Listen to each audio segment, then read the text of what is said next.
Cowboys at Christmas Tree Ranch Book 2 by Danae Little. 1. Once you start a life on the run, you can never let up, or whatever you are fleeing will swallow you whole. Ember Brown, at least that's what she was calling herself at the moment, dropped into the sticky seat of the vacant Greyhound bus.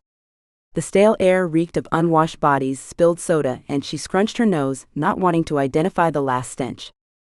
She thought of changing seats or lining the seat with napkins, but exhaustion ran through her with the weight of 100 burdens, gluing her to the chair. Her eyes drooped as the other passengers quietly filtered in. A bag dropped to the floor, jolting Ember from the sleep she danced with. Her eyes shot open, scanning the bus warily, but the older man with unkempt hair and a long scraggly beard settled in his seat, grumbling quietly. Beside him, a work-worn woman leaned her head back with a sigh of weariness. An older couple sank into one of the first seats, and a few college kids laughed as they shoved each other toward the back of the bus. Ember watched them, wondering what it would have been like to lead a normal life of attending college and going to frat parties. The doors of the bus sucked shut, sealing off the outside world and any threat that might come with it. For now, she was safe with the company of the few who couldn't care less about her and where she came from. This time had been close, too close. She bit her lip as she settled back into her seat. The sticky seat pulled at her pants. She sighed and mustered enough energy to move over to the window seat now that no one else would try to sit with her. The view of oncoming traffic flashing past and the city lights fading in the distance might help her relax enough to sleep. She shivered as she remembered the feeling of the man's grimy hand on her arm. He had asked for her by her sister's name, the penetrating dark stare threatening and intense. Thankfully, she had become friendly with the bouncer at the nightclub she'd been waitressing at, and he'd been watching. She barely had time to throw the bouncer a thank you for intervening, before grabbing her belongings and slipping out the back door. It stung to leave without her last paycheck. It would make things tight until she found her next job.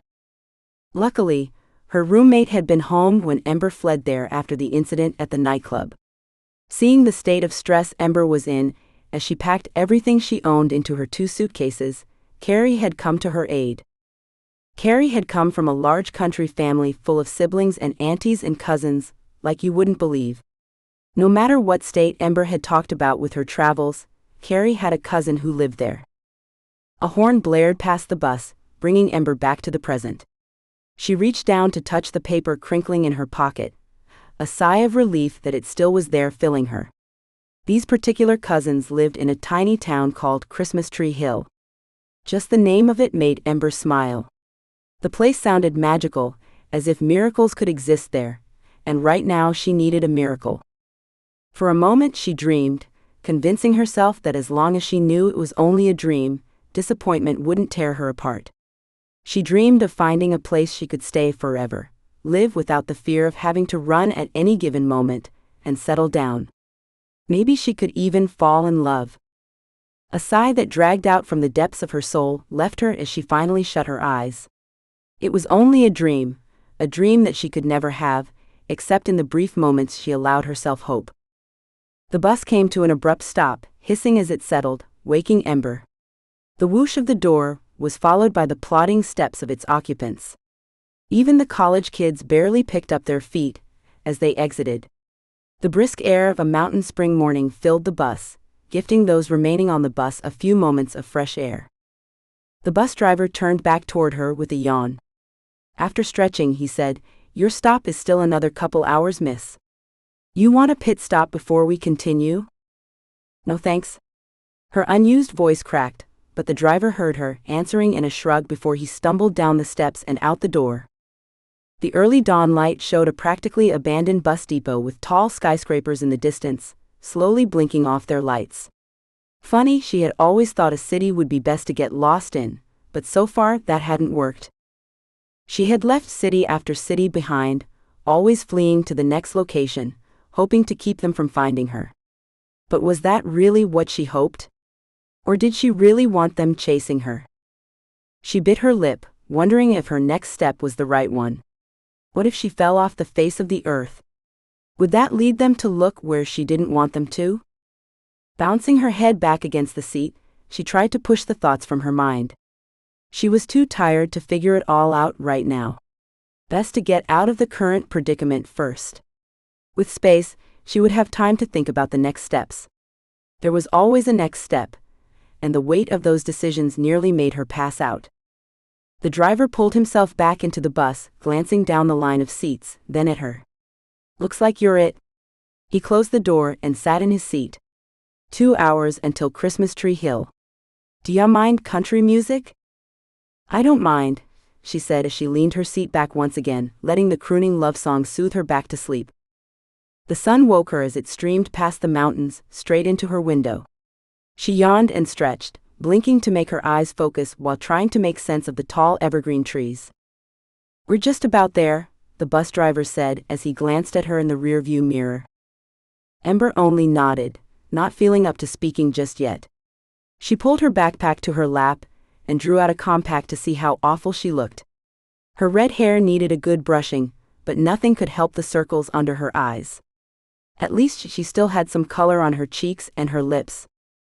She squeezed her lips together, bringing in a rush of color as memories plagued her. Lipstick lady, that's what her sister used to call her because Ember's lips were always red while her sister's held little color. It was one of the few things they didn't have in common. She pinched the compact close as her heart ached. How long had it been? 5 years? 6 since the last brief time she saw her? She missed her sister like she would miss a hand or a foot. The ache was constant, as if a part of her was always missing.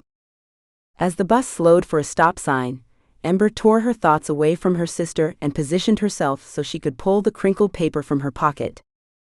Noel and Holly Miller, Carrie had hastily scribbled along with their number. Christmas names in a Christmas town. Ember's lips pulled into a half smile. When she glanced up to see the tiny historical town coming into view, she almost laughed out loud. Maybe this is all one grand dream, she whispered to herself. "What's that, miss?" The bus driver's eyes reflected in the large mirror. "There's no depot here. We just stop at the general store. We have to pull up on the street, because the parking lot isn't big enough for the bus." The brakes hissed as he stopped and turned off the engine. "All set?" Ember stood and shouldered her backpack. Even as accustomed to relocating as she was, it never got easier. Her legs wobbled as she walked down the aisle, making her grasp the back of the seats as she went. "You'll get your land legs back in a jiffy." The bus driver opened the door and motioned her out ahead of him. "Give me a sec, and I'll grab your bags." "Thank you," she said while scanning the small town, taking in the few people walking on the sidewalk who watched her curiously. She zipped her jacket against the chilly air, glancing at the higher peaks and seeing the sun glint off lingering spring snow. "You got someone coming to pick you up?" The bus driver looked up and down the street, as if expecting someone. "Usually there's fanfare when we get people coming up here. I'm going to call them." "Thank you." She tightened the straps on her backpack and reached to pick up both of her suitcases. "Want some help with those?" "I've got it, but thank you." "Have a good day," she told the bus driver before walking down the quaint sidewalk to the wooden porch of the general store. She set down her luggage and waved to the bus driver still watching her, and he finally lumbered up the steps of the bus and shut the door with a final hiss. Well, here she was. She reached in for the paper and her phone. Turning it on, she held her breath while she waited for any notifications of missed calls or texts. She let out her breath as the phone went to the home screen without a sound. She glanced from her phone to the paper with indecision. Then with shaking hands, she returned them both to her pockets. First things first. Bathroom and coffee. The bell jingled overhead as she entered, and a gray-haired man looked up from the newspaper in his hands. He blinked several times, rubbed his eyes, then a slow smile redistributed his wrinkles. "Well, good morning, miss. What can I do for you?" "Good morning. Could I use your restroom, and then do you have any coffee?" "Of course." He came out from behind the counter and led her to the back of the store. "Here you go, and I'll put on a fresh pot for you." "Thank you." "Oh, and I left my bags out front," she said. "No one will touch them, miss." Only good folk here in Christmas Tree Hill. She gave a nod, eyeing him as he stood there smiling goofily while she closed the door behind her. When she exited, she felt much better. A good scrub of her face and a brush through her long hair made all the difference. The old man was back at the counter talking to two women, only slightly younger than herself. Well, there she is, girls. I didn't know you had redheads in your family. The man nodded in Ember's direction. It's from our father's uncle's side, a young woman with dark curly hair said, bobbing her head. Glad to see you made it, cousin, she said, winking at Ember. We've got your coffee and Ma's holding breakfast for you, the other girl said. Her curls were not as dark as her older sister's, but they bounced as she came up to Ember and linked arms. Ember pasted a smile to her face, though a haze of dreamland wrapped itself around her. Was she still lost to the daydreams she had allowed herself on the bus? Goodbye, Mr. Murphy. The older sister waved as they propelled Ember out the door in a fit of giggles. Those your bags? She asked as they picked them up, carried them to a beat-up pickup truck and loaded them in the back. You want window or middle? The younger sister asked. Give her the window, silly. No one likes the middle. The older sister rolled her eyes before hopping up into the driver's seat. Unless it's Luke or Logan driving, that is, the younger sister said as she shimmied across the seat. Come on now, Ember, don't be shy. She patted the worn seat next to her. Ember swung her backpack off one shoulder, setting it in her lap as she sat in the pickup. I really appreciate this, she said as she closed the door with a clink. Oh, you got to slam it, the girl next to her said. Any cousin of Carrie's is a cousin of ours. The driver winked. I'm Noelle, by the way. Carrie told us which bus you'd be on, so we thought we'd save you a nerve-wracking call. And I'm Holly, she said with a giggle.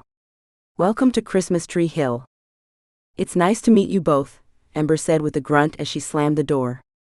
The sisters smiled at her, and a wave of relief washed over her as she realized how wonderful it was to accept help rather than fear it. They pulled out onto the winding road, leaving the small town behind them and driving farther into the mountains. Carrie tells us you want a job, Noelle said. Yeah, she said you're a workaholic, Holly added. Well, a gal's got to earn a living, right? Ember glanced at the empty forest around them. Does this town have places to work? A restaurant. I work at the diner, Holly said. And Noelle, she's planning her wedding. Oh well, congratulations, Ember said, watching Noelle's face turn pink.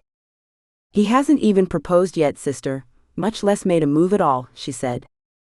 Oh well, he will. You can't keep taking care of his house and kids without the guy thinking of a way to keep you around.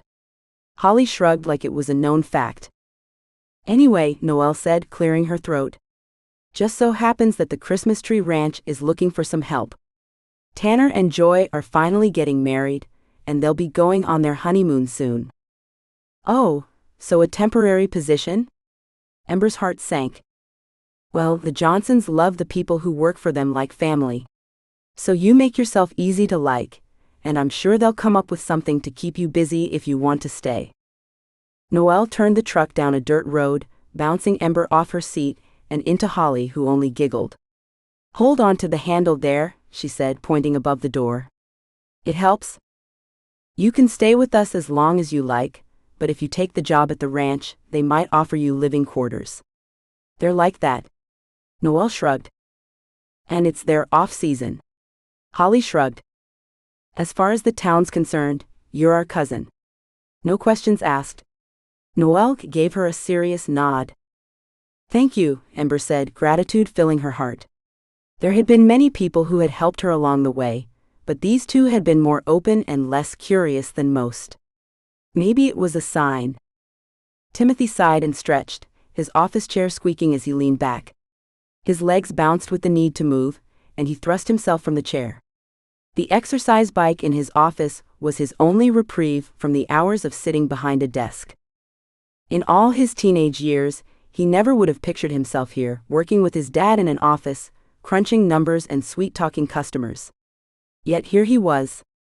He started off the ride slowly, building up the speed. His eyes traveled out the window to the mountains, where not very far away, his brother happily worked the ranch. His gut twisted slightly with a twinge of jealousy, but he knew the truth. Tanner would have shriveled up and died stuck in an office. It was only a miracle that Timothy hadn't already. He leaned forward, upping the tension and putting more force into his legs. It could have been worse. Dad could have been a lawyer. As if thinking of his old man brought him into the room, his dad knocked, then barged in without waiting for an answer. "Oh, on there again?" His dad looked at him over his reading glasses. "How are the numbers on the Lawson account?" "Gloria says he's coming in this afternoon to go over them." Timothy didn't slow his speed, but he ran through the numbers in his head. "There's only a slight discrepancy, but I think I've found a way past it." "That's my boy." His dad sat at the edge of Timothy's desk, watching him. "You know you're good at this, son. You're the right man to take over when the time comes." Timothy pushed his legs harder, pushing past the sour taste in his mouth as he stared past his dad at the beautiful mountains outside. "I know you long to be out there at the ranch, but you'll be grateful for the stability of this business once you're settled, married, and have little ones to provide for. You'll see." "Tanner's making it work," Timothy panted out, surprised that he had allowed the words to leave his mouth. Yet they tasted of freedom, even if his chest ached at the concern etched in his dad's brow. "Tanner doesn't have what it takes to work in an office. You know that." His dad shrugged. "He also doesn't have as expensive a taste as you, son." He nodded his head towards Timothy's designer suit that hung against the wall, ready for any meetings that came up throughout the day. "And taking your dates all the way to Juniper and splurging on that fancy restaurant, what's it called? Spice or something like that? He can't do that on a rancher's salary."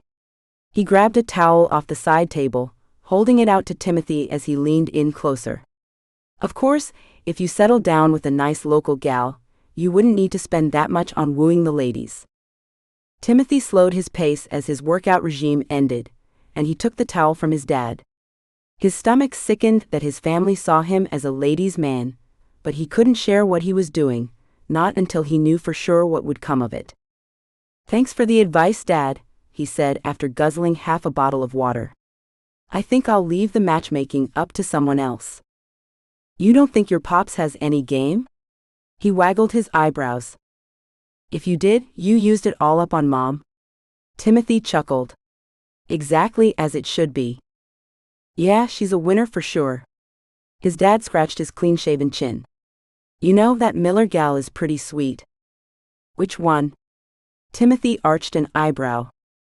"The older one. The younger one giggles too much." His dad shook his head. Timothy chuckled again and leaned against his desk. "Word is that Gibson will eventually get around to asking her the big one. He can't get along without her." "You don't find such loyalty as that these days," his dad said, still scratching away. "What about Lawson's granddaughter?" "She's just a kid. She graduated last year." His dad folded his arms. "Well, Harmon's daughter is a good option.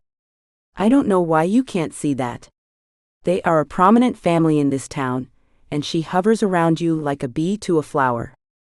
Timothy shook his head and pushed off his desk to throw the towel in the hamper he kept just for that purpose. "I've got to get back to the Lazy S Ranch account, and like I said, leave the matchmaking up to someone else, okay?" "Well, you don't listen to your mom's ideas either," his dad grumbled. "It's time to settle down, son." "Leave it up to the big guy, Dad.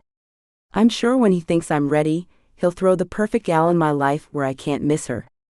His dad slapped his arm and gave it a squeeze. "You've got the right idea, son."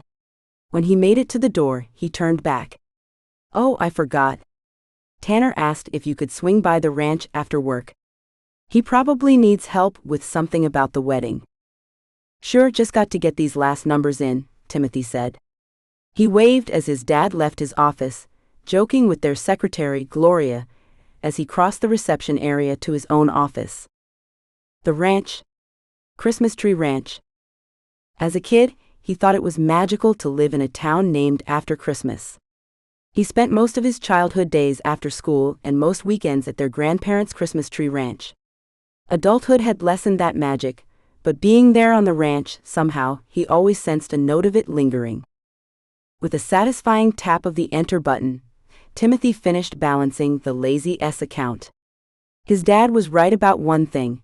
He was a numbers guy, and he did like the way it felt when everything was organized in its place and all the numbers matched. There was a sense of rightness about it that left Timothy feeling grounded. He changed out of his office clothes and dress shoes and into his jeans and boots, that feeling of satisfaction only increasing. Everything felt right in the world as he pulled into the ranch. Sure, his parents were riding him to settle down, but everything else seemed organized and fit into their own places. Maybe the deal in Juniper would come through as well, freeing him to have more time here in the outside world. A horse nickered as he stepped into the cooler air.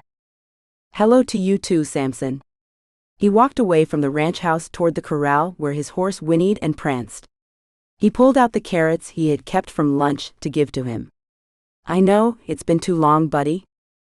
Samson snorted before sniffing his hand, letting his soft muzzle take the peace offering. "Soon, buddy. I'll be back in a bit.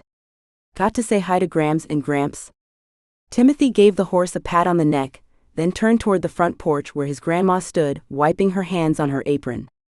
The sight brought back so many heartwarming memories. "I thought I heard you pull in," Grandma said, pulling him into a hug, filling his senses with cornbread and spicy beans. "You smell good," he said, breathing in deeply and making her laugh. "You'll be staying for dinner then? I'm sure as a bachelor you don't get good home-cooked meals as often as you should." She poked his belly. "You're looking a little thin."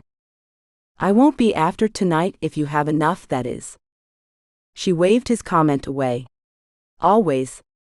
"Oh, Grandpa is out there showing our new hire around. We've told her she can have bunkhouse too. Tanner's over there now, making sure it's ready." "Her?" Timothy scrunched his brow. "I thought you needed someone to replace Tanner." "Oh, we do, but this gal, there's just something about her." Grandma shrugged. "We'll find something for her to do. Joy's been helping me out a lot too, so she can take Joy's place maybe." "Will you still look for a ranch hand?" "Maybe," and she narrowed her eyes with a bit of sparkle. "Maybe we'll tell your dad we need to borrow you while Tanner's gone." A slow smile crept over Timothy's face. "We have just finished our busy time, and my continuing ed classes don't start till summer." "Tanner will be back by then," Grandma said. "It's settled." She winked. "Go on now and find the guys. They need help moving some things around. I can't believe the wedding is only 3 days away. So much to do." "I'll see you at dinner, Grams," Timothy said, kissing her cheek, then stepping lightly down the steps and back to Samson. The thought of spending a few weeks at the ranch left him in high spirits. High enough that he jumped onto Samson and rode him around the corral at a slow lope. "You still got it, old boy," Timothy said, sliding off his horse and patting his neck. Samson had been his roping horse in high school and college, leading him to several championships. The thrill of the rodeo filled him, leaving a taste of bittersweet longing. "Come on, let's get you some grain." The stables filled his senses with the beautiful mixture of pungent horse and sweet hay. This aromatic scent was what true horse people loved more than any fancy cologne. He stopped to breathe it in before leading Samson, plodding heavily behind him, as they made their way to the grain. When they closed in, Samson's ears twitched and sprang forward, alerting Timothy to stop and listen. A woman's voice murmured, soft but with a tinge of fear laced through the sweetness. He held his finger to his lips and looked at Samson, then stepped closer. There was no other voice, so the lady must be all right. A queer tingling went down his spine as he thought of eavesdropping. He went to turn Samson back the way they had come before he heard anything he shouldn't, but at that moment, her voice raised to an audible level. "They won't find me here, I know. I'm tired of running too." Her voice sounded exhausted, and it held a hint of franticness as she continued. "No, you won't turn yourself in. Besides, you're me, remember?" Timothy stepped back, his entire body thrumming with the knowledge he shouldn't have heard what she had just said. He bumped into Samson, who snorted, the sound echoing in the now all too silent stables. "I've got to go." The woman's panicked voice echoed too. Timothy spun, pulling Samson in the opposite direction, but as he turned out the door, he glanced back. That glance felt like a fatal mistake. Her eyes burned into him almost as bright as her red hair that blew in the wind, lacing past him, down the center aisle of the stables. She folded her shaking hands against herself, looking both fierce and scared to death, making him wonder if those two things were actually the same. They held each other's stare for a matter of moments, though he swore time stood still. Samson nudged into him, waking him from the stupor she had put him in. He tugged his cowboy hat down in a small dip of respect, then slid outside, away from whatever magic that lady had over him. "There you are," Tanner said as he jumped the fence. "Got distracted, huh?" "Yeah, you could say that," Timothy said, digging in his heels. He straightened his shoulders to keep himself from looking back to the stables, where he had left the lady with the fiery hair. "Well, I'm sure Samson appreciated the attention." Tanner gave the broad neck a good pat. "Let's get him some grain, and I'll show you what I need help with." Tanner started toward the stables, glancing back at him with a peculiar look. "What's going on with you, big bro? You look like you just came face to face with a skunk." A skunk? No, he wouldn't call what he ran into a skunk. Though it gave him the same peculiar feeling, knowing that the stench of what he overheard would carry on him for a long time. Across the property, movement caught his eye. Long swaying red hair disappeared as it went toward the house. He forced himself to unfreeze and followed Tanner into the stables, Samson stamping in impatience. "Wait till you see the gal Grams and Gramps just hired." Tanner whistled. "You might just rethink your stance on staying single." "That's not the way a married man should talk, little bro," Timothy chastised, wondering at the burning he felt in his chest. "I wasn't thinking about myself, bro. I've got my Joy and little Caden. That's all I ever wanted. Besides, I'm not quite married yet." "Might as well be," Timothy muttered, punching his brother playfully on the arm.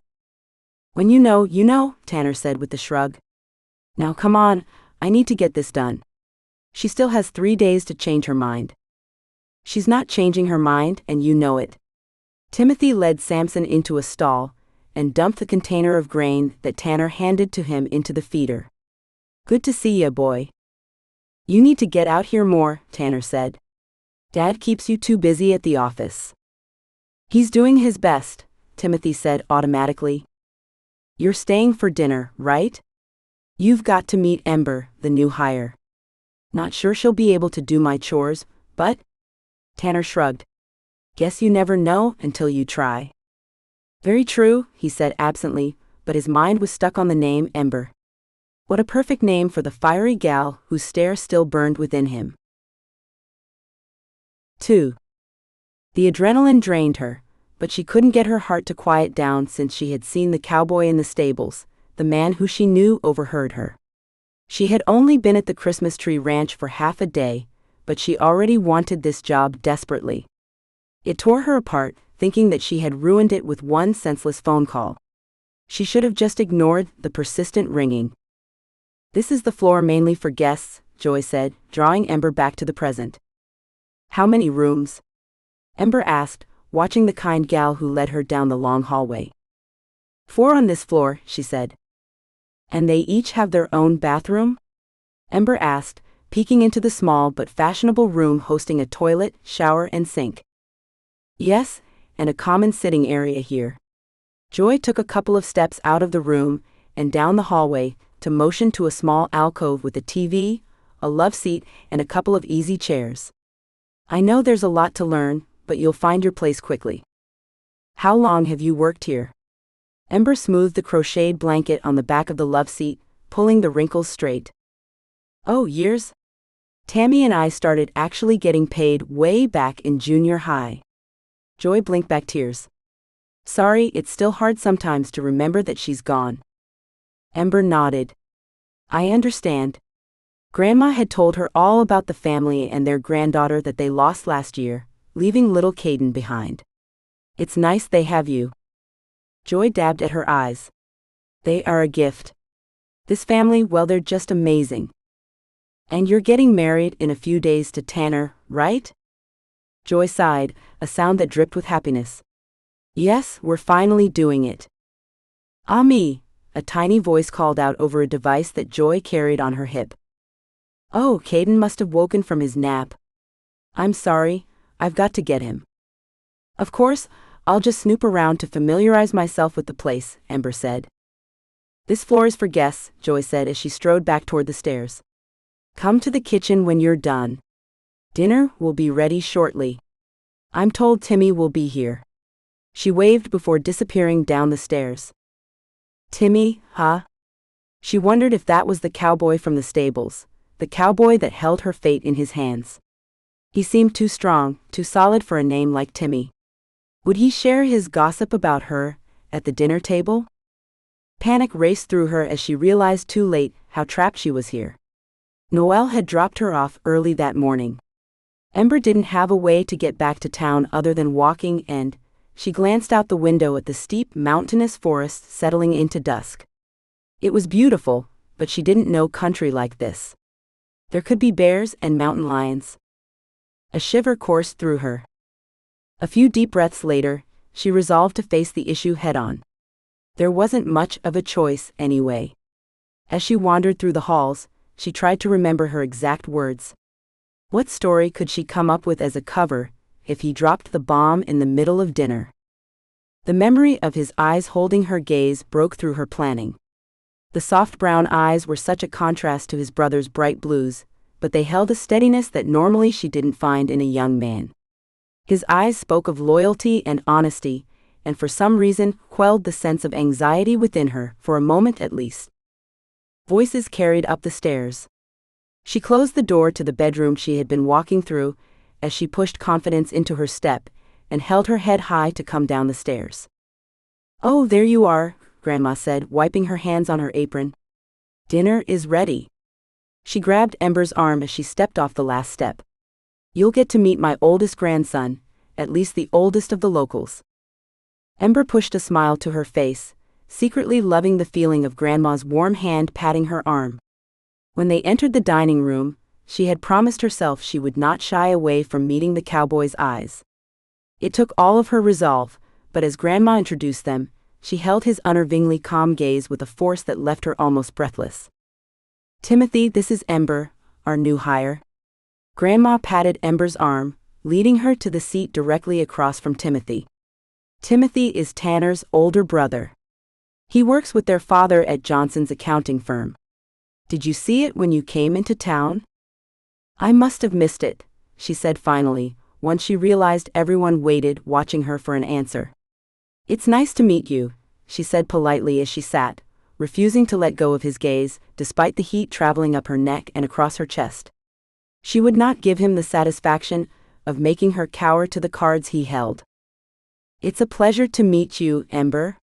Her name rolled off his tongue fluidly, in a deep voice that had her freezing in the middle of pulling her chair in. His eyes held the calm steadfastness she felt that first time she saw him, but a spark of humor danced in their depths.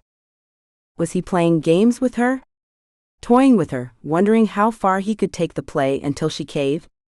Or was the humor more because they had met before, though no one else knew about their lingering gaze earlier? The table didn't seem to notice her inner struggle. They chattered and passed food around, talking about the ranch and family members and their day. Timothy still held her gaze, and she couldn't release the hold. She told herself it would make her weak if she looked away first. Though it was something stronger, some unseen force that held them frozen in that long moment just like before. Uncle, the little boy said, tugging on Timothy's sleeve. Finally, Timothy pulled his eyes away. To Ember it felt like slow motion, with swirling tendrils of intensity that weaved behind, lingering before finally breaking free. She drew in a deep breath, the release of his gaze taking off a weight and sending her heart into overdrive all at once. Her hands shook as she took the napkin and placed it on her lap, hiding them long enough to get her body back under control. Cornbread? Joy asked, holding a pan of the most delicious-smelling cornbread to her. Oh, yes please, Ember said, smiling when Joy set a piece on her plate. You've got to try Grandma's spicy beans, Tanner said, adding a heaping spoonful to her plate. Pass her the tri-tip, son. She's looking pale. Grandpa turned to her with a wink. Some red meat will do you good, sweetheart. Thank you, Ember said, trying to think of the last time she had a meal as a family and couldn't.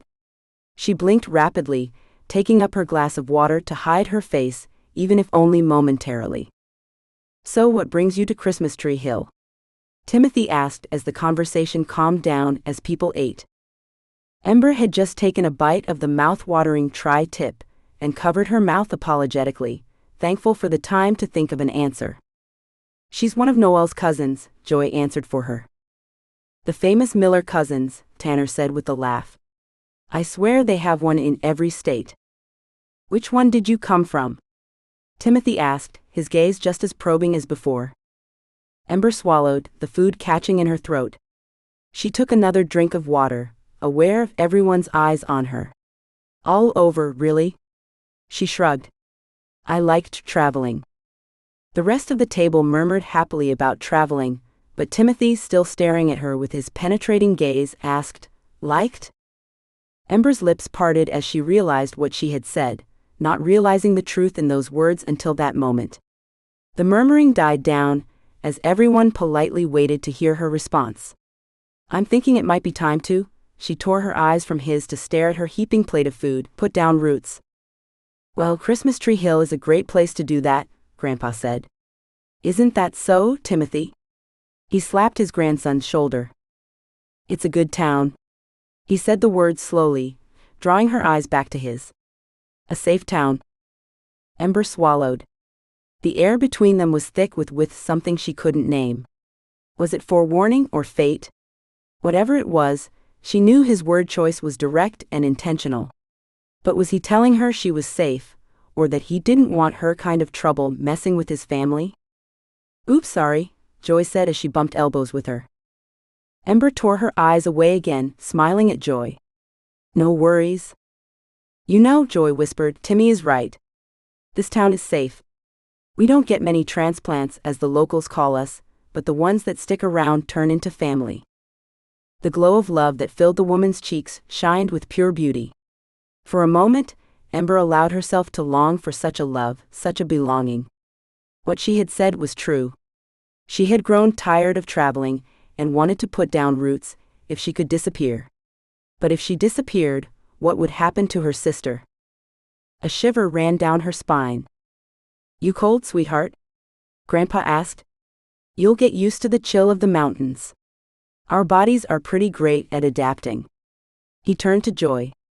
Do you have any extra sweaters, dear? Of course, Joy said, immediately pushing back her chair.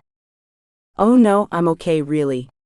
Ember shook her head, feeling uneasy with all the concern they showed. I got this, Joy. Timothy stood up and took the jacket off the back of his chair, walked around the table, and handed it to Ember. If you need different gear, let me know.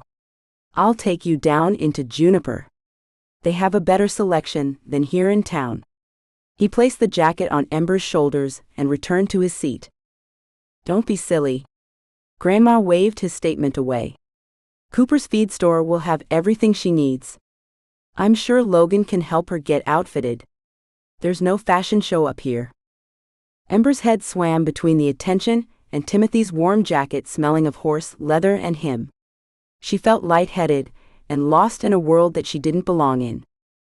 Red meat, Grandpa said, pointing to the tri-tip on her plate, his brows furrowed until she took another bite. He gave her a nod, then joined in on the conversation which had turned to the wedding. Ember took the moment to breathe deeply and try to ground herself in reality. She could feel the impenetrable calm eyes on her, but she needed to avoid them or she would never get herself firmly planted back in reality.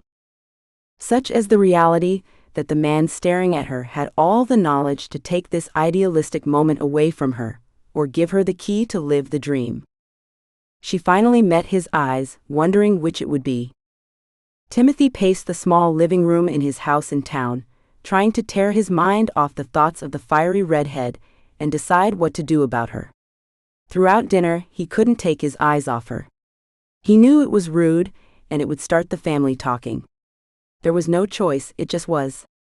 He shook his head, murmuring the words he had overheard, trying to focus on them, rather than those piercing blue eyes that saw to his core.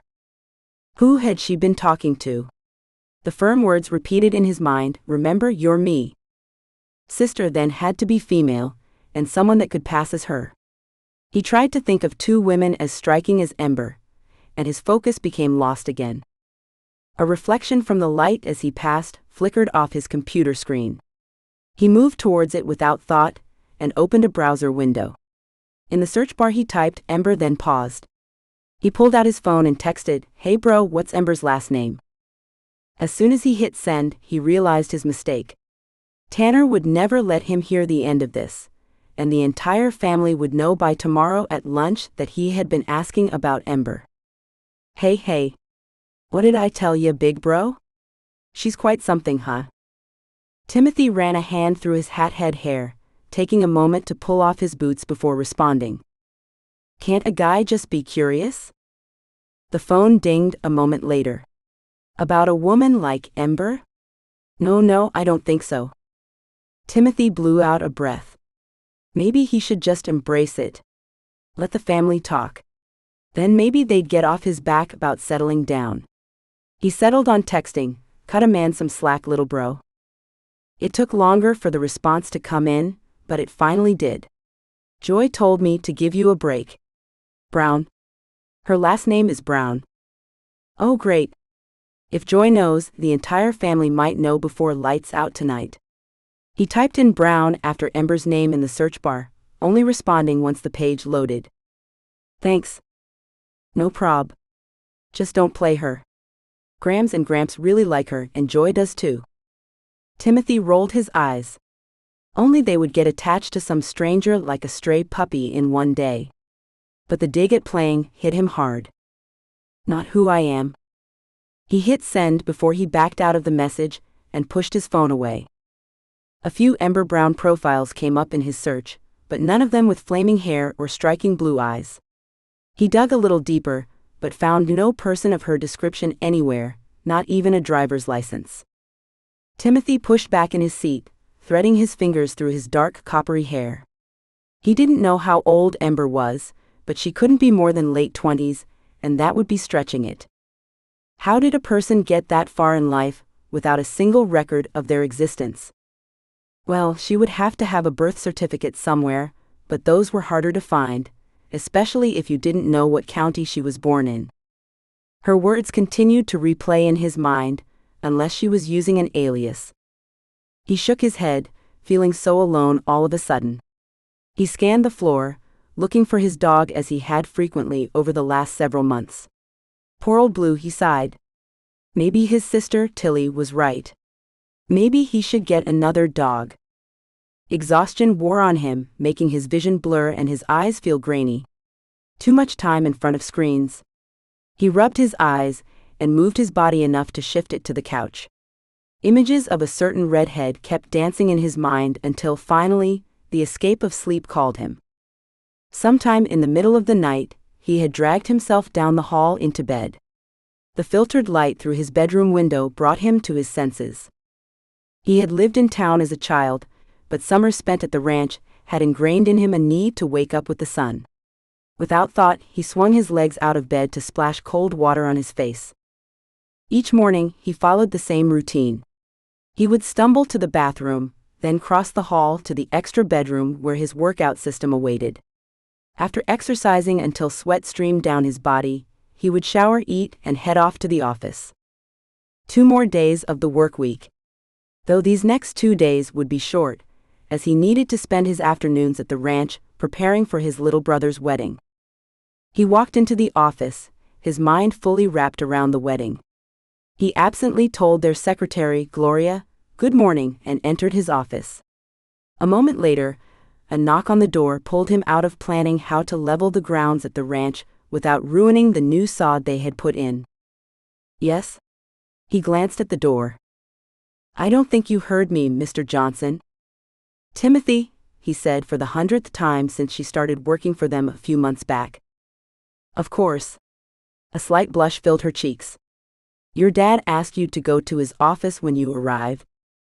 Timothy set his bag on his desk and walked towards her. I'm sorry, he said. I'm up in my head about Tanner's wedding. I want to make sure everything is perfect. That's kind of you, sir, but I don't think any wedding can be perfect. In fact, I think the little things that go wrong make the best memories. She gave a small shrug, staring down at her newly ringed finger. Timothy stopped, looking at her. Tell me, Gloria, about those memorable moments at your wedding. Oh, I don't want to take up your time, Timothy. He waited, leaning against the wall beside the door to his dad's office. Well, my cousin Leon, he's quite the clumsy guy. You know the type, all knees and elbows. He ran into the table that held our wedding cake right as my husband, her eyes sparkled as she said the word, bent down to look at the cake toppers my auntie had made. The cake sprang right up into his face. She covered her mouth as a small giggle escaped. Not the wedding cake, Timothy said. Well, it was just the top layer. Everything else was salvageable. How did your husband take it?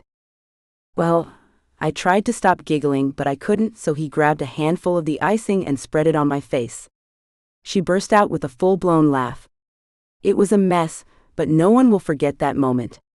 She sighed with a lingering smile that spoke more than her words. I know I won't. Point taken, Gloria. I won't stress on perfection as much now. Thanks. Timothy gave the blushing woman a small nod before knocking and entering his father's office. You're here. His father looked up at him over his reading glasses. Making the secretary giggle again? She was sharing a story from her wedding. Kinda cute. He sat in the chair opposite his dad's desk. So what's up? You know, Timothy, by now you should have let that verbiage go. Kinda cute, what's up? He arched an eyebrow. Timothy blew out a breath and gave him a curt nod. Why did you want to see me, sir? His dad smiled and pulled off his glasses. You're going to be the head of this company soon, son. And I want our good name to continue in the reputation we have built.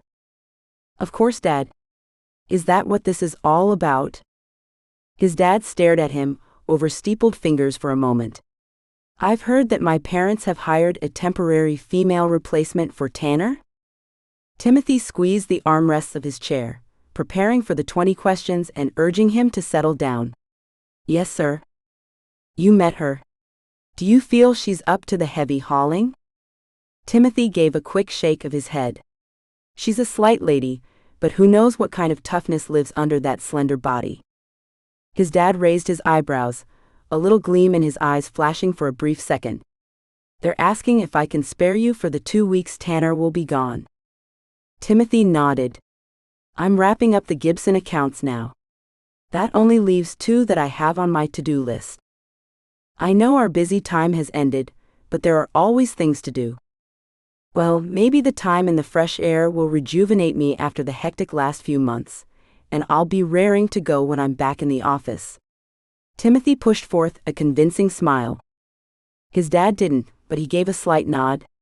You can get your work done in the mornings, and make up anything extra that needs to be finished in the evenings. He motioned with a wave to dismiss him, but when Timothy made it to the door, his dad said, Timothy, I appreciate your sacrifice for the family. Family always comes first. Yes, sir. It does. Timothy left the office, closing the door behind him. All okay? Gloria asked, as he quietly stepped across her area to his office. He's obviously in one of his moods, so I'd give him a wide berth if possible today. Oh no, I hope it's not something I've done, she said, her face going white. You're doing great. It's probably more of his disappointment in me, he said, but the horrified look on her face had him realizing he had said this aloud. I mean, the wedding. Of course, he's distracted by the wedding. We all are. There's a lot to do before the event, she said, giving a small nod. My husband and I are looking forward to attending. Yeah, the whole town will be there. Should be fun. Hey, Timothy? Gloria said as he reached the door, and he turned to see her duck her head. Just because you're the oldest, doesn't mean you have to be the first to get married. Thanks, Gloria, he said kindly before shutting the door. So everyone knew about the pressures riding him to settle down. Great. His mind traveled to the redhead, meeting his eyes as if she owned him or wanted to, or maybe she merely overcompensated to cover her own fear. Whatever it was, it wouldn't be long until she knew as well. For some reason, the idea rankled him more than the entire town knowing. It wasn't his fault he hadn't married yet. Well, if meeting the right one was a prerequisite at least. Sometimes he didn't think the right one came into his parents' consideration. A young woman's voice came through the door, muffled, but he stood, thinking he knew exactly who it was, as Tilly pushed into his office, not even bothering to knock. Bubba. She ran to him, holding on tight like she did every time she came home from college. I thought you had classes, he said, holding her out before giving her another hug. I did, she said, muffled against his chest before he let her go. I talked to my professors to get out of my classes today and tomorrow. I couldn't miss all the fun prep for the wedding. Well, it's good to see you, sis. He motioned to the chair and sat on his desk. So finals in 2 weeks, right? Then home for the summer? And 1 more year? Yep. She smiled. And you know what you're doing? Nope. Her smile grew wider. I've got some ideas, though. She shrugged. Don't tell Mom and Dad. As far as they are concerned, I should be pre-med. She laughed. Not gonna happen. I practically faint when someone gets a paper cut. Yeah, but you're a nurturer. That's where they got the idea. He looked at his little sister, his heart softening. He would treasure every moment he had with her, and wouldn't let anything stop him from looking after her. He had made that mistake once, and he would not make it again. She watched him with that twinkle in her eye, but he kept his face impassive. Her legs bounced and she sat forward, opening her mouth only to shut it. He knew what she wanted to know, what everyone had been talking about, but there was no way he would make it easy for her. Fine. Make me ask. She rolled her eyes. What's she like? Who? Don't play that with me. The new gal that Grandma and Grandpa hired. She scooted to the edge of her seat. I hear she's pretty. I'd use the word striking, Timothy said without meaning to. He pushed off the desk to sit behind it again. Anyway, she's tiny. I don't know what they were thinking. She can't do all the heavy lifting that Tanner does. It's only 2 weeks. Surely there's some big strong man that can help her. She waggled her eyebrows. I'm starting to feel like this is a setup. He groaned. Dad agreed, but on top of my workload. I'm just allowed to work early and late. He's ruthless. I don't know how you do it. Timothy shrugged. Someone had to. It was Dad's dream to leave his legacy to one of his children, and no one else was cut out for it. Hey, tell Grandma I'll be there in time for lunch. Then I'll help this afternoon. Tilly stood up, leaned over the desk, and kissed his cheek. You're a saint, Bubba. Whoever wins your heart is going to be one lucky gal. Timothy watched Tilly as she left the room, his chest feeling full and his eyes stinging. Love for his sister filled him. You too, sis. You too, he whispered, though she had already closed the door and her voice came from across the hall as she greeted their father. Was there really someone to win his heart? The flash of a redhead went through his mind, zapping his body as goosebumps broke out all over him. He shook his head, pushing Ember or whoever she was out of his mind. Instantly, the image of Tammy replaced her. Sometimes he felt like the cost of loving was too hard. He had failed his sister. Pain ripped through him, her loss a huge hole in his heart. 3. Ember twirled in the borrowed dress, watching the skirt spin out around her in the full-length mirror. They were in the upstairs room by the kitchen where Joy used to stay, until she and Tanner married. Tilly claimed the room now. Perfect, Tilly said, clapping her hands. Do you like it? Ember smiled self-consciously, in awe of the Johnson sister, who embraced her like a long-lost friend the moment she met her. It's not a style I've ever worn before, she said, touching the crimped flare around her chest of the Empire Waist country dress. But yes, I do like it. It suits you. We'll leave your beautiful hair down, only pulling back a bit on each side, like this. Tilly twirled 2 small pieces of Ember's hair and drew them back to clip them low on the back of her head. Oh yes. Ember beamed at the younger gal, her enthusiasm rubbing off. You sure you don't mind me borrowing the dress? What are you going to wear? Oh, I'm in the wedding party, so Joy picked our dresses out. She walked over to the closet. Isn't it beautiful? She pulled out a long lavender dress with a gauzy skirt and silk empire waist top. It is, Ember said, fingering the dress as Tilly held it up to herself. It's so beautiful with your tanned complexion. You'll tan up too. Though that's almost a bummer. Your skin is so beautiful, almost translucent. Ember laughed, turning her arm so she could see the blue veins running up the inside. That's a good way to describe it, and it will surprise me if I tan much. I never have before. Yeah, but have you ever spent all day, every day, working out in the sun? Tilly cocked her head, watching Ember out of the corner of her eye while putting the dress back into the closet. No, I guess not. Ember went back through her past. She had spent a lot of time outside while living on the streets when she was younger. I'm sorry. I didn't mean to bring up bad memories, Tilly said, touching Ember's arm lightly on her way to sit on the bed. Ember pulled herself out of the dredges, pushing the memories away and a smile to her face. Oh, you didn't, just thinking. Have you lived in a lot of places? Tilly asked, pulling her leg up and giving her full attention to Ember. All over, but mostly cities. Ember glanced out the window, feeling herself go rigid as she recognized the cowboy helping Tanner set up chairs to face the arbor they had worked on all week. She had done her best to be in different places than where Timothy worked when he came in the afternoons, but there were many times she couldn't avoid working alongside him. Every time she saw him on the ranch, her heart raced, wondering if today would be the day he would share her secret. So far he hadn't said anything, or at least not that she knew. Her heart raced again now. She placed a hand on her chest, feeling it thump quickly beneath it. His wide shoulders stretched the dress shirt he wore, and the black cowboy hat shaded his face. His movements stilled, then slowly he drew up his eyes to stare directly at her. Could he see her in the window? She froze, unnerved by how he made her feel when staring at her the way he did, as if she was the focus of his entire world. What made you come up to the mountains? Tilly asked. Ember remembered to breathe, the spell broken, and she turned back to the girl on the bed. Though she still felt pulled through the window to Timothy, as if a tendril of something kept them connected. My cousins live here, she said as she had practiced. That's right, Noelle and Holly.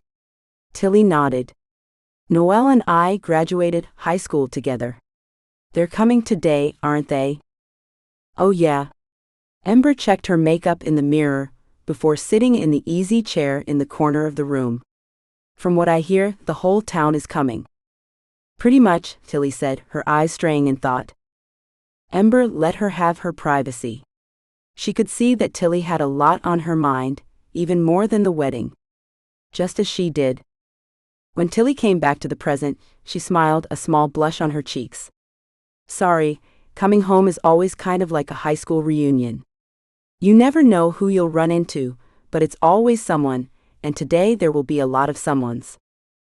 Ember shivered thinking about that, but surely no one she had to worry about would be at this small mountain wedding. That being said, she rose from the chair to look back out the window as a familiar truck pulled up. Noelle and Holly just got here, she said, turning back to Tilly as the girls popped out of the truck. Already? Tilly jumped off the bed and raced back to the closet to get her dress. I'm sorry, Ember. I have to go help Joy get ready. No worries. You go. Thank you again for the dress. My pleasure. He won't be able to take his eyes off you. Tilly waved quickly and disappeared down the hall. Ember froze at the girl's words. Who did she mean by he? A tingle of apprehension fluttered down her spine as she realized she knew exactly who Tilly meant. Her cheeks burned, and she almost went into the room to rip off the dress and put on her new Wranglers and work shirt again. Knock knock. Noelle's voice rang out from below. "Oh, hello, girls," Grandma's voice greeted them. "You two are quite early." "Oh, we know. We came early to see if Ember needed anything. We brought her a dress just in case." "Of course she's around here somewhere," Grandma said. Ember drew in a breath and started toward the voices, stepping carefully down the steps, her bare feet making no sound. The girls had on flowy short skirts and flowery tops, their eyes huge as they looked around the wide entryway of the bed and breakfast.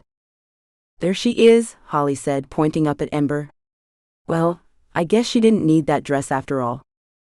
"Oh dear, you look beautiful," Grandma said, squeezing her hands together as she met Ember at the base of the steps. "I knew Tilly would have something for you." She fingered the dress, nodding in approval. "Yes, fits you perfectly." "Thank you," Ember said, then turned to the girls. "Hello. Looks like you're right at home. What did I tell ya?" Noelle said. "The Johnsons treat everyone like family." "Oh, sweet girl." Grandma left Ember's side to pat Noelle's cheeks. "Why don't you girls come in for a snack while I finish everything?" "We won't snack while you work, Grandma," Ember said, feeling a little self-conscious calling the woman Grandma, though she insisted. "Tell us how we can help."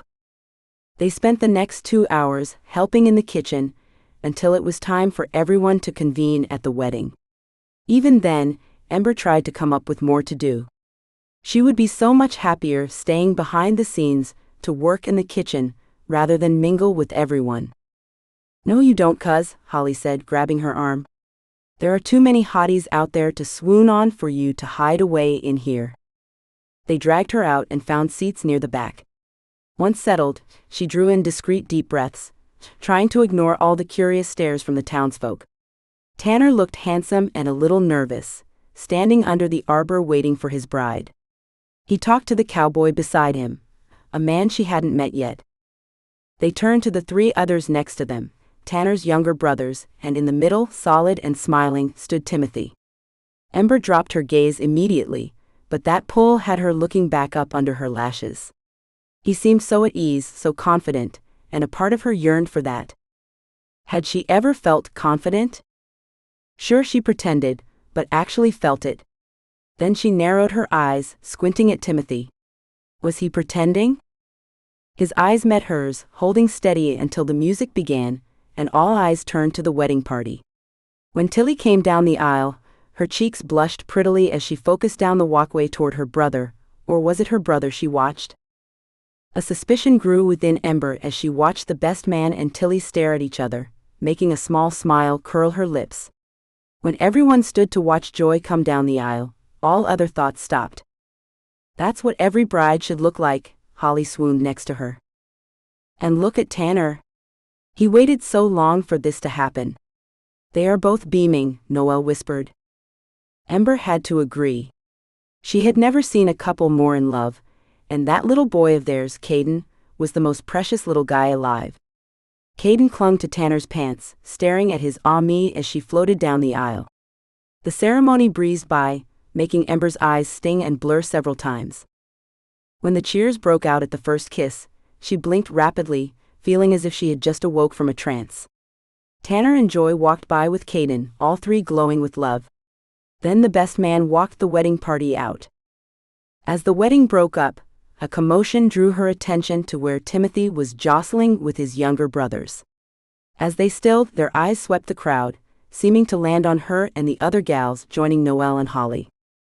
When Timothy's eyes met hers, she lifted her chin, meeting his gaze with stubbornness if not confidence.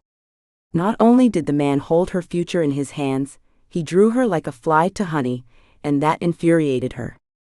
He smiled, an annoyingly sexy smile, and tipped his hat. The girls around her broke out in a fit of giggles, but she only stared at the man until he turned his back and walked away with an arm around each of his younger brothers. "I'm definitely dancing with Timmy tonight," one girl said, fanning herself in mock overheat. "Did you see Tegan? He's so hot," a younger girl said, pulling on what seemed to be her older sister's arm. "You've had a crush on him since junior high, sissy. Time to be brave and ask him to dance tonight," the sister said. "Wouldn't it be cool if we married brothers?" Noelle rolled her eyes. It's been the same thing since freshman year, Nancy. Timmy this. Timmy that. If he hasn't made a move yet, I don't think he will. Ember glanced around, watching for Grandma to signal that she needed help. Her dress tightened around her, even though it was loose and airy, but she felt as if she couldn't breathe. Every time that girl said Timmy, she felt hot and sick to her stomach. Something was seriously wrong with her. Hopefully she wasn't getting sick. Then why was he looking over here with that sexy smile of his? Nancy said, flinging her hair back. Anyone could tell, Nancy. Holly shoved fists on her hips. It wasn't you he was looking at. Oh, Nancy said with a snorting laugh. How cute. You think he was looking at you?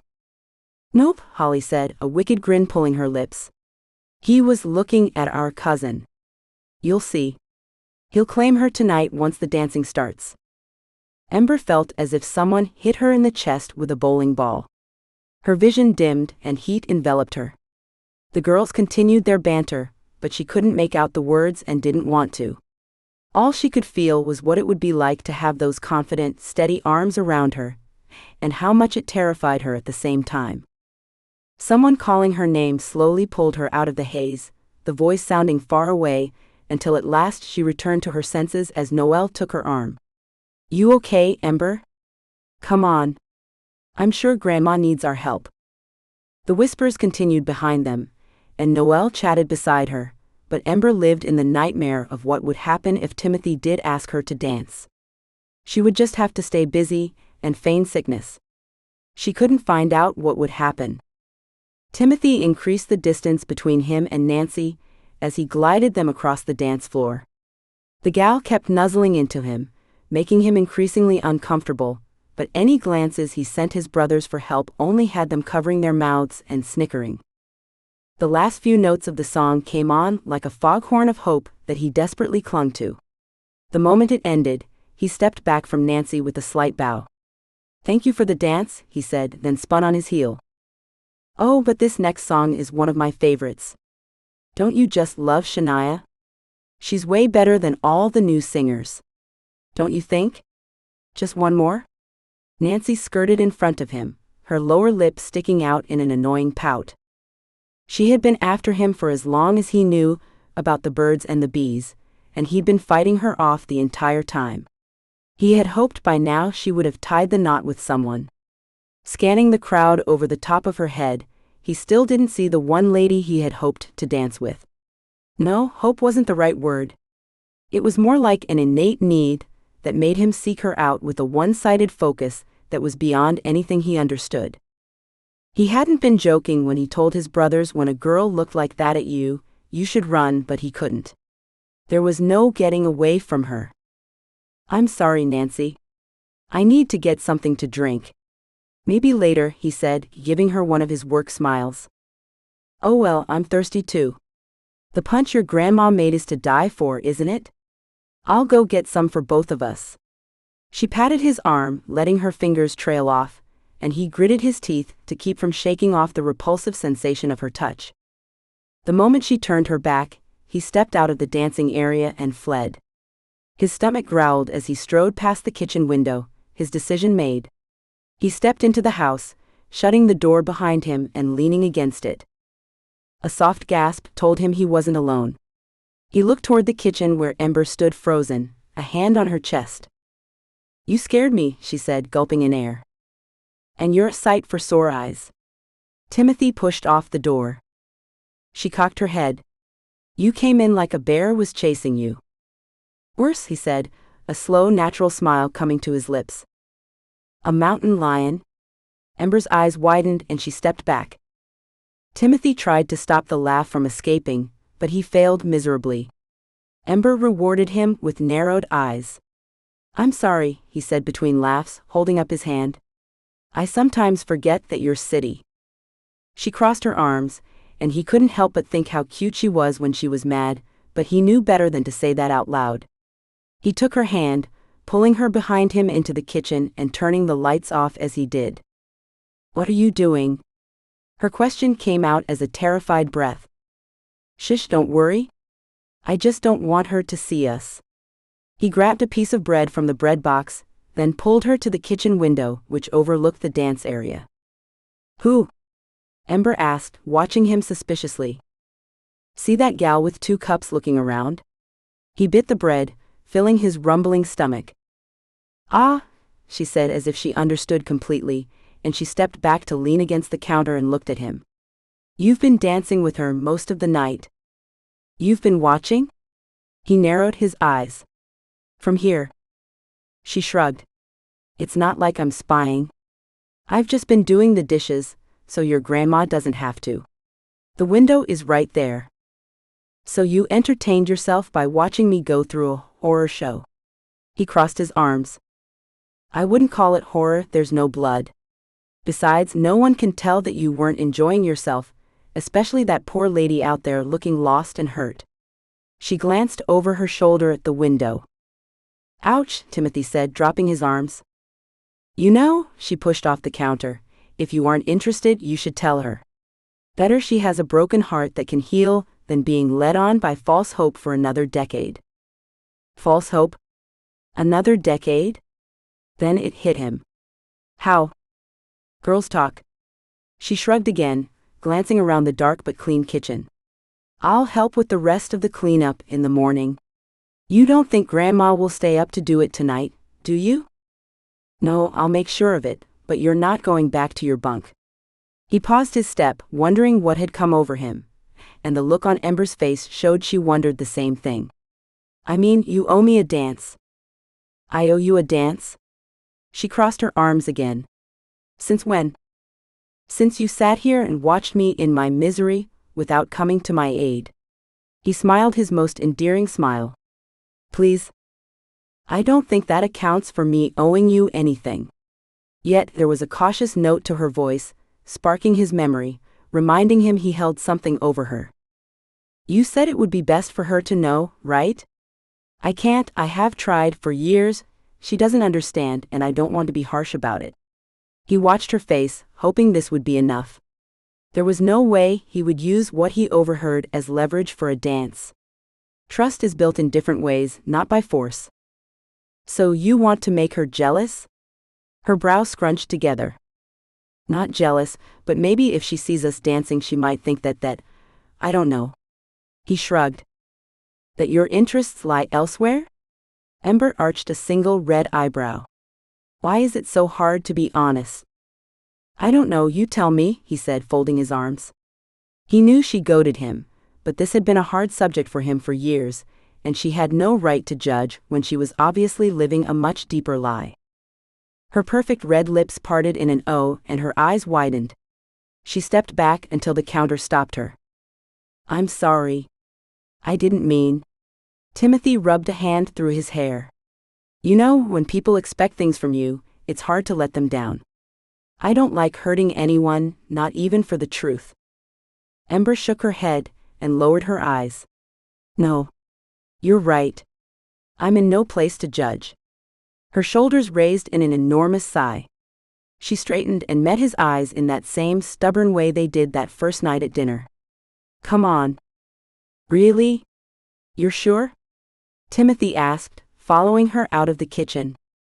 If it means saving that lady another decade of false hope, yeah, she said, but she grinned back at him. Geez, you're not gonna let me live that down, are you? It's not like I led her on. I was just being nice. Ember raised her brow. You nice? Timothy stopped and she turned toward him. You don't think I'm nice? Everyone thinks I'm nice. Nice isn't the word I would use, she said, meeting his eyes. He folded his arms against the incredulousness that he felt. What word would you use? Her hands squeezed tightly together, otherwise she didn't move. The lights strung around the dance floor cast a glow around her, making her seem magical, even angelic. Intense, she whispered the word. Loyal. Solid. His arms dropped, the words hitting his chest and working their way right toward his heart.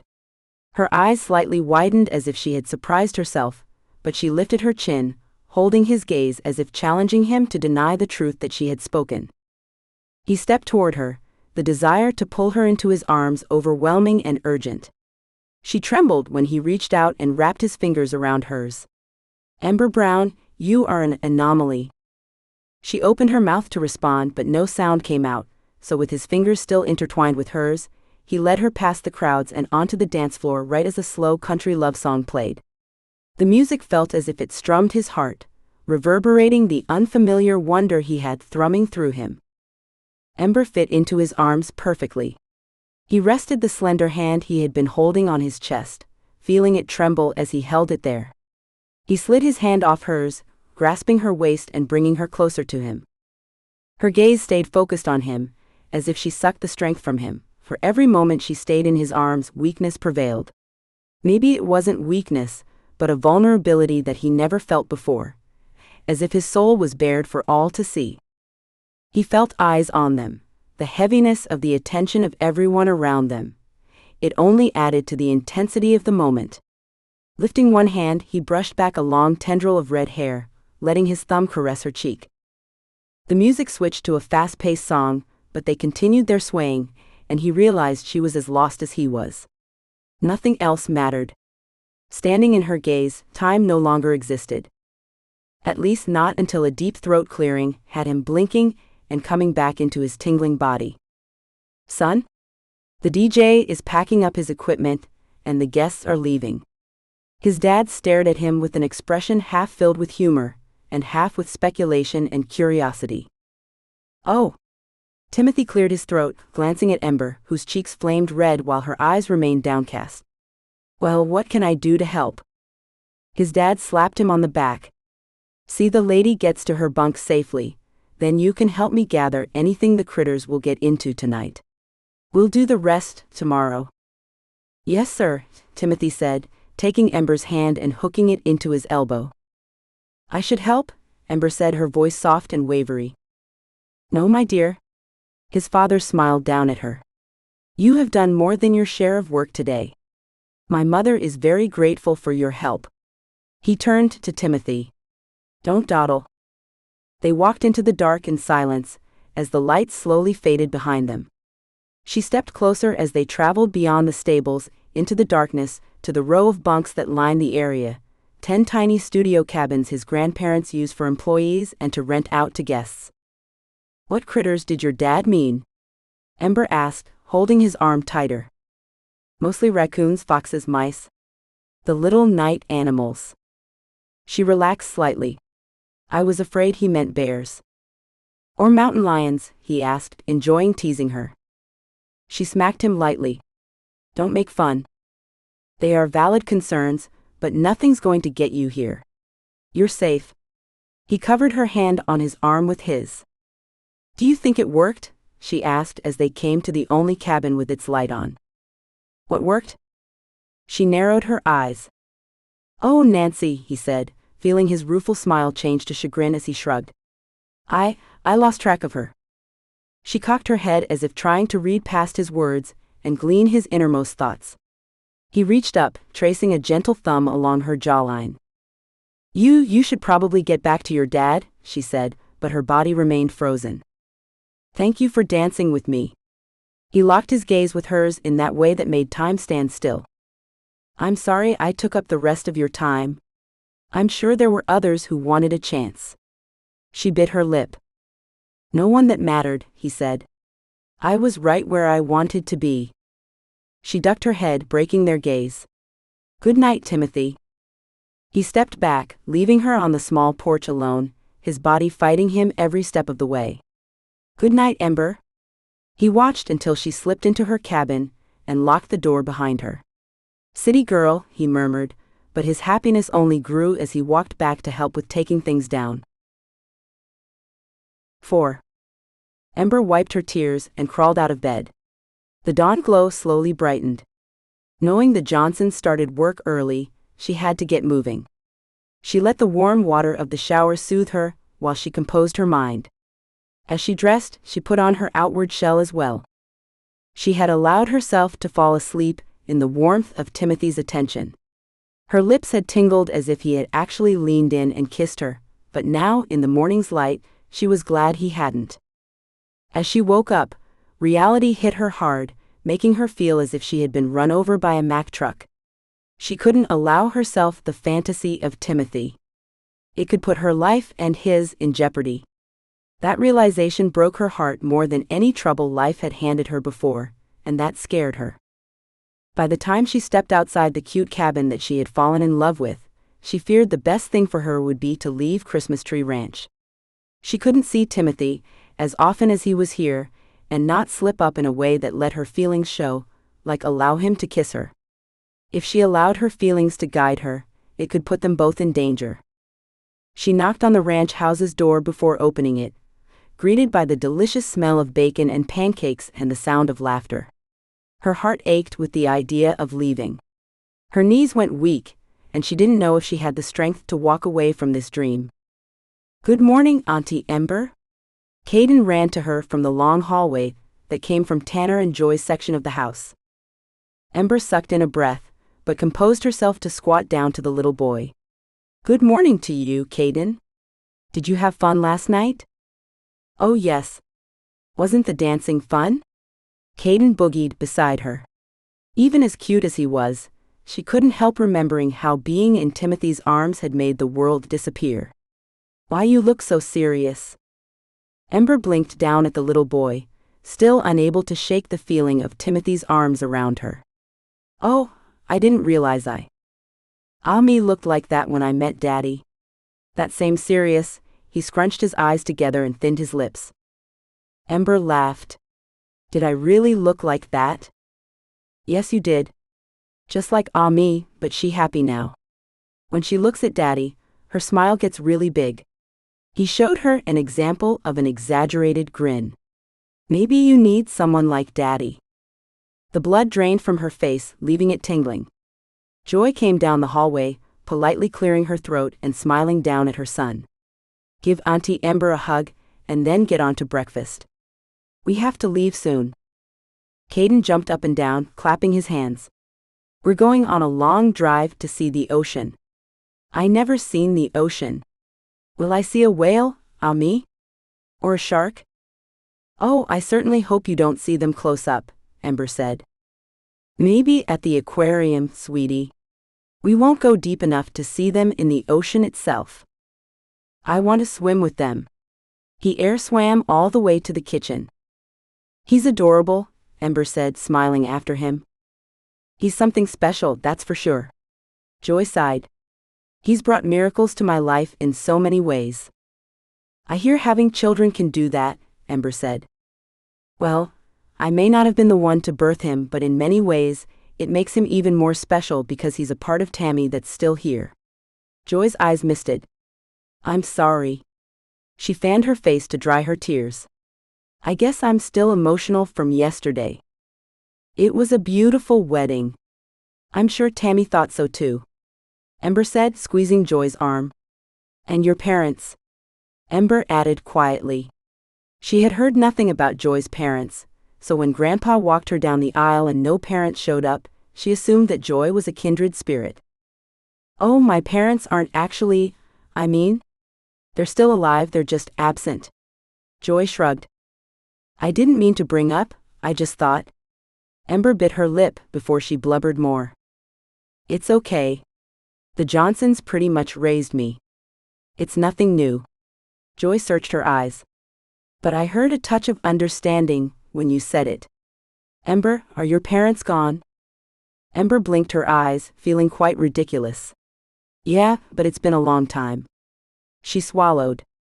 "Breakfast sure smells good." "It does," Joy said, smiling as she led them in that direction. "Ember, I know I'm leaving for a couple of weeks, but I'm here for you, and almost everyone in the Johnson family is a great listener." "Almost everyone, huh?" Ember tried to joke. "Well, men are not quite the same, though Grandpa has sound advice, and Timothy has a strong shoulder." She bent in and lowered her voice. "There's been plenty of times I've leaned on him when Tanner and I were having trouble. He's a wonderful big brother." "I've seen that," she said hesitantly. A small twinkle sparkled in Joy's eye, but she continued, "Tilly has to go back to college for a few more weeks, but she's a great friend. Mom's pretty good too, but her therapy is shopping. The best ever is Grandma. She'll listen until you're all talked out, then give you a cookie and tell you everything will turn out just how God planned it. Such a beautiful family, Ember said, not really meaning to say it aloud. They really are. The best ever. She stopped them before the kitchen door. And just so you know, you're already seen as one of us. I haven't done anything to deserve that. It's not a deserve thing, Joy said. They just have a way of knowing who is theirs and who isn't. Good morning, everyone said as they entered, and they hooted and hollered at Joy, teasing her about being a new bride. Grateful that the attention wasn't on her, Ember slid away from Joy and found a seat at the end of the table. Good morning. The gentle, deep voice had her freezing. How had she missed him when finding her seat? She hadn't prepared herself for the way her body would betray her, longing to lean into him as he leaned toward her. Good morning, she whispered, not able to lift her eyes to meet his. She knew what would happen if she did. You sleep okay? He asked, a hint of unease in his voice as he ducked further to see her eyes. No bears came knocking, did they? The joke did it, pulling her lips into a soft smirk. She kicked him under the table gently, and the shock of just that slight touch had her heart racing. Well, at least I got a smile out of it. He glanced at his family as they continued to give Joy a hard time, then returned his attention to Ember. Please don't feel awkward. You're not the one getting the 411 from everyone. They'll be polite around you, for now. She gasped and lost her battle with not meeting his eyes. What do you mean they? I mean it was, she lowered her voice. It was only a dance. He chuckled, and she hated that she enjoyed the way it sounded, like a babbling brook soothing the ache within her. Well, according to the fam, that one dance lasted 16 songs. What? Her eyes widened, and she covered her mouth before dropping her hand and leaning forward. Really? That's what they say, but they are known for exaggeration. She sat back in her chair, aware as the excitement died down that several of them flicked their eyes her way, only to look away the moment she turned toward them. This wasn't good, it wasn't good at all. The entire family had returned this morning for the farewell to the honeymooners, and the breakfast table was loud. In some ways, she was glad that it was so crowded. It took the pressure off her or Timothy to answer questions. 16 songs, really? Her phone vibrated with a text, and she looked down at it, heart racing as it always did, but it wasn't her sister. It was Holly. Hey, so we didn't want to disturb you and Timmy to say goodbye last night, but we're dying to know how it went. Everything okay? Timothy's brow creased in genuine concern, and all at once she remembered what he knew, what no one should know. She nodded. Just my cousins. She quickly texted back, it was just a dance. Not a moment later came the response. I see how you treat your cousins, lol. Ember turned off her phone and put it in her pocket. That was the last thing she needed to deal with right now. Regret filled her. She shouldn't have given them her number. Timothy still watched her. He glanced at his family, then leaned closer. So I have the day off, after cleanup of course. Tanner entered the room, and chaos erupted again, saving Ember from responding. She had to keep a distance from him. She didn't have the strength not to fall. Timothy tried to lean over several times, but Ember acted interested in the banter and lively conversation. As it came to a lull, Timothy leaned over again, but Tilly beat him to it. Hey Em, I don't have to leave until after dinner. I thought I could show you around town a bit, introduce you to some friends before I left, Tilly said, her excitement filling the room. Oh, that would be wonderful of you, Grandma said, patting her granddaughter's hand. You were such a help yesterday, Ember. It wouldn't have gone as smoothly without you. Well enough, you might think of making this a new thing for Christmas Tree Ranch? Tanner asked, hope lining his voice. Now son, Grandpa started. Your mind should be thinking of your honeymoon, rather than business. We'll talk things over when you return. Tanner shrugged. Just planting seeds, Gramps. Honeymoon, Caden shouted. We going on honeymoon. You sure about this? Mom asked. Normally, it's just the couple. Caden could stay with us. Mimi and Caden would have so much fun, wouldn't we? Caden's face scrunched up as he adamantly shook his head. It's okay, Joy said. We want to do this as a family. Besides, we aren't normal. We're special. Isn't that right, Cowboy? Tanner held his hand up for Caden to high-five. Yeah. Caden cheered. Well, Dad said, pushing his plate back. We'd better get started and let these guys leave for their trip. You sure you won't let us help? Tanner asked. No way, bro, Timothy said, collecting empty plates. This is your day or week. Whatever. We got this covered. Go. Have fun with your family, married man. Ember stood, collecting plates as well. She met Timothy at the sink, and he took the plates from her. I guess I didn't speak up soon enough, he said, his voice lined with disappointment. I'm sorry, she said, trying to mask the relief that flooded her. The idea of spending the afternoon meeting strange women didn't exactly thrill her, but at least it would delay the talk she knew she had to have with Timothy. He smiled, albeit a little forcibly. It's fine. Besides, we'll be working a lot together over the next couple of weeks. Her heart jumped and fell all at once. We will? Yeah, there are some chores that aren't fit for, he choked back the words as his eyes met her narrowed ones. I mean that need two people. I often come to help Tanner in the evenings, when it's not our busy time, that is. We'll see. Ember spun on her heel to collect more dishes. The Johnsons made quite the fanfare with Tanner, Joy, and little Caden leaving. Then they focused on taking down the dance floor, storing the chairs, pulling down decorations, and cleaning up. By early afternoon, as the sun warmed the land, you could hardly tell there had been a wedding there the day before. Ember had done her best to avoid being alone with Timothy, always smiling politely, but avoiding long gazes and solo conversation. As people started taking off, Tilly came over and locked arms with her. Ready? Tilly asked, pecking her brother on the cheek. I'll come to say goodbye before I leave, big bro. You better, he said, then turned toward Ember. Oh well, have a good time. He shifted his weight, and then waved before turning back to talk with Grandpa. Poor awkward guy, Tilly said while leading Ember toward her car. You know, I don't think I have ever said that about Timmy before, huh? So who was the guy you were dancing with last night?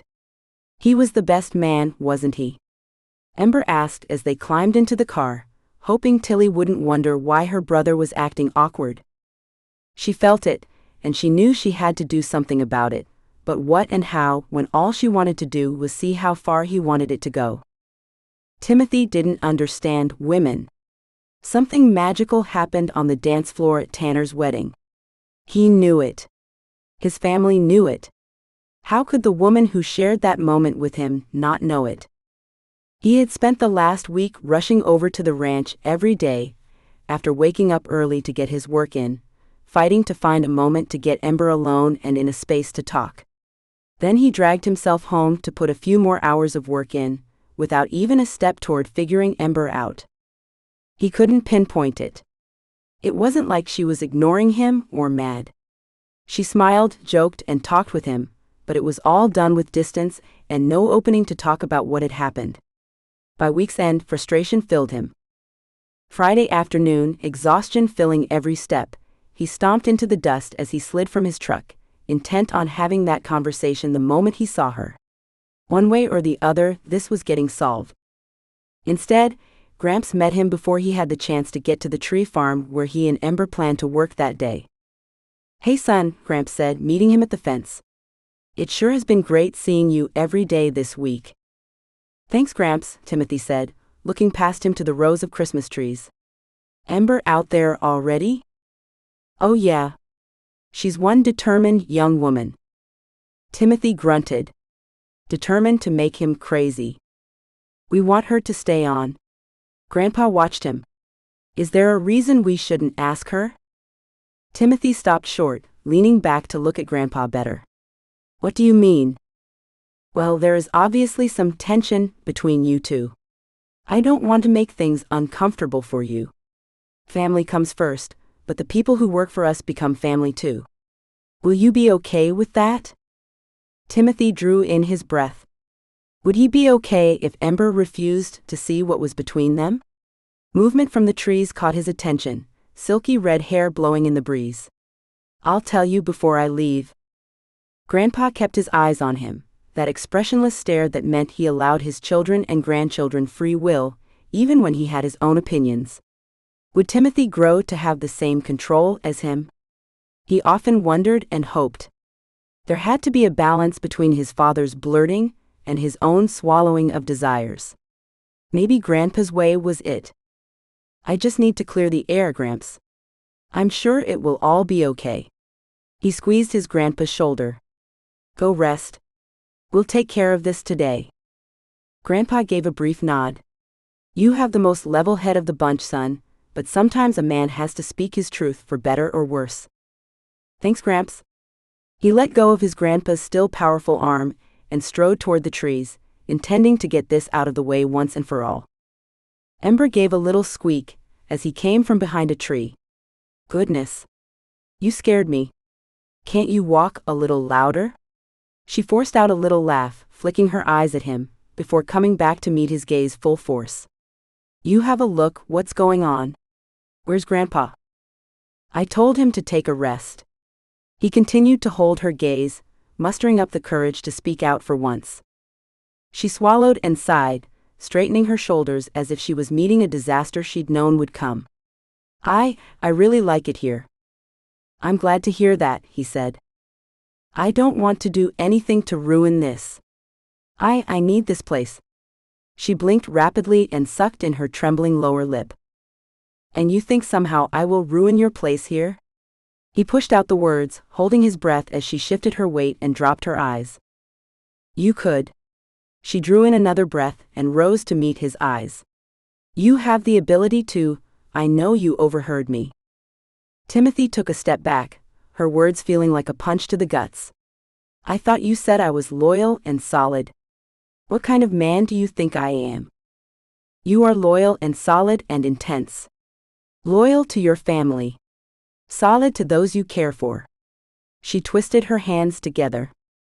And somehow that is dangerous to you? She gave a small nod, her breath coming out choppy. You are more dangerous to me than any wild animal on this mountain. She met his eyes, hers brimming, making the striking blue look like the azure waters of an island paradise. And I am 100 times more dangerous to you. Timothy laughed but choked on the sound as her tears finally spilled over. Whatever it is you're running from, Ember. It doesn't scare me. That's because you don't know what it is, she whispered, dropping her gaze to her hands. Pain ripped through his chest at seeing her tears.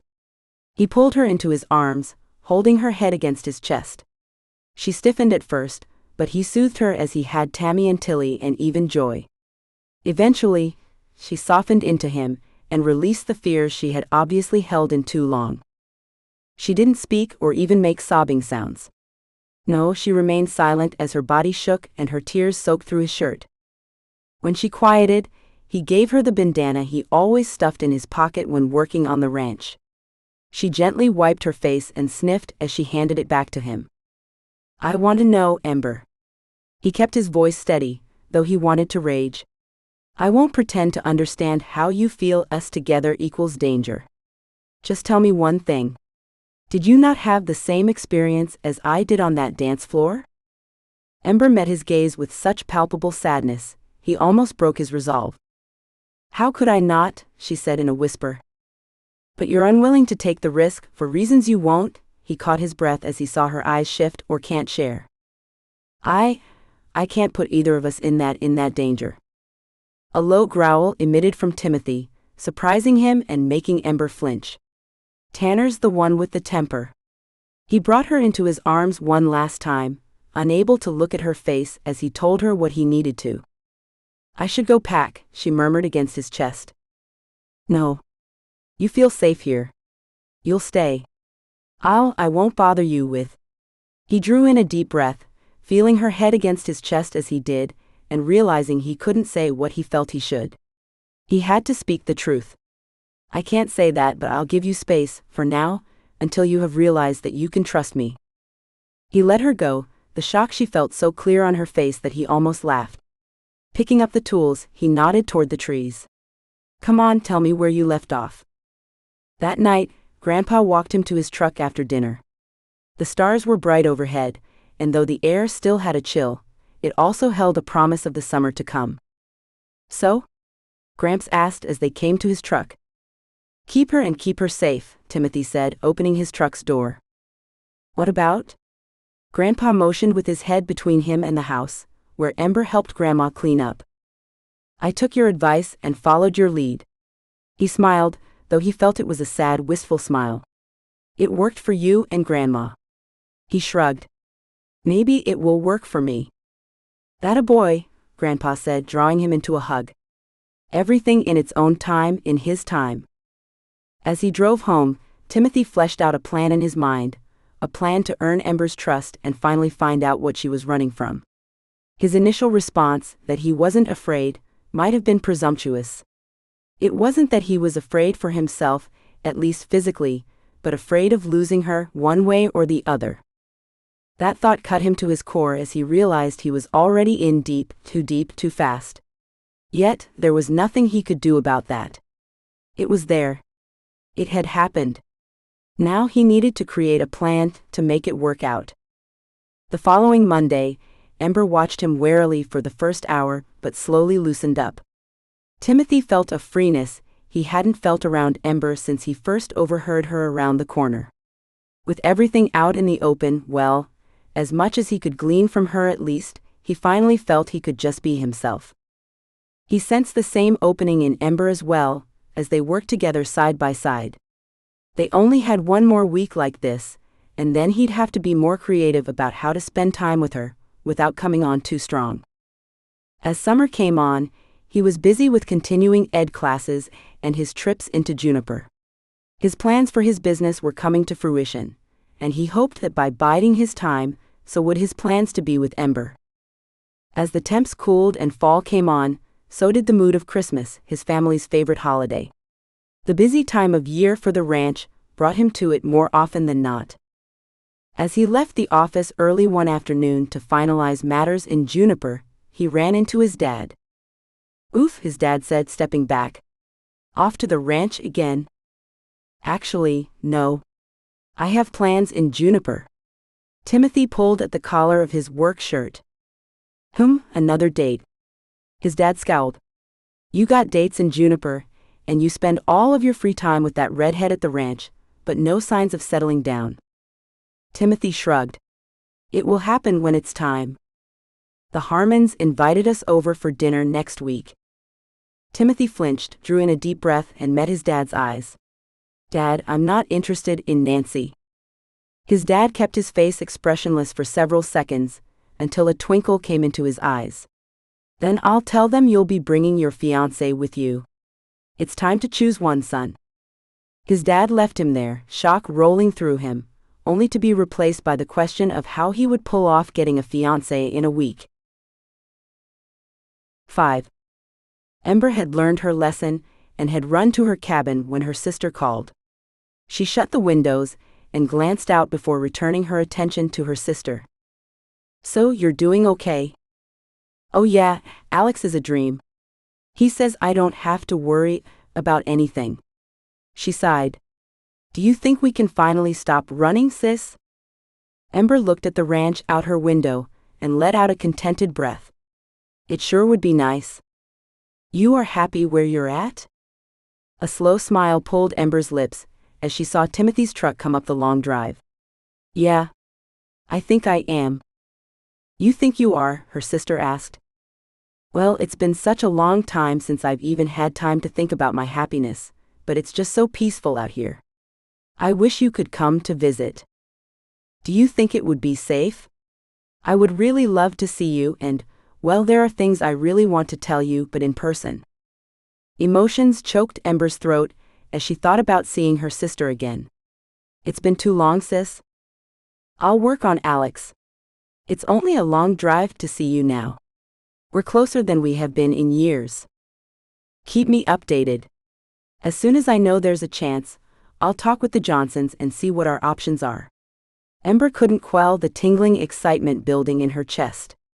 It had been over 5 years since she'd seen her sister, and though she was pretty sure she knew what she would look like, the longing to give her sister a real hug, to laugh with her and just be with her overwhelmed her. "I will. You know I appreciate you, don't you?" "Of course I do." Timothy's swaggering gait pulled Ember's attention as he lumbered her way, scanning the grounds. "I've got to go, but call me soon." "I love you." "Love you too, sis." Ember ended the call and slipped the phone back into her jeans. She glanced in the mirror and wiped any trace of tears away before coming out of her door just as Timothy reached the steps. "There you are," he said. Though his voice was easy, his smile was strained. "Everything okay?" That was well, my sister. She's doing good." Her heart raced as she shared that knowledge with him, but he already knew she had a sister. How could he not with what he overheard months ago? He gave a brief nod. "I'm glad to hear that she is safe and you're safe." Ember cocked her head, shielding her eyes as she tried to look at him under his cowboy hat brim. "What's wrong?" "You got a minute?" He shifted his weight. "Sure, you want to come in?" He glanced at the cabin, his expression showing he wanted to, but he shook his head. "It wouldn't look right, but I know a place." She walked alongside him, watching his jaw work as they traveled up a worn trail she hadn't followed yet. As much as she enjoyed the beauty of the ranch, it still made her uneasy to go outside the normal grounds on her own. What if she ran into a bear? The trail wound through tall trees and brush, until stopping at a rock outcropping that overlooked the ranch. Timothy stepped up onto the lower rock and held a hand down for her. She took it and stood beside him. The view spread out below them, the ranch house, the stables and corrals, and the rows of Christmas trees. It was so picturesque that she drew in a breath at the sight. "Whoa," she said, lost in the beauty. "Pretty incredible, huh?" Timothy hadn't let go of her hand and gently pulled her to the next, taller rock which created a natural bench. "Here. This is quite a place," she said, feeling her lips pull into a smirk, ignoring the thoughts of how many girls he had brought to this special place. "I used to come up here quite a lot just to think." He pointed past the trees to a little meadow. "See that flat over there? I always thought a house right there would be perfect. I bet it would be beautiful." All of a sudden, she was conscious of the heat building between their hands, but something in his demeanor made her feel like he needed the physical contact. "Have you asked your grandparents?" "Nah, I'm expected to continue my father's business, not the ranch's." "That's Tanner's place." Ember turned toward him. "You're expected, but what do you want?" "What do I want?" Timothy asked, his brow wrinkling. "I want my family to be happy." Ember laid her other hand on his knee. "What about you?" They had one of those long, get lost in each other's eyes moments, where she felt like he read her soul. Finally, Timothy heaved out a sigh. "I have a feeling we both could do some soul-searching about that question." Her lips twitched. "Yeah, you're probably right." She drew both her hands back, and after one more scan of the property she looked at him again. "So what's going on?" "I have to get engaged," he said, not meeting her eyes. Ember drew her hand back and sat farther away so she could look at him more directly. "What do you mean?" "I'm sure you know, the entire town knows that my parents want me to settle down, get married. They want me to be stable before my dad retires, so they know the business will be in capable hands." Timothy shrugged. "Why the rush?" Timothy cleared his throat, staring at his hands which were clasped together, as if needing to touch each other without having hers. "The Harmons invited my dad and me over for dinner, with the intention clear that my parents and the Harmons are trying to set me up with their daughter." He met her eyes. "Nancy." "Not her again," she said, rolling her eyes. "Can't you just tell her you're not interested? The Harmons are our biggest account, and the most prominent people in town. Angering them could cost." He lifted his hands. "So my dad told them I would attend the dinner with my fiancé." "He didn't," Ember said, covering her mouth, shock rolling through her. "My dad, well, he has his issues." He's a good man, but he's used to getting what he wants. And he's used to you complying, Ember said, crossing her arms. We each do what we have to in order to survive, he said, searching her eyes, making her feel the weight of the things she had done to survive. You're right, Ember said and sat up straighter. How can I help? Timothy blinked, as if he hadn't expected her to offer help. Timothy opened his mouth and shut it, his face draining of color. His deep brown eyes implored hers before looking away. You know you're the one person I feel completely able to be myself with. Ember narrowed her eyes. Maybe it's because you don't care what I think about you.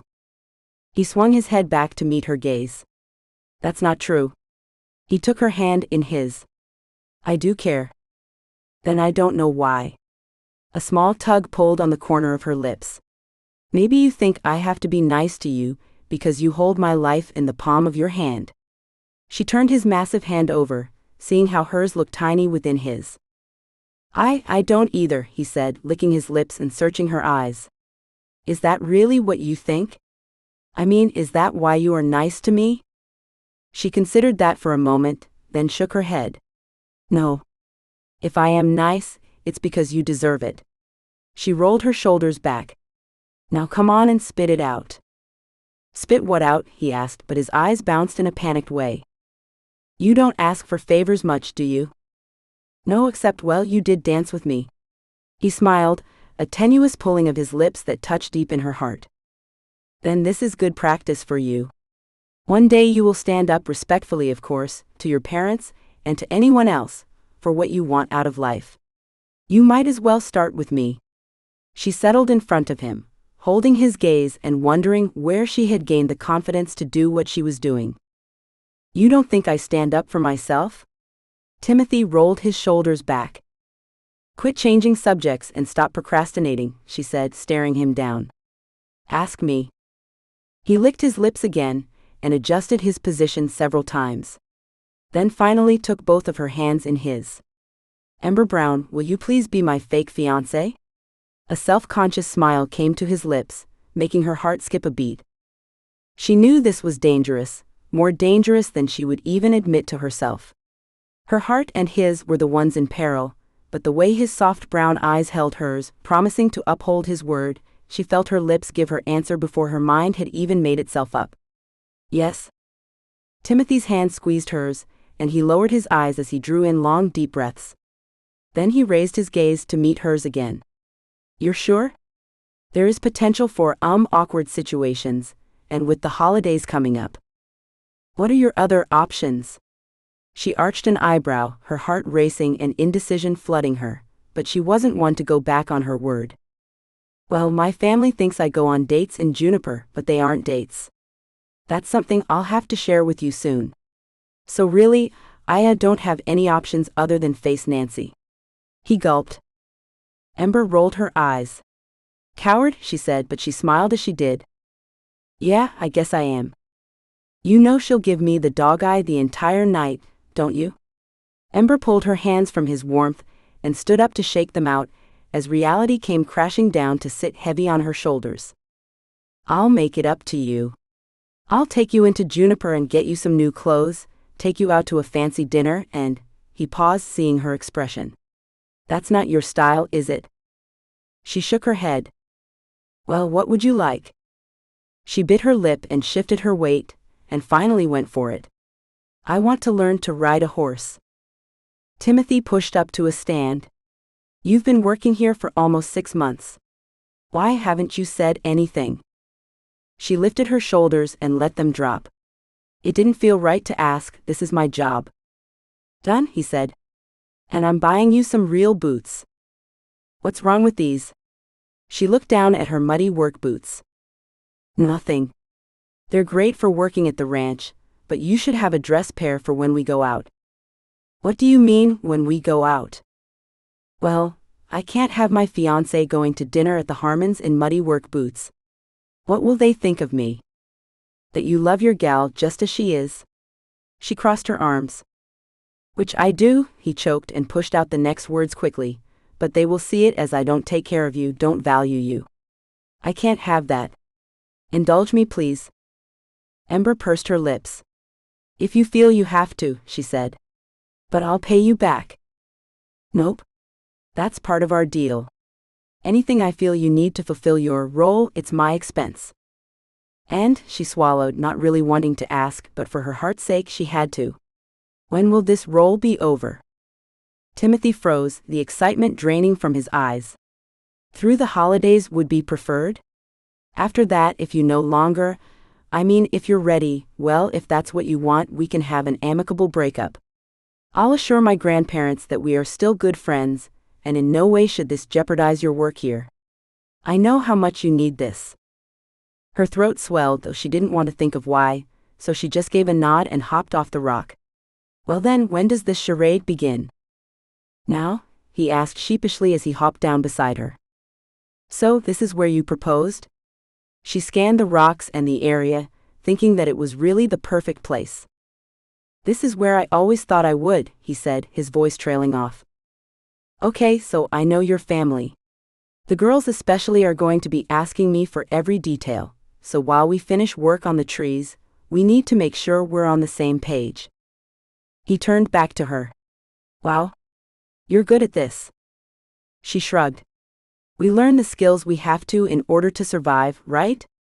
She gave him a shy smile, hoping she was making the right decision. Wait, Ember, one thing. He took her hand, making her turn back to him. Why? Why are you doing this for me? She gulped but held his gaze. Why did you not tell your family about what you overheard before you even knew me? I do owe you, Timothy Johnson, and I pay my debts. Timothy pulled at his collar, feeling the nervous energy shaking off Ember, and wondering if it was all him. He had walked to her cabin to pick her up for dinner with the Harmons. They both thought it best if they broke the news to Grandma and Grandpa first, and Tanner and Joy, since they were there as well. They had thought about waiting 2 more days and getting it all over at once during Thanksgiving, but knew Grandma and Grandpa would be hurt if they found out from his parents. Oh, I almost forgot, he said, digging into his pocket and coming out with a ring box. Ember laid a hand on her chest. Timothy, what are you doing? He enjoyed her nervousness and the breathy way her words sounded, realizing that he almost regretted this wasn't real. Well, you can't be a fiancé without a ring, can you? I didn't think about that. He opened the box, slipping the delicate ring onto her finger. Perfect fit. He smiled triumphantly. It's not a huge rock, but I thought you might want something more unique, gentler, and well, something that didn't get caught on all the work you do with your hands. It's beautiful. She breathed out the words, blinking her eyes. I can't wear this. It's part of the deal, he said, curling her fingers around the ring that fit so perfectly. Besides, it looks good on you. She stared at the ring for several moments, then swallowed and met his eyes. Thank you. You're welcome, he said, feeling like he had just won the lottery. Watching her moist eyes reflect the last rays of the setting sun, he wondered if he really had. Do you think they'll be upset? Ember bit her lip. Upset that we're engaged? Timothy stopped, looking at her incredulously. No, they'll be overjoyed. Why? Won't they see it as us hiding things from them? Or like, well, too fast? She pulled on his arm. What if they find out it's fake? They'll hate me. You're kidding, right? Timothy shook his head. It's me they'll hate. They already think I'm a womanizer. They'll be livid that I coerced you into such a scandal. The thought of it made him laugh. Ember tightened her hold on his arm. Are you losing it? Maybe, he said between laughs. This is the craziest thing I've ever done. She smirked and let go of his arm. So, now you're saying I'm a bad influence on you? Stop putting words in my mouth, he said, but he laughed once more, ending with a sigh. So? I'm not backing out on you now, she said, her chin slightly tilting up in what he had come to know as her stubborn stance. Okay then, he wrapped his hand around hers, let's have some fun. They strode into the house, nervous smiles on their faces. Knock knock. Timothy called out. In the kitchen, Grandpa returned. Timothy shook out his free hand and gave Ember one last look as he held the door open for her. As soon as the door shut behind them, and every eye was on them, he wrapped an arm around Ember. "We have an announcement." "No way," Tanner said. "I knew it," Joy said. Grandma's eyes widened and her lips drew up in a hesitant smile, and Grandpa's eyes twinkled. Little Caden looked around at all the adults, smiling as he tried to figure out what was going on. "What's so exciting?" Caden asked. Timothy looked down at his nephew. "I'm going to make your Aunt Ember a real aunt." "A real aunt?" Caden screwed up his face and shook his head. Joy leaned over to him. "Uncle Timmy and Aunt Ember are going to get married, well, eventually. It's like they are promised to get married." "It's called an engagement, Cowboy," Tanner said, standing to shake Timothy's hand and pull him into a hug. "I wasn't sure you had it in you, big bro." He leaned in close. "Just remember, I called it that first day." "You did, Tanner." He looked at Ember, feeling the tendrils wrap around his heart whether he wanted them to or not. "You really did." Joy gave Ember a hug, then wrapped her arms around Timothy's neck. "I'm so happy for you." "Good choice, son." "Good choice," his grandpa said, slapping his back. Only his grandma looked reserved as she gave them both hugs. "You sure surprised us," she said with a tentative smile. "I'm happy for you both." When the congratulations settled, Timothy looked at the time.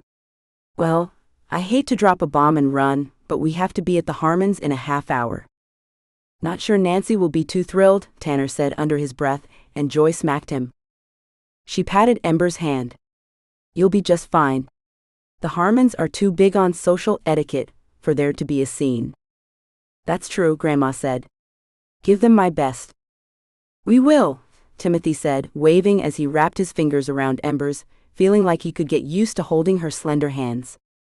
They remained quiet on the way down the drive, the truck bouncing and gravel clanging on the undercarriage. "Well, that went okay, I guess," Ember said. "I think your grandma knows something is up." "Well, if anyone would have a suspicion, it would be her." Timothy nodded. "She can usually tell a lie from a mile off." The fact that she only seemed wary and didn't have that knowing look in her eye showed that we're pulling it off pretty good. Ember nodded, though something in her eyes held an anxiousness he somehow didn't think had to do with lying. "Well, what should I expect at the Harmons? Do they eat with 5 different forks?" Timothy spent the remainder of the short drive instructing her on how dinners at the Harmons usually went. "They are the most affluent people in town, but they aren't what you might call elitists." Ember let out a breath. "Good. I am pretty good at pretending, but am not really elitist material." Timothy glanced at her as he pulled into the wide circular driveway. "Oh, I don't know. I think you could pull it off beautifully." She reached for the door. "Hold on. Let me open it for you." He hopped out of the truck and raced over to her side, opening the door and offering her his hand.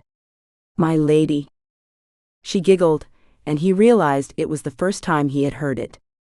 A laugh, yes, but a flirtatious giggle. Goosebumps flooded his skin as he realized once again how much he wouldn't have to try at this charade. Mrs. Harmon opened the door as they stepped onto the porch. "Welcome, your parents are already here." She motioned them in with a forced smile as she discreetly took in Ember, but not discreetly enough that he didn't notice. "Mrs. Harmon, I'd like to introduce Ember Brown, my fiancé," Timothy said. "Oh, yes, I remember you from the wedding," Mrs. Harmon said, holding a limp hand out for Ember to shake. Ember radiated graciousness. Even he had a hard time seeing any forcefulness to her demeanor. "It's a pleasure to meet you. Come. We're in the parlor." They followed her, sharing a secret, wide-eyed glance before he wrapped his fingers around hers again.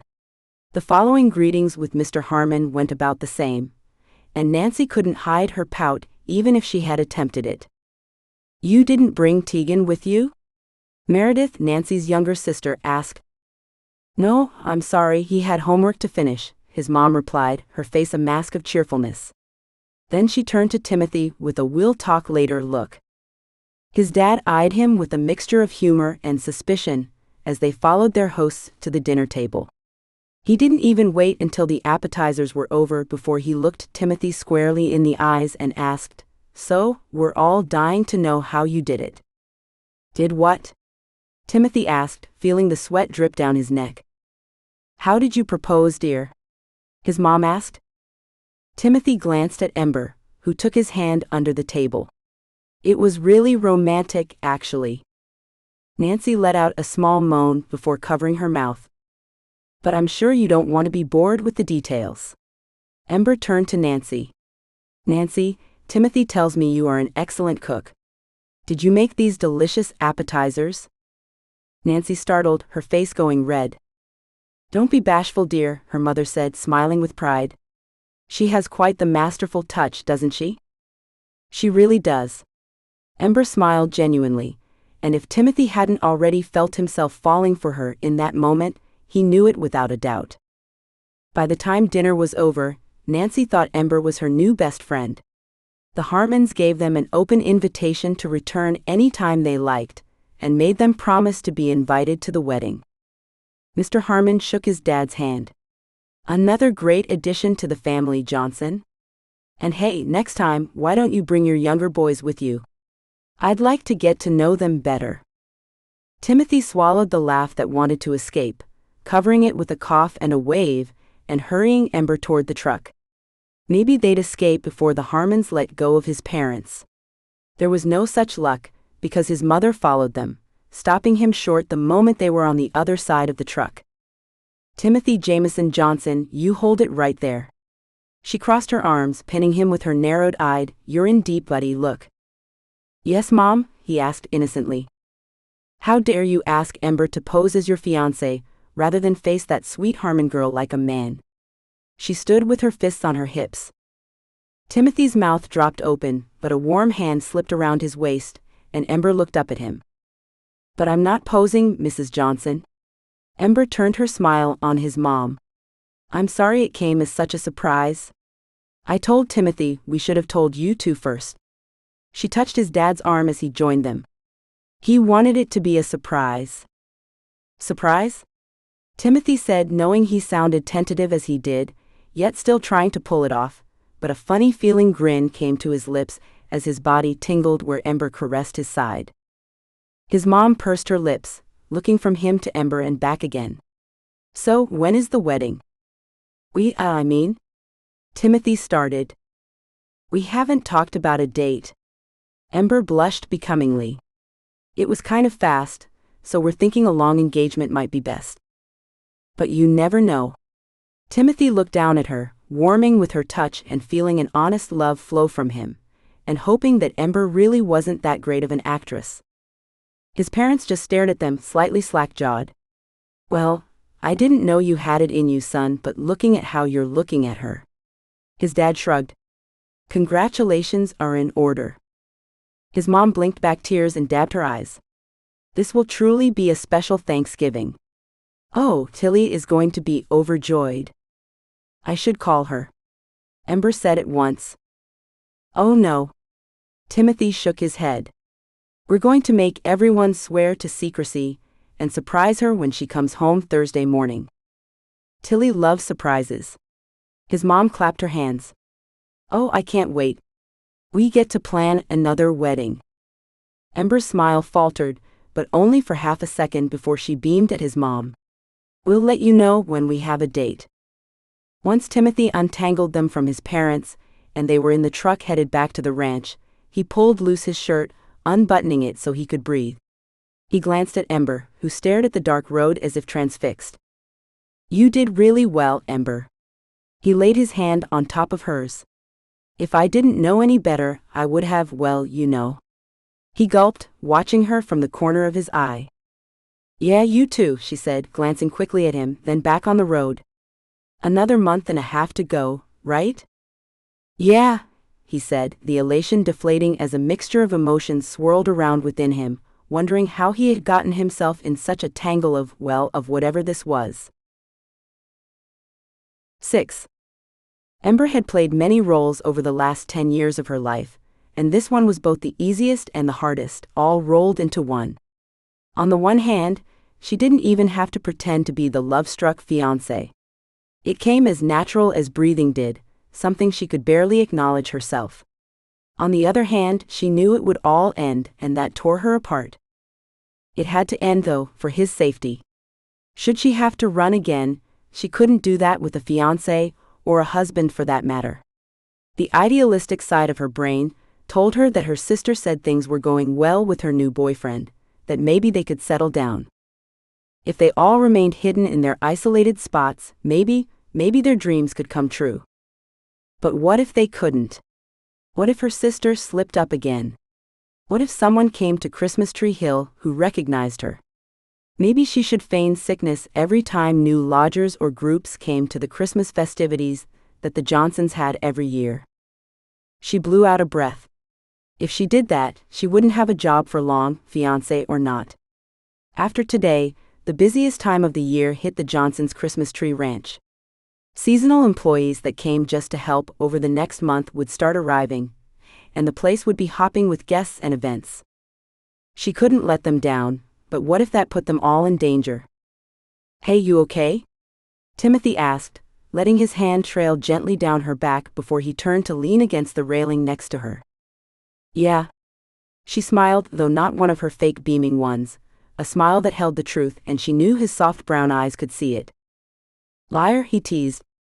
She shrugged. "Holidays are hard." Easiest thing to blame it on, and it wasn't a lie. They were hard. The little she remembered of her mom seemed to center around holidays. The delicious smells, her cheerful demeanor, warm hugs, all the things a child could want in a mother. Plus, she missed her sister. "They should be about family, and right now you're not with yours," Timothy said, reading her eyes. "I won't pressure you to tell me what you're running from, or why you can't see your family. Though I'm willing to listen whenever you're ready." She pulled her eyes away, settling them on the gentle brown mare he promised to teach her to ride. Yesterday, they had started with getting to know Brownie.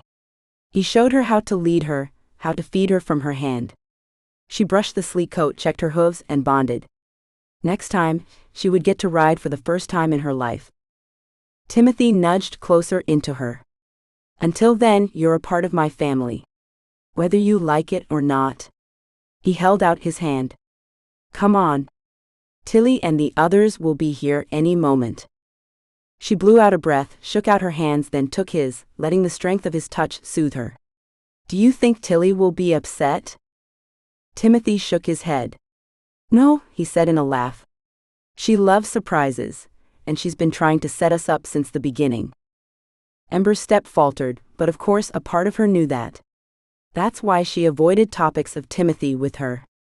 Maybe it was the fact Timothy knew this whole time Tilly was trying to set them up that made heat race up her neck to settle in her cheeks. "Thank you again, Ember." He stopped her at the edge of the barn, smoothing back the hair that blew in the breeze, picking up as a storm approached, dark and forbidding from the northwest. "Thank you for keeping my issue to yourself," she said. "Everyone has a past, Ember." "Yeah, but some are more dangerous than others," she whispered as his parents' truck and Tilly's car pulled up into the driveway. She blew out another breath. "Here we go."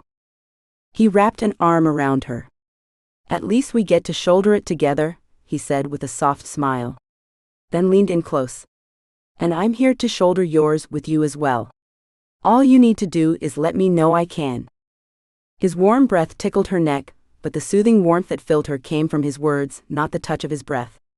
What would it feel like to have someone to confide in?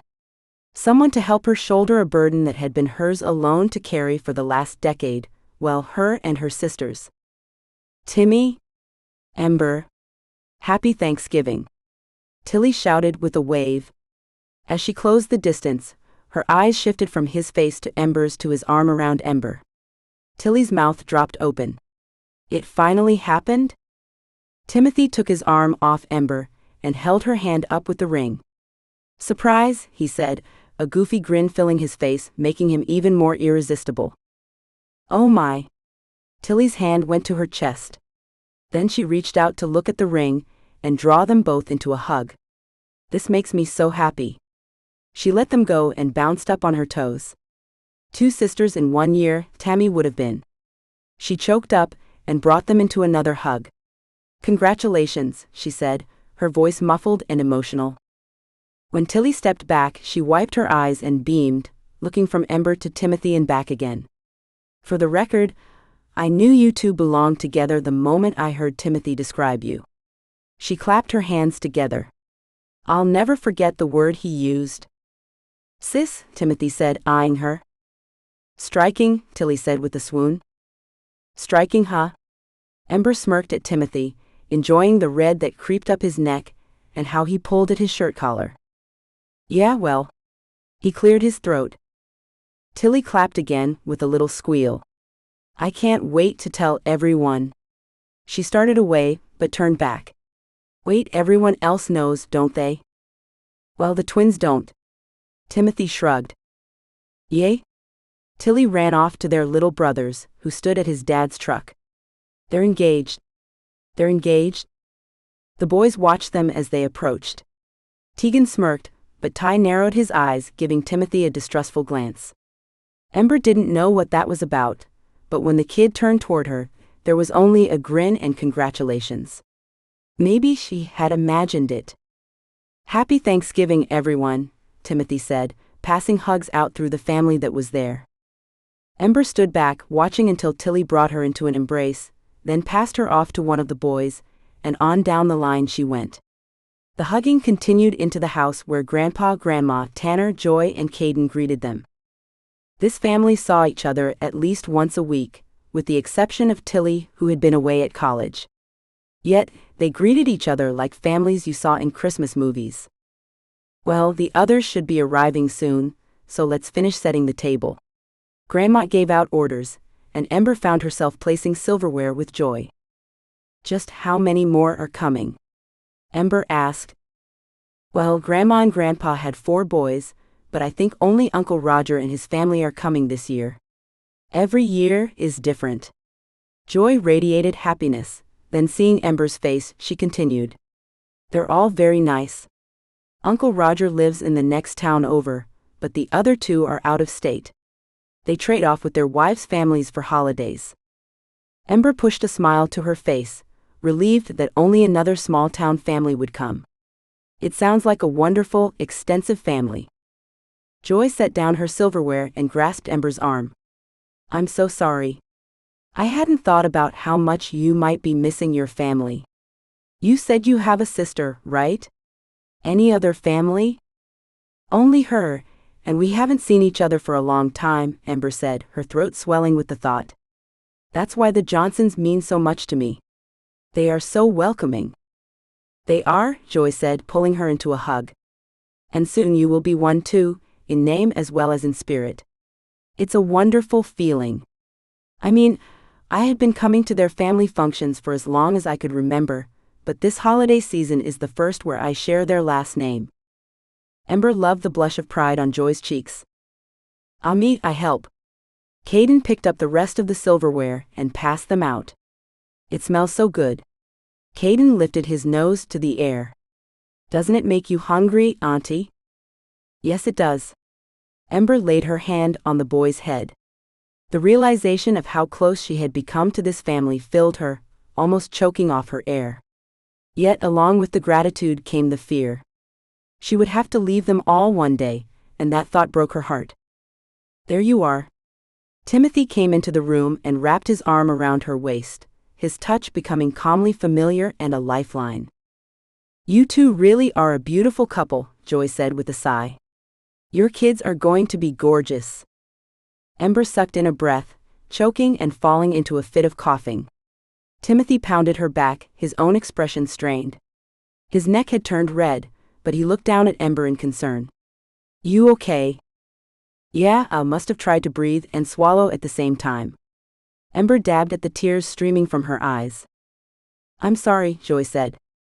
"It's a little soon for that. I must just have babies on my mind." Her cheeks flushed, and she quickly bent down to Caden. "Let's go see if Grandma needs any more help." "Okay," he said, turning to wave at Ember and Timothy. "See ya, kiddo," Timothy said, then turned to Ember, alone in the dining room. I'm sorry. That's one aspect we forgot to talk about, huh? Well, Ember patted her chest to rid herself of any lingering coughs. I think it's probably normal for engaged couples to get a bit discombobulated when kids are mentioned, right?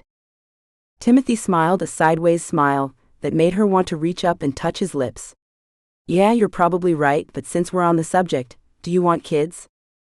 Hypothetically, she asked, a rapid vibration starting in her chest. Let's say in a perfect world. Well, a lot would be different in a perfect world, wouldn't it? She searched his eyes, wanting to give in to the attraction she felt, the depths she knew could be there if she allowed it. He looked at her knowingly. Perfect is hard to create, but I'll do my best. So? In that perfect world, yes. Yes, I would want kids. At least 2, but I might be convinced into more. She cocked her head to listen to the family mingling across the hall. Your family seems to do well with large families. Timothy laughed, leaning against the wall and watching her with something deep in his eyes that seemed to spark hope within her, a dangerous hope. That they do. Guess we'll see what this generation does. Ember swallowed, wanting so much to follow this perfect world daydream, but knowing that this world wasn't perfect, far from it. For now, if someone else asks, we'll be more prepared, and a we'll see what happens is as good a response as needed. He put his arm around her, leading her into the room, but first he leaned down.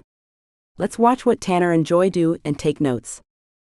Good idea, she said, thinking of Joy's blushing cheeks and babies being on her mind.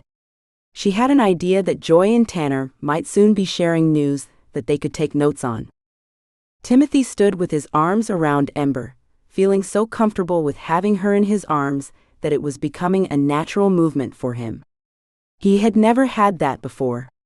Sure, he had dated, but nothing ever that was serious, nothing even close to an engagement.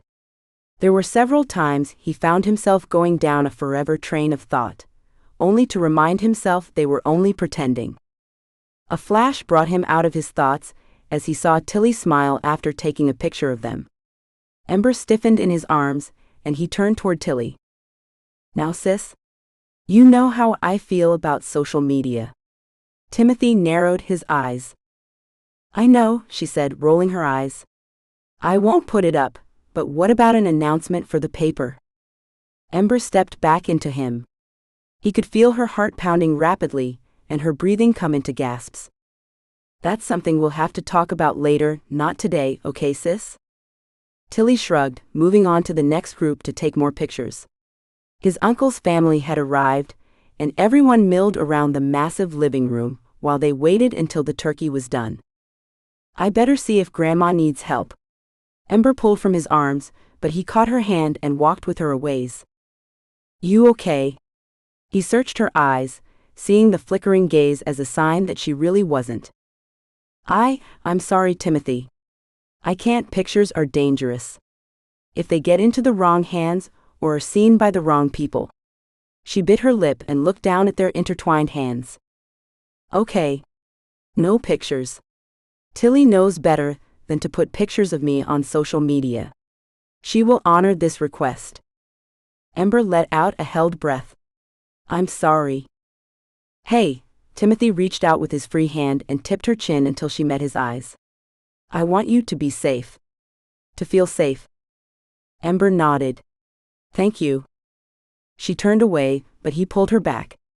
And Ember, you can tell me what's going on. I appreciate that, but not now, okay? She squeezed his hand before slipping her fingers from his and disappearing into the kitchen.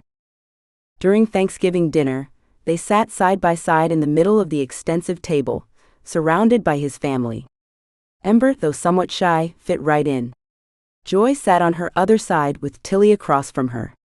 Between the two of them, they kept her busy chatting. It wasn't until Tilly spoke up at a lull in conversation around the table that every eye turned to Ember and himself. So, how did my big bro propose? Tilly sat forward, eager to find out. Timothy cleared his throat, planning on sidestepping the conversation, but every eye at the table was on him. He glanced at Ember, and she slipped a hand on his thigh under the table. Well, I took her to my favorite spot on the ranch. Timothy shrugged. Tilly's smile widened. You mean the Rocky Point? You've never taken anyone there. Ember gazed up at him, her eyes softening as their eyes held each other in the way they always had, ever since that first unlucky chance meeting. It was beautiful, she said.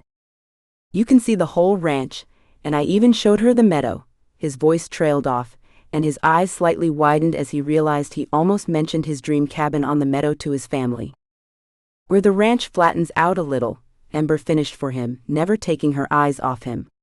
He was acting strange, uncertain, which, as you know, she flicked a glance at Tilly before meeting his eyes once more, is out of character. It was cute and romantic. I knew in that moment no matter what he asked, I would say yes, Ember sighed. And she did. I didn't realize until that relief hit how much I worried she wouldn't. He drew her hand up to his lips to kiss her fingers. She made me the happiest man in that moment. Whoa, is that really our big bro? Tanner looked at him with a goofy grin. Love can change a man's son, Grandpa said. We are so happy for both of you. Timothy barely heard them, he was lost in Ember's eyes. That wasn't their rehearsed proposal scene. It was what really happened, minus the fake part, but he saw the truth in her eyes as she spoke, and he knew she saw it in his. Had something just happened between them? The remainder of dinner continued on, but he was extremely aware of Ember sitting next to him, of her hand lying on his thigh as she talked about some of the things they worked on together. It felt nice, real, and he wished that it was. As dinner concluded, he helped carry the heavier items like the turkey and ham back into the kitchen. Where do you want this, Gramps? The turkey? Oh, I'll have to finish carving that to make it fit in the fridge. I'll take care of it, Timothy said, taking it to the island and slicing off chunks. Thanks, dear. Grandma wiped her hands on her apron and came over to him, watching him as he worked.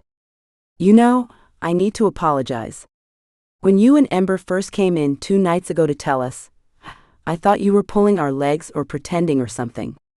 But tonight, I saw the love between the two of you. I mean, you two have been pretty, how can I say it, intense since Ember came. Tonight, though, I saw what lived behind that intensity. She squeezed his arm. You needed this, and I knew one day you would find it. Thanks, Grams, he said, his throat closing as guilt weighed heavy in his stomach. Was this something like what Joy felt when she came back and kept Tammy's promise to say Caden was hers? He opened his mouth, almost coming out with the truth, when Ember walked through the door, her hands full of empty plates. Their eyes met, and her cheeks turned a pretty pink. Maybe his grandma was right, maybe there was something there beyond the pretense of their plan. His mom, his aunt, Tilly and Joy came in and shooed him out so they could finish cleaning, and from the looks on their faces, gleaned secrets from Ember. He glanced at her before he left, but she shrugged, actually seeming fine to be left to fend for herself with the tigers. When the ladies returned to the party in the living room, Tanner wrapped his arm around Joy and picked Caden up in his arms. Timothy watched from the corner of his eye as they whispered together, and he motioned to Ember to join him. Do you think? Timothy asked, nodding toward his brother and his family. I do, she said, smiling and wrapping her hand around his arm as if it were the most natural thing in the world. We have an announcement, Tanner started, waiting until all eyes turned on them before shifting Caden up higher. We having a baby. Caden yelled, clapping his hands. The room erupted in a cheer. Timothy whistled and hooted and hollered. Ember shook her head at his silliness as she clapped. Everyone surrounded the happy, expecting family, giving congratulations and hugs. Timothy glanced down at Ember to see her eyes brimming. Oh, he said.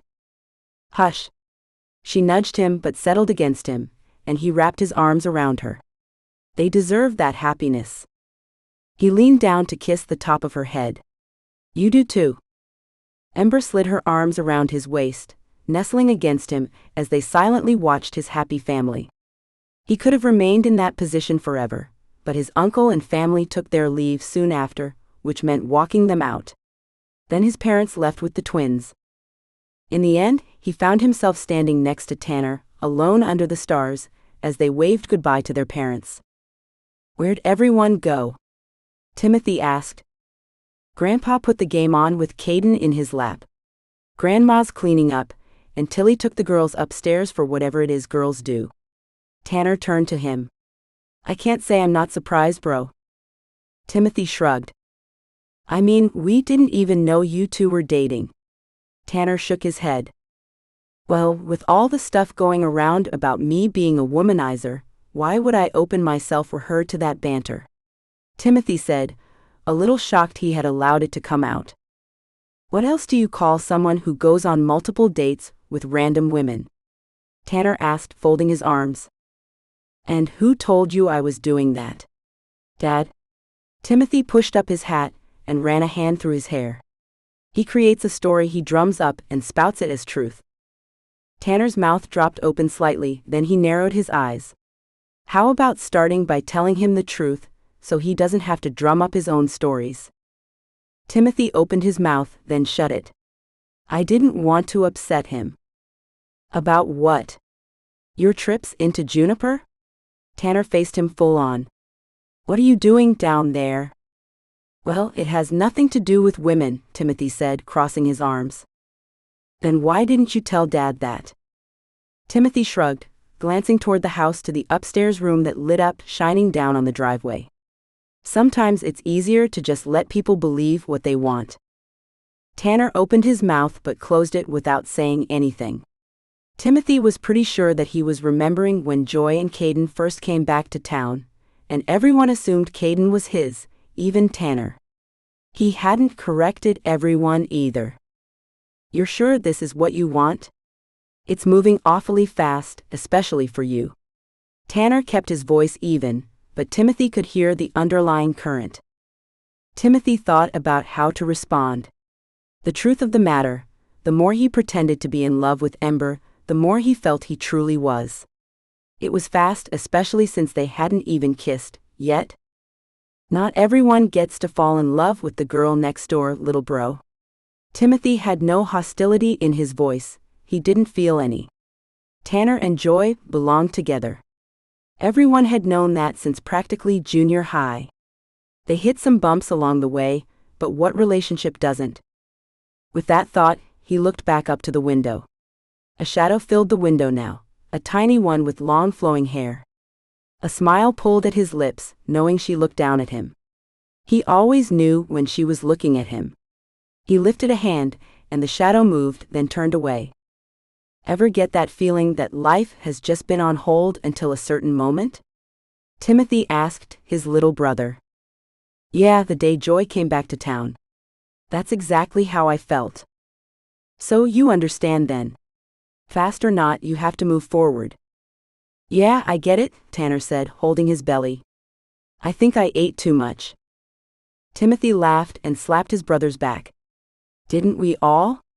Grandma is the best cook around, and you have to taste all of it. I think Grandpa has the right idea. By now, he's snoring away, and I bet Caden is too. I think I'm gonna join them." Tanner walked back toward the house. "I'll be there in a minute. Hey bro. Happy Thanksgiving." "Happy Thanksgiving, Timmy, and congratulations, man." "Thanks," Timothy said, watching his brother disappear into the bright house. He stood in the middle of the driveway, staring at the darker mountains against the blue-black of the night sky. The storm hadn't done much yet. Only a few showers came and moved on during dinner.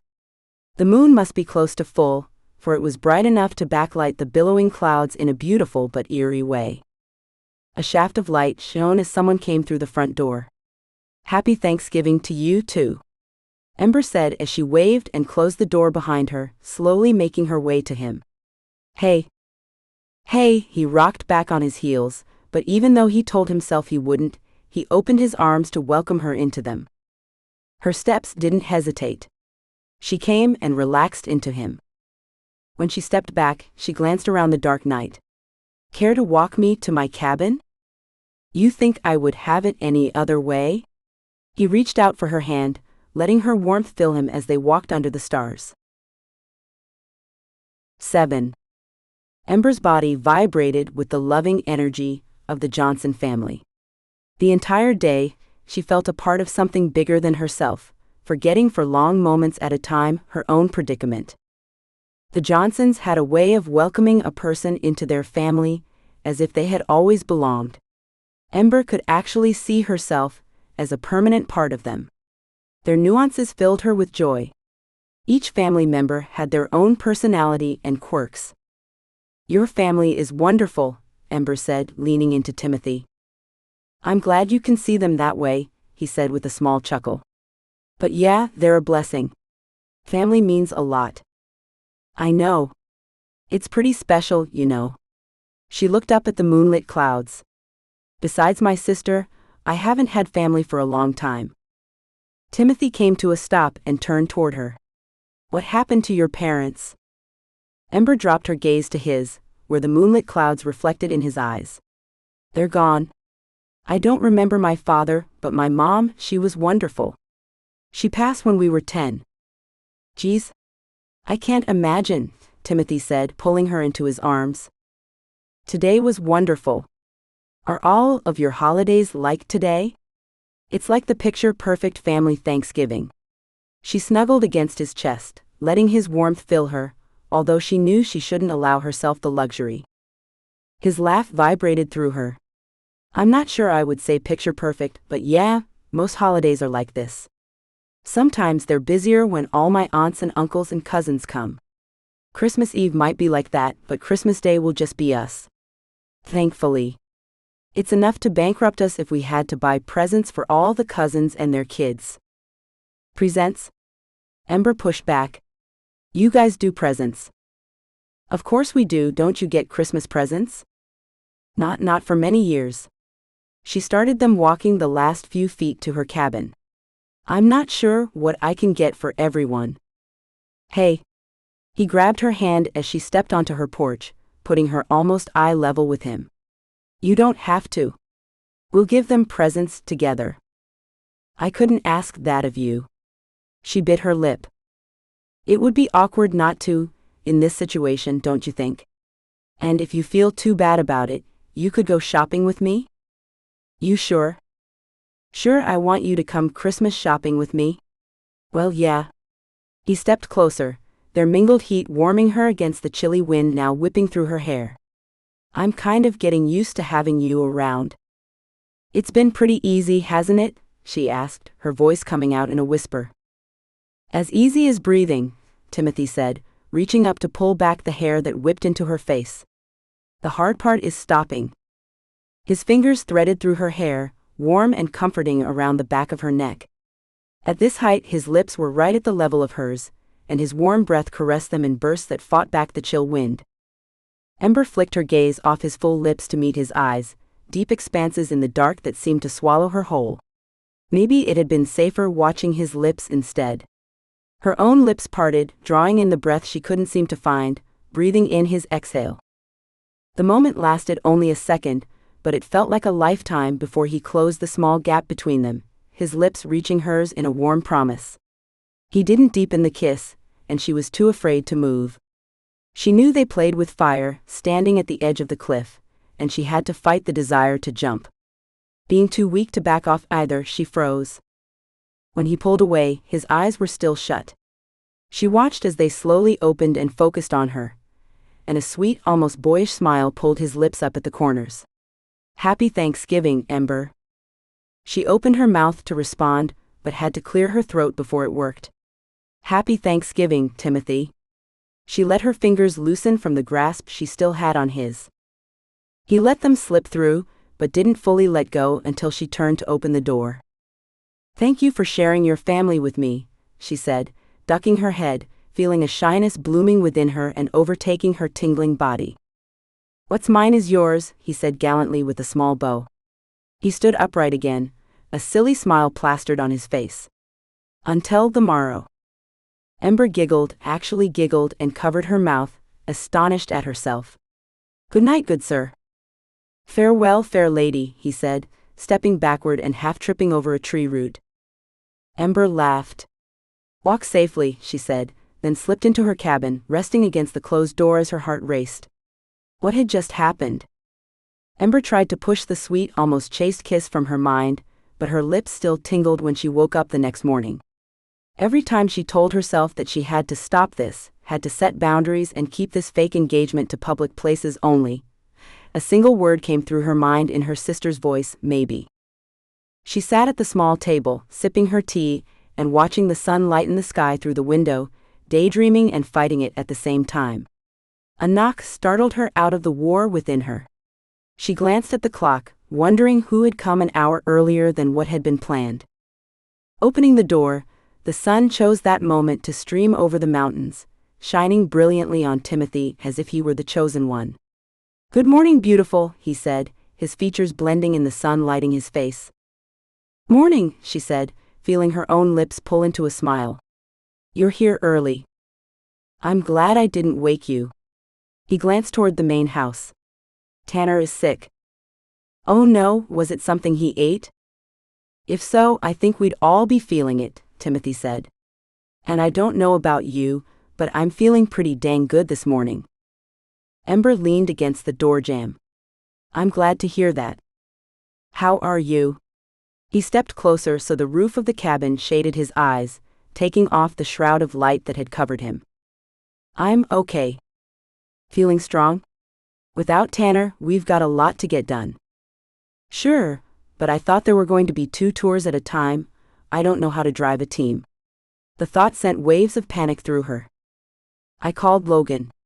He said he'd fill in for Tanner, but he won't be here for another hour. That only leaves a half hour before the first tour begins." Ember took a swig of tea, then set down her cup. She left the door open as she sat on the chair at her small dining table to tug on her work boots. Timothy entered, glancing around the sparse room. "No pictures or anything," he said as he leaned against the kitchen counter. "Habit, never know when I have to leave." She clamped her lips shut and focused on tying her boots.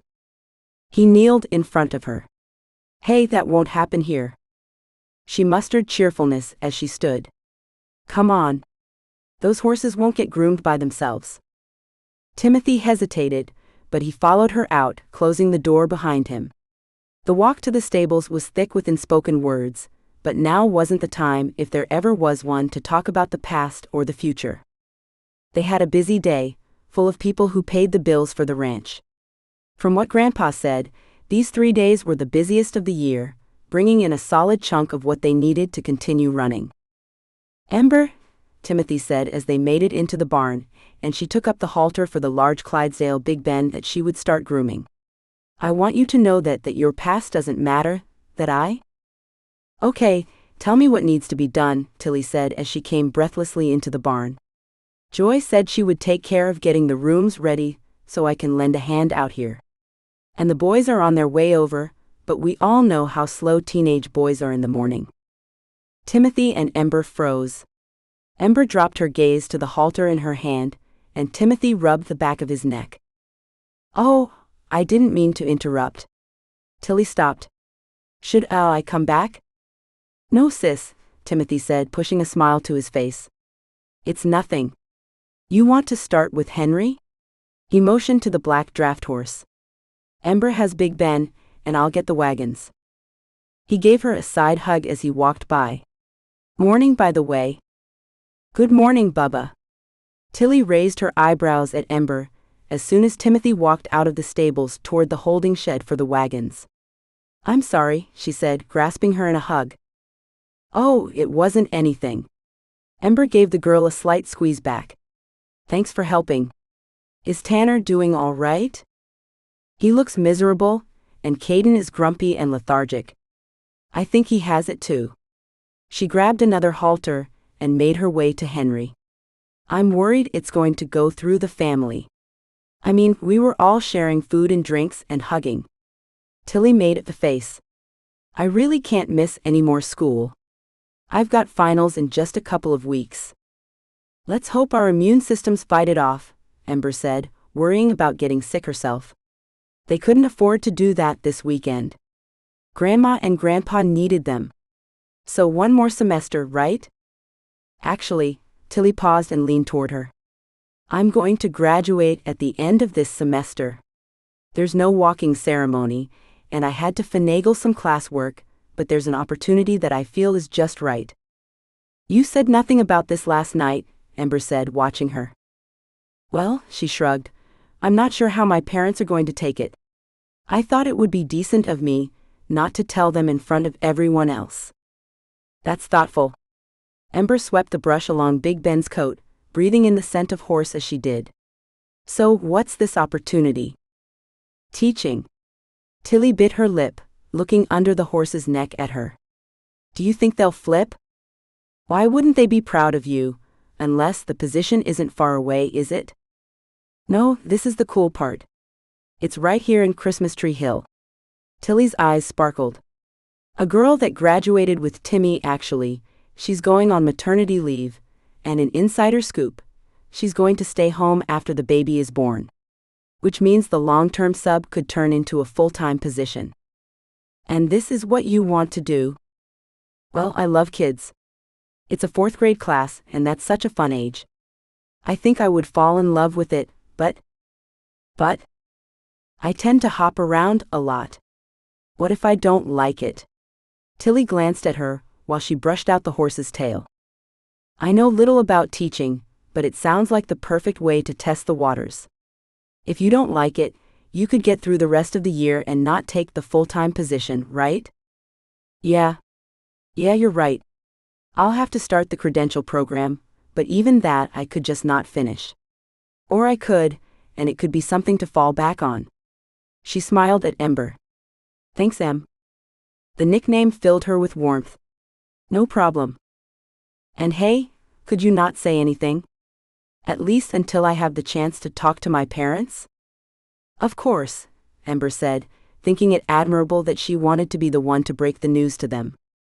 It's just that they had their hearts set on me being a doctor. I couldn't do it. I get squeamish at the sight of blood. Ember laughed. Hard to be a doctor and not be okay with blood. Exactly. She sighed. I don't like to disappoint them, but I'm not like Timmy. He puts himself last, never speaking up for what he wants. Except, well, until you, that is. Heat filled Ember's cheeks, and she conveniently ducked to brush the horse's belly. I think he's trying to learn to speak up. I would say so. Dad's been pushing Nancy on him for years. Prestige. Prestige? She made her voice deep and laughed. Marriage is a lifelong commitment. It should be made of love, not because of who someone's family is. Sounds like you know a little about love? Ember asked, doing her best to deter Tilly. She said. I don't know, but I do know that when I say I do, it's going to be because I can't see myself living without that man, not because my dad thinks he's a worthy match.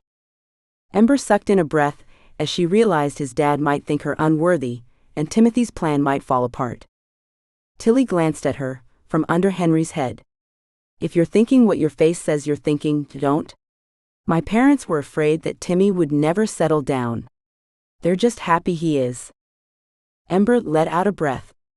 Thank goodness, because I'm far from prestigious. She gave a shaky laugh. You're perfect for him, Tilly said with a soft smile. The fire to his ice. Ember wasn't sure perfect was the right word, but she found it easy to pretend to be Timothy's fiancé, too easy. Her gaze lingered on where he had disappeared, and she worried at how much she missed his presence even now. A ripple of delight filled Timothy, as Ember turned on the wagon seat to talk with the little girl and her brother sitting between them. The open wagon was full of families in the back. Their chatter turned into a cacophony of noise where he couldn't decipher one word over another. Ember leaned down as she talked with the children, asking them about school and things that only kids enjoyed. She was a natural with them, and it warmed his heart seeing her in this role. Is he your husband? The little girl asked, eyes wide in wonder as she stared at Timothy, then back to Ember. Well, not yet, Ember said, glancing at him as she did. We're engaged. I wonder what it would be like to marry a cowboy, the little girl said. I want to be a cowboy too, her brother pouted. Anyone can be a cowboy, or a cowgirl. Timothy winked at the little girl. All you got to do is be willing to work outdoors no matter the weather, take care of your horses, wear a hat. He tipped his hat and nodded to the hat he had given Ember that morning. And put God first, your family next, and your ranch third. What if you don't have a ranch? The little girl asked logically. Well, a ranch can stand for any home and the animals in it, Ember told her, then gave him a quizzical look over the girl's head. Great way to put it, Strawberry, he said, giving her a smile that made her eyes sparkle. Why'd you call her a strawberry? The boy asked, scrunching up his face. It's her nickname, silly, his older sister said. Probably because of her beautiful hair. Thank you for the compliment. Ember touched the girl's locks. I think your hair is beautiful too. Like a golden sunset. The girl's smile widened, showing a missing tooth on one side. They were closing in on the stables, almost at the end of the tour for the day, and she realized it. Ah, is the hayride almost over? Yes, sweetie. I'm sorry. Ember patted her back. All good things must come to an end, Timothy said, his normal line, but the words had him pausing, realizing he didn't like that saying at all. His eyes went to Ember's, and he felt like hers reflected the sadness he felt when he said them. But only because new beginnings are coming, Ember said, tearing her eyes off Timothy and smiling down at the girl. The wagon came to a stop, and Ember hopped off. Come on. Go tell your family how much fun it was to drive the wagon. Timothy set the brake while watching her help the children off the seat and onto the muddy ground. The rain had eventually come the night before, leaving the earth rinsed clean and fresh for the beautiful day that had shined forth. That tour had been the last of the day. His shoulders ached, and his backside felt bruised from bouncing on the wooden bench seat all day, but overall he settled in a feeling of satisfaction. The families thanked him and Ember as they made their way over to Grandpa at the Christmas tree area. Children ran around the trees, exclaiming when they found the perfect tree for their home. Their parents would take the borrowed saw Grandpa had given them and work together to cut down the Christmas tree of their choosing. He wrapped an arm around Ember. This is where Christmas memories get made. He sighed contentedly. I've heard repeat customers tell me stories of coming here when they were kids, and now they bring their own children. A beautiful tradition, Ember said, leaning against him. You two forget the rest of your workload? Tilly asked, brushing off the hay from her pants. She and Logan had returned on the earlier tour, and already had the horses groomed and fed, and the wagon put away. Logan came up beside her, pulling off his gloves and shoving them into his pocket. Forgot how fun working on the ranch is, Logan said. He wiped his brow, pushing up his cowboy hat slightly as he did. Tanner should get sick more often. Don't say that. Tilly elbowed him in the side, giving him a sideways glance. Go enjoy the scene, she said to Timothy. Logan and I will take care of your team. Who said I would? Logan asked incredulously. I did, Tilly said, batting her eyelashes at him. Now go unharness the horses. Geez, your sister's demanding, Logan teased as he went past them to unharness their wagon. Shouldn't we help? Ember asked as Timothy drew her away. Nah, let's take what we can get. Well, maybe she just wanted a little extra time with him. Ember glanced back at Tilly and Logan bantering, before she nuzzled closer to Timothy as they walked toward the trees. What? Tilly with Logan? He laughed and shook his head. Logan has been Tanner's best friend since preschool. They are like brother and sister. That would be like me getting with one of my sister's friends. Ember glanced up at him, one eyebrow arched. You mean like Joy and Tanner? Oh. He glanced back at Tilly and shook his head as he looked forward again. No way. Okay, if you say so. Ember shrugged. You really think? He looked back again. Want to make a bet? How do you make a bet on something that could have a long timeline? Ember asked. How long? Till Christmas? Ember glanced back this time, then looked at him, biting her lip for a moment. With so much history, it might take longer, like next Christmas. Timothy stopped. Well, if you make a bet on something that may or may not happen until next Christmas, That must mean you're planning on sticking around. He waggled his eyebrows, making his cowboy hat dance. She glanced around, then lowered her voice. I haven't stayed in any place longer than a few months in the last decade. The idea of being here next year is very appealing. She smiled a sexy smile, one that was full of flirtation. The newness of it sent Timothy's heart to galloping, just as he remembered he had promised to teach her how to ride today. I almost forgot. He grabbed her hand as she walked towards Grandpa. You were supposed to ride Brownie today. Ember's lips parted, but then she tenderly rubbed her backside. I think I'm already a little saddle sore. Timothy laughed, rubbing his own tender bum. Yeah, me too. Rain check? How about next week, when things are a little slower? As long as you know, I'm not forgetting my end of the bargain. Bargain? Her brow scrunched, then her face fell. Oh yeah, of course. Our bargain. She dropped her gaze, letting it swing out. Looks like Grandpa needs me.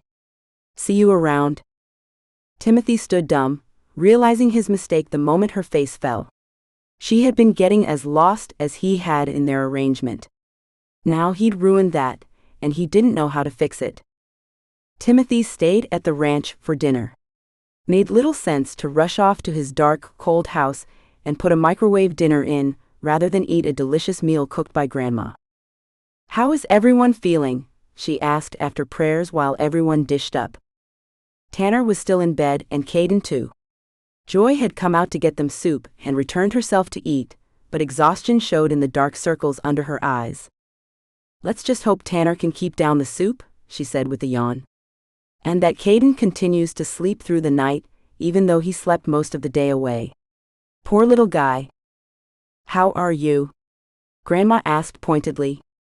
Just tired. No fever. Tummy is just hungry. Joy smiled before taking a heaping bite of potatoes. Forks clattering and some chattering came through from the other room as guests finished their meals that Grandma had served before the family had come in to eat. They must be done, Ember said, pushing from the table. I'll see to them. Grandma waved her back to her seat. They know just to leave their plates. We'll take care of it after we eat. Oh, okay, Ember said, returning to her seat next to Timothy. He loved how thoughtful she was, but she still avoided his gaze. He turned his attention to Grandma. How are you feeling, Grams? No fever or tummy upset? Oh, I'm fine, dear. There isn't a bug I haven't met yet. Takes more than a tummy flu to get me down. She glanced at Grandpa, worry etched on her brow. Grandpa only picked at the food on his plate, and his eyes were glassy. How about you, Ember? You work closely with Tanner. You still feeling okay? Joy asked, scrutinizing the small gal. Oh, I feel great, just tired. I haven't been around so many people in a long time. It takes it out of you, you know. She mustered a smile for Joy. Oh boy do I, Joy said with an emphatic nod. Conversation turned to memorable moments they'd experienced throughout the day. Tilly seemed to include Logan's name in a lot of her memories, but maybe he was being extra sensitive to it since Ember's fanciful idea. He watched Ember as she listened to Tilly's story, hardly eating, even after a long day's work. Maybe she was getting sick, too. When it came time to clean up, Grandma sent Joy back to rest with her guys. Timothy helped Grandpa to his couch, then checked the fire in their private living room, as well as the great room where he talked briefly with the guests. He hoped they wouldn't stay up too late. With Tanner sick and Grandpa looking like he might be coming down with it, either Timothy would have to stay to bank the fires, or he'd need to leave it to Grandma, which he would not do. He didn't normally help with the kitchen duties, but tonight he went into the kitchen and, as inconspicuous as possible, lightened the load for the ladies. Grandma's hands shook, and Ember looked as if she could drop any moment. Only Tilly chatted away, like she still had a ton of energy. I'm sleeping in Joy's old room for the weekend. Mom said I could stay at home, but, she shrugged, makes more sense for me to be here since I'm helping. We're happy to have you, dear, Grandma said, giving her a pat before setting dishes in the dishwasher. Oh, Timothy. There is a tree delivery scheduled for Juniper on Monday. If Tanner is still unwell, is that something you could take care of? I'll make it work, Grams. He took the last dish from her. Here, I'm going to finish things up. You go on and get Gramps to bed. He leaned down and gave her a kiss on the cheek. I'll be up early to help you with breakfast, Tilly said, giving her a hug. Good night, Ember said as she got a hug as well. Good night, dears. You really bless a woman, you know that. Grandma smiled at them before leaving the room. Okay. Tilly shoved Timothy aside. There's hardly anything left. You get your gal to bed. She looks like she's gonna drop. Hey, I'm okay, Ember said, but she covered a yawn and rubbed her eyes. Timothy leaned over and kissed his sister's forehead. Night, sis. See you in the morning. Drive safe, big bro. Both miles, he said, their secret joke. I'm serious. It's gonna be icy. Ember's eyes widened. Maybe you should just stay here. You offering to share your cabin? He joked. I'm kidding, he said as her eyes widened enormously. I can crash on the couch if needed. I'll see how it is out there. Let me know if you need blankets, Tilly said. Night, Ember. Good job today. You're a natural. Oh, thanks, Ember said, giving Tilly a wave as Timothy led her out of the kitchen to the front door, where he donned his coat and hat and handed her hers. Thanks, she said with a yawn. Come on, sleepyhead. He opened the door for her, an icy blast greeting them. Brr, she shivered, wrapping her coat tighter around her. You're gonna need a better coat for working outside this winter. He slid an arm around her. She remained silent, but she didn't shy from his warmth as they walked toward her cabin, their feet crunching on the mud frosting over. As they closed in on her cabin, she blew out her breath, watching it crystallize in the porch light. It's so cold up here, she said. Are you gonna stay the night on the ranch? Timothy shrugged. It's icy, but I'm not new to driving on ice. Tilly sounded worried, she said, biting her lip. Tilly is a worrywart, but if you were worried, he said. I am, she whispered. If it'd make you feel better, I'll sleep on the couch. It's actually quite comfortable, he said with a half chuckle. Thank you, she said as her striking deep blue eyes met his under the night sky. Good night, Timothy. She stepped back from him, opening her door. Good night, Strawberry, he teased, just to see her smile once more. The words he wanted to say died on his lips. He had messed things up today, but tonight was not the time to bring it up. She was too tired, and it was too cold for a discussion like that. Tomorrow, he would fix it tomorrow. 8.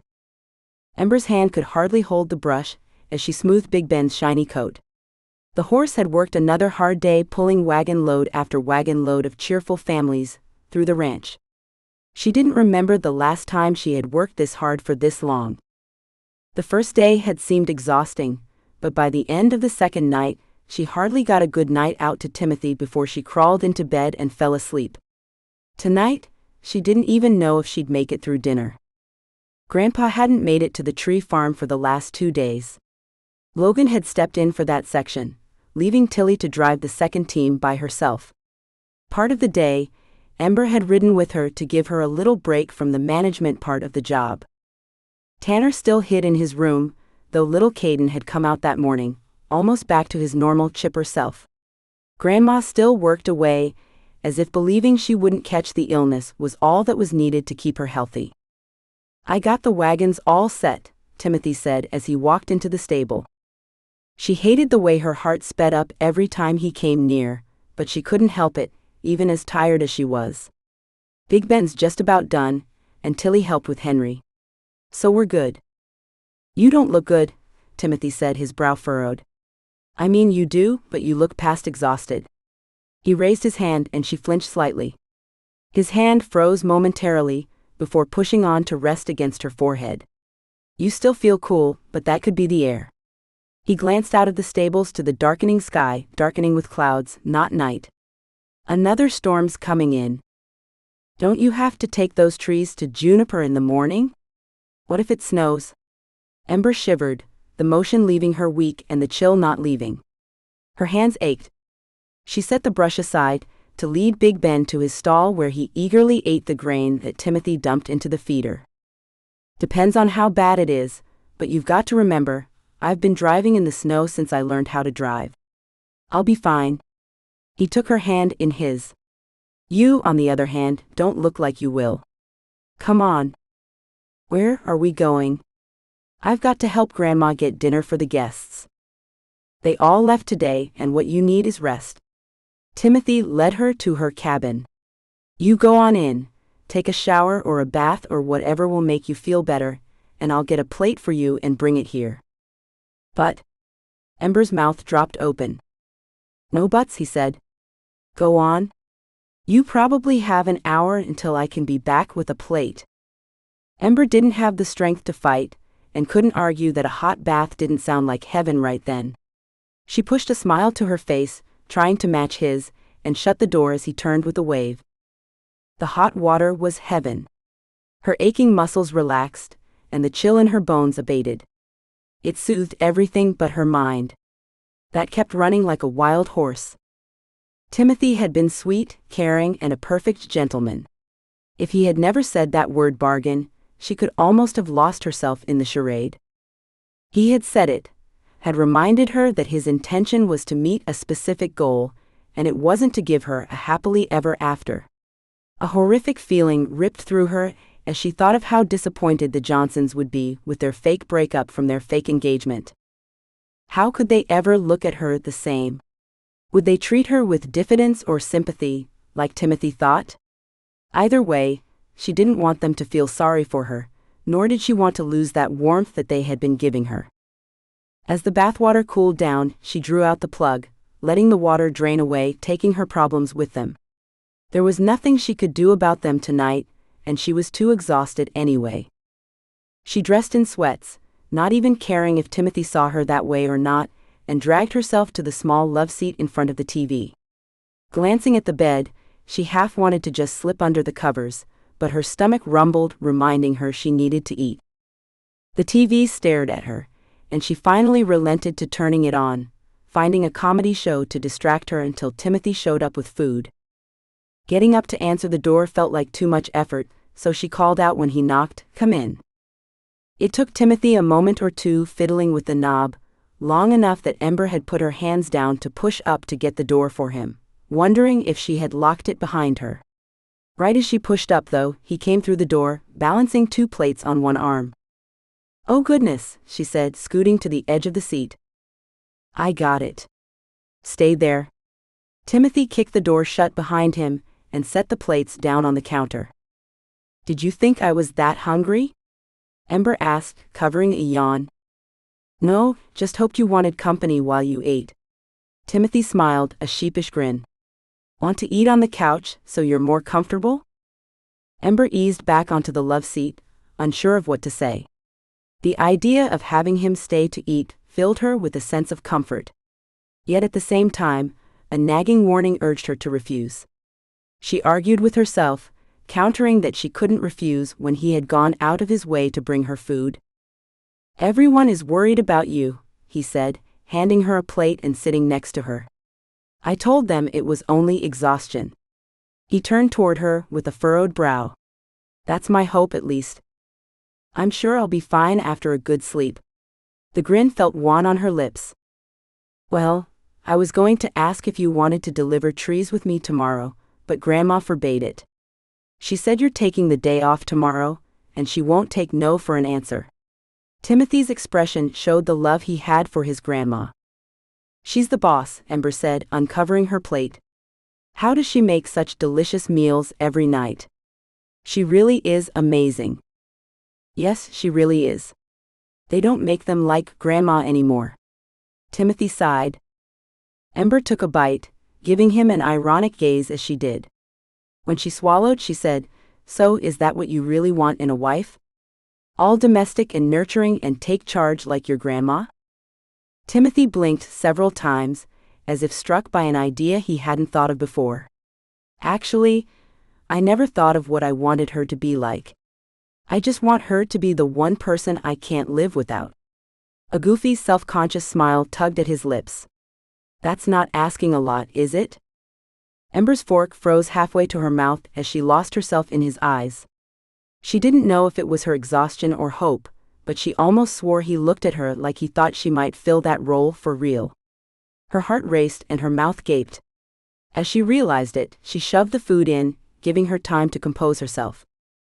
Then she met his eyes again. No, I don't think that's too much to ask. It's what I see when I look at your grandparents. Their love is something else, isn't it?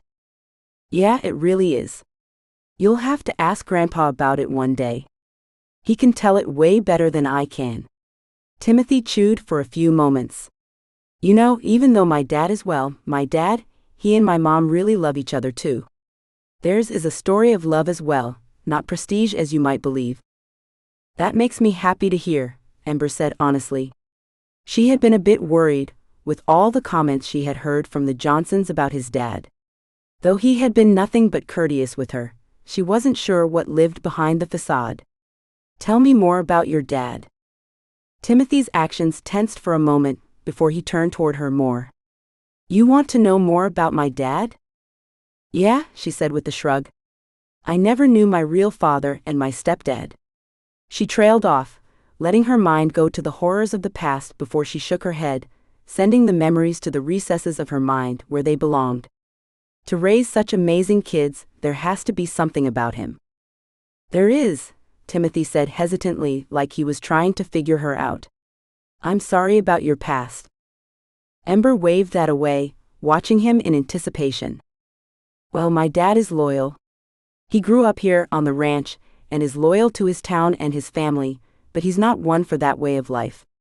He likes a steady, reliable income, not the cross-your-fingers-and-hope livelihood that he was raised on. The ranch isn't steady, she wondered aloud, thinking that to have employees, you really had to be steady. They had some really rough years when Dad was a kid, some droughts, some super high snow years. There were years where they had to scrape pennies together to make it through. I didn't realize that, Ember said, looking at the ranch in a new light. I think it's why none of their boys wanted to stay and take it over. Timothy settled back into the couch, his plate forgotten. My dad enlisted because they paid for college. After he and his brothers moved out, my grandma came up with the idea of the bed and breakfast. It gave them more sustainability and put Christmas Tree Ranch more on the market. That makes sense, providing another resource for income. It's always better to not have your eggs all in one basket. Ember nodded. I agree, Timothy said, looking at her. He took her hand in his. Can I tell you something in confidence? Well, she said. You already know I can keep a secret. True, he said, though the light left his eyes for a moment. What is it? She urged. I told you I've been having meetings in Juniper, right? Timothy said, and she nodded. Well, we're really close to being able to go live with it.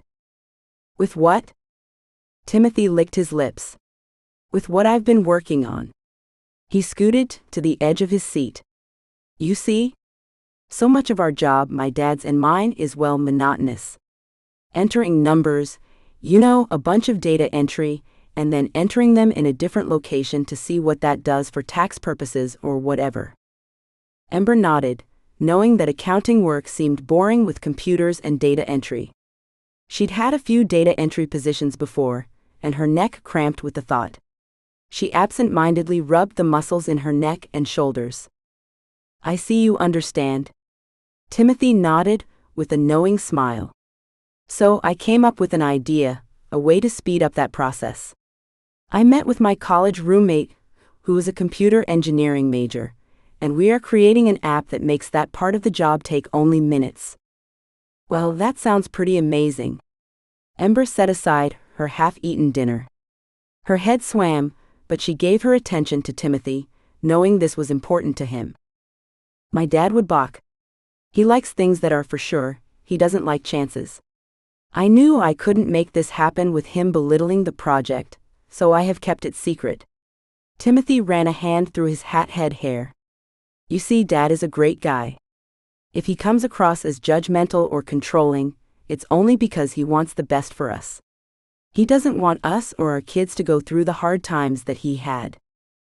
Doesn't he realize those hard times made him who he is? Ember asked, wrapping the blanket on the back of the sofa around her as the chills returned.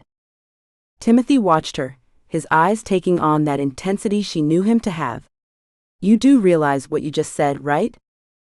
Ember replayed her words, and they hit her like a sledgehammer. I guess that goes for all of us, huh? She said quietly, leaning her head on the couch. I'm proud of you. You're proud of me? Timothy asked, pushing off the couch to take their plates and wrap them at the counter. Yeah. You had a vision for your future, and you kept it to yourself, knowing that was the only way you would have the strength to finish it. Now it's done, or almost. Yeah, he said, putting the plates in her mini fridge. Leftovers for tomorrow, if you want. He winked at her, then stood before her again. Now the hard part really starts. Yes, but if it's working, if you worked all the bugs out and you have a successful product, how can he be against that? Ember fought to keep her eyes open. I hadn't thought about it quite that way, but you're right. He pulled the blanket tighter around her, and put the TV remote where she could easily reach it. Anyway, I'm meeting with my partner for the final test on Friday. Would you come with me? As your fiancé, she asked, feeling exhaustion pull down her eyelids. As whoever you want to be. I would just like to have someone I care about to celebrate with, Timothy said from close by. Her eyelids fluttered open as he set another blanket on her. I would love to celebrate with you. I'm turning your heater up. It's going to get cold tonight. Sleep in. He gave her a light kiss on the forehead. I'll check on you after I deliver the trees. You did great this weekend, Ember. I appreciate you helping my family. I love your family, she said before she yawned and snuggled into the couch, trying to get warm even under the layers of blanket. And we love you, he said, his words soft in the breeze that blew in as he opened the door. The words drifted within her as she fell asleep. Timothy whistled as he drove into Juniper. He was later than he had wanted to be, but he had to take care of his clients first, and it gave the storm time to peter out. Luckily, Tanner had felt well enough to oversee their younger brothers load the truck, so when Timothy arrived, it was ready to go. He pulled into the lot, looking for the man that Tanner had described. He saw the lanky young cowboy hop out of the trailer, coming to greet him with a wide smile. That smile faded somewhat when Timothy lowered himself from the truck, but he met him. Let me guess, Timmy, right? The man said, holding out his hand to shake. Well, that's what my siblings call me. You must be Drew. Timothy shook the man's hand, understanding why Tanner spoke highly of the friendly guy. Guess Tanner told you all about us, huh? Well, not his fault, really. I tend to ask questions a lot. The man laughed, then sobered. Is Tanner all right? Oh yeah, just a bug. He's on the mend now. I thought maybe this was his way of forcing me to come up to your ranch finally. Well, he told me to tell you the invite still stands. He says you have some young sisters? Yep, from 17 down to 9. They've been pestering me. He nodded toward a couple of high school boys, pulling on gloves as they came to help. I've got some help this year, so I might get away to take them up there. Well, he'd be pleased to see you. Drew stepped closer. Did he get the girl? Timothy stared at him for a second, until his meaning came through his muddled mind. Oh joy. Oh yeah. They got married this spring and well, they're expecting now. Drew gave a hoot. Sorry, I just have been thinking of him this last year. So glad he got it done. Yeah, we all are. It was about time they made things happen. Timothy watched as the boys unloaded the trees from the truck. He said you gave good advice. Now I guess I know what he was talking about. Like I told him, my mom's a romance writer. I got love stories all wrangled up in here. He tapped his head with a sheepish grin. Somebody had to read them for her. Timothy laughed. You're a dedicated son. So you're not taken yet, isn't that right? Unless things have changed over the last year? He raised an eyebrow. Oh, I see what you're doing, Timothy said, rolling up the straps that had held the trees. Drew shrugged. I can't help it. I'm too busy to have my own love interest. Aren't we all, until it just doesn't matter how busy you are. Oh, so you have met someone. Tanner wasn't sure you ever would. What else has my brother told you about us? Timothy shook his head. Not much? Drew shrugged again. So what's she like? A striking redhead, fiery and sweet all at once, Timothy said, surprising himself. He narrowed his eyes at Drew. You some sort of psychology wizard? Drew laughed again. No, I just have a face that seems to make people tell me their stories. He motioned toward the trailer. Come on. Let's get some hot chocolate while these boys offload the trees and I pay you. By the time Timothy left Juniper, he felt foolish for opening his mouth so much to Drew, yet motivated to do what had to be done. He knew what he wanted. He wanted the charade that he had somehow convinced Ember to go in with him on to be the truth. He didn't know how it happened or when, but he now knew that she was exactly what he wanted. Sure, he had a suspicion from the beginning, was interested enough to want to see where it led, but now there wasn't much doubt in his mind. Well, there was some doubt. Though he meant what he had told her about her past not mattering, what he didn't say was that he really needed to know. He didn't see how it could change his mind, but he needed to know what he was walking into. He was a planner, enjoyed seeing everything fit into its place. So as he drove back to the ranch, he planned his wording based on her possible responses.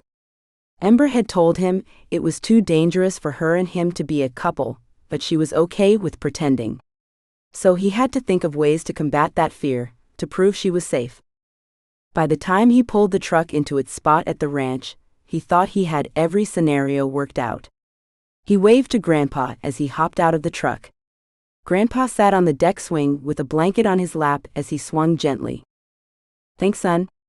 We appreciate you stepping up to help while we're under the weather. Timothy leaned against the porch. Glad to see you up and enjoying some fresh air. Well, your grandma doesn't give me much of a choice, he grumbled, but his eyes sparkled. She knows what she's doing, Timothy said, pushing off the railing. Seen Ember today? Nope. She must be listening to Grandma, too. Though you can tell her dinner will be ready in about 15 minutes.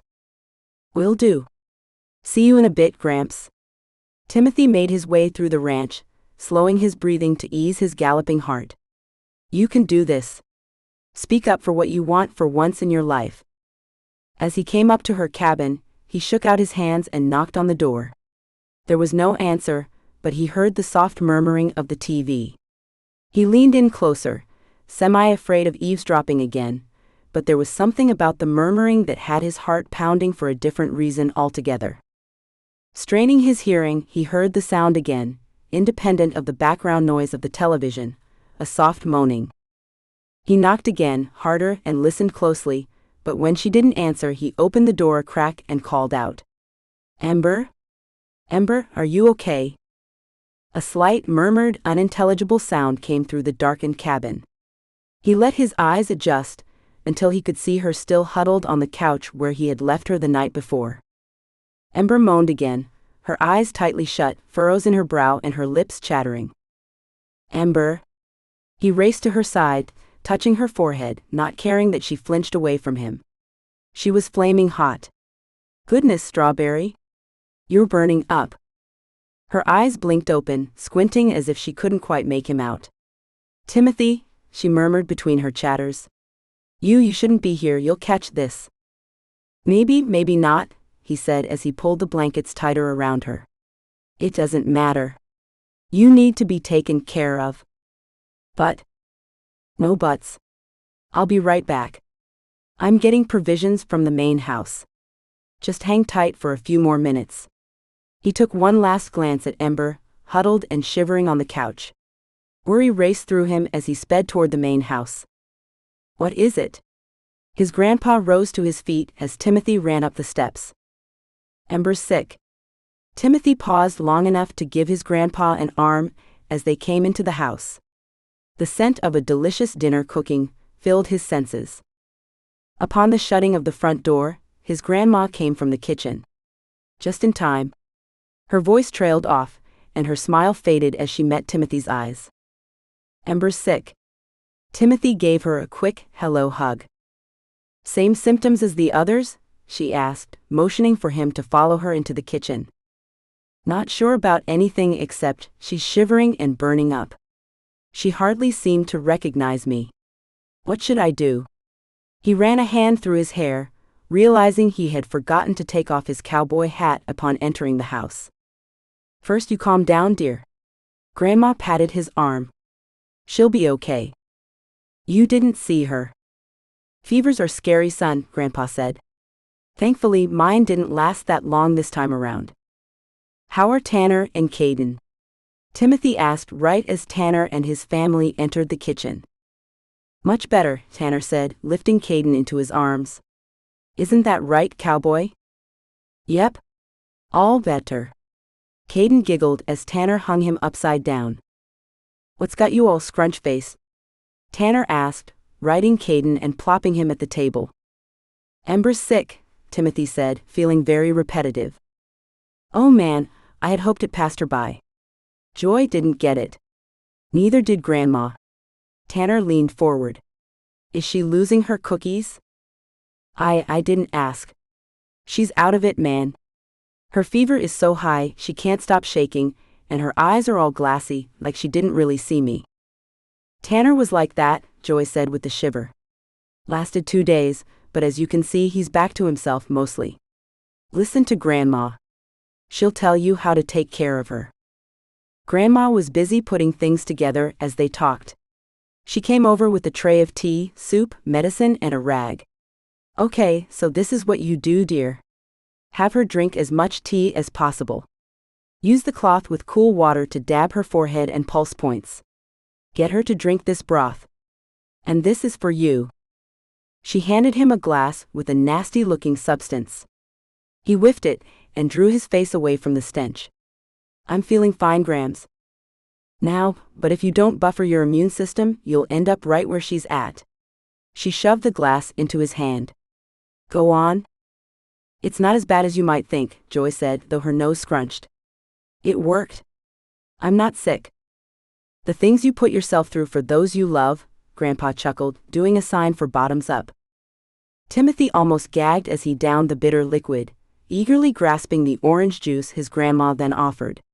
It was done and over with only a hint of the foul taste lingering at the back of his throat. "Good. Now you'll need a dose 3 times a day until she's better." Grandma took the glass from him, taking it to the sink. 3 times a day. His stomach soured.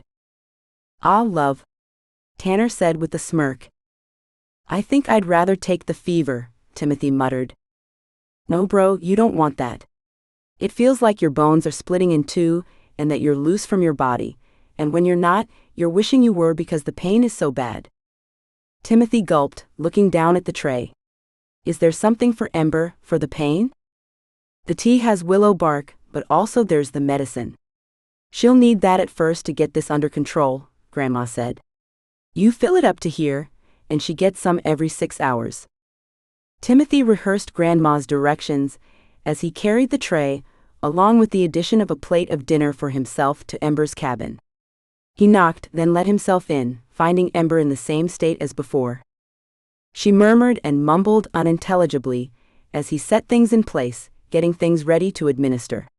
When he finally came to Ember's side with a cup of tea that he had made sure wasn't too hot, she turned to him with unseeing, glassy eyes. "Hey, Strawberry. Grandma gave me all the stuff to help you feel better." He sat next to her, holding the cup to her lips. "Can you drink some of this for me?" Ember sipped the tea, mumbling in between sips. "Got to get Sparky out of the mess. It wasn't her fault." Timothy watched her in concern, her eyes darting but not really seeming to see. "It's gonna be okay, Ember. She didn't mean to, she was just protecting me," Ember said, tears rolling down her cheeks. Timothy set the cup aside and took up the wet rag, dabbing up her tears, then soothing her forehead. He knew how high fevers were, having seen his younger siblings go through them as kids. Yet somehow, Watching Ember seeming to lose her mind only increased his fear. I'm glad you're safe. Got to keep her safe. Got to protect Sparky. She grabbed his arm in a weak but fiery grip. Please? We have to keep her safe. Of course, Ember. You'll both be safe. I'll keep you safe, he said, soothing her forehead with the damp rag. Let's get you some medicine. Grandma said it would help you sleep and take your fever down. I always wanted a grandma, she murmured and didn't resist when he gave her the medicine. He continued to dip the rag in the water, wring it out, and dab it over her wrists and neck and face while she muttered and murmured. Most of what she said made little sense. Without even realizing what he did, he started humming a song. Noticing the tune, he sang the words, low and deep, the words of the song his mom used to sing to them when they were sick. It seemed to soothe Ember, and she nestled into the couch. He glanced up, seeing the bed in the corner and thinking she'd be more comfortable there. After laying back the covers, he bent over and drew Ember into his arms. She was as light as she looked, and fit into his arms perfectly. She gasped as he lifted her, wide eyes instantly meeting his. Timothy? It's okay, Ember. I'm here. I'll make sure you're safe. She continued to stare at him with that hold she had over him, even as he laid her in bed and drew up the covers. Thank you, she said, her words barely audible on her exhale. Her eyelids fluttered closed, and he smoothed the hair back from her face and tucked the blankets tighter around her. He drew up the easy chair next to the bed and sat by her, watching her sleep as he ate. The things she said in her fevered state mixed through his mind, as he decided he wasn't leaving her side until she was better. 9. Ember slowly came into awareness. The seamless background noise filtered out to more specific sounds, such as the clatter of a dish or a deep baritone word sung. Scents came to her as well, the signature medicinal smell of sickness overriding a savory scent of what was it? Chicken soup? As her senses picked up on her surroundings, memories flashed through, jumbled and distorted. Timothy carrying her, covering her in bed, singing to her, soothing her while wiping her forehead. She opened her eyes as Timothy turned from the sink, glancing at her.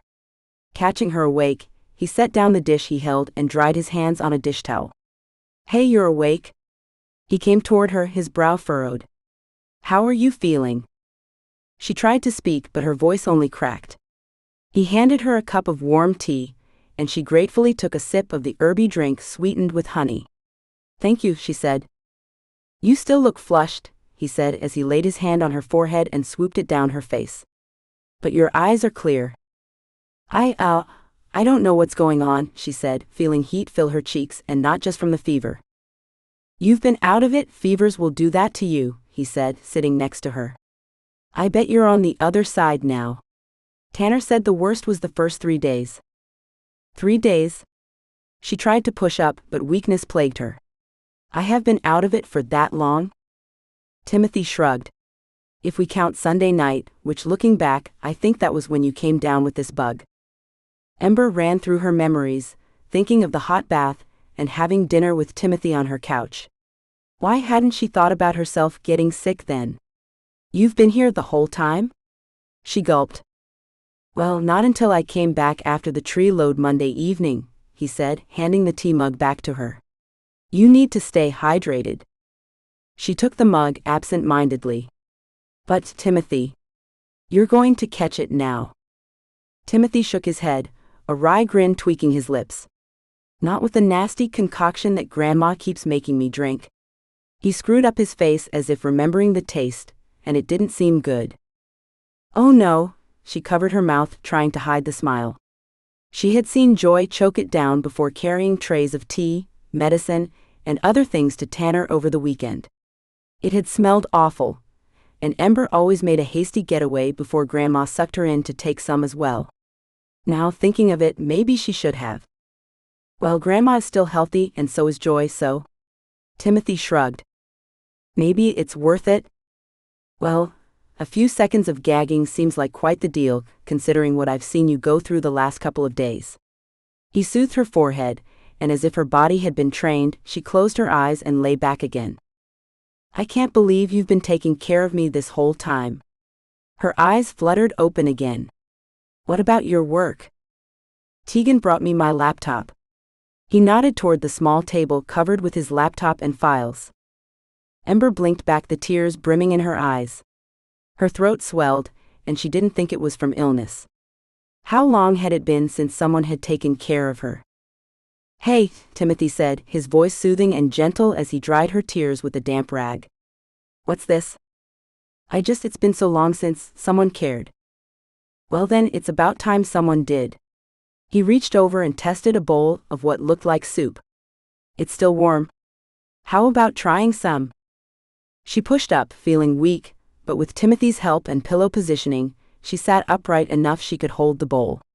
The soup smelled delicious and somehow brought back childhood memories.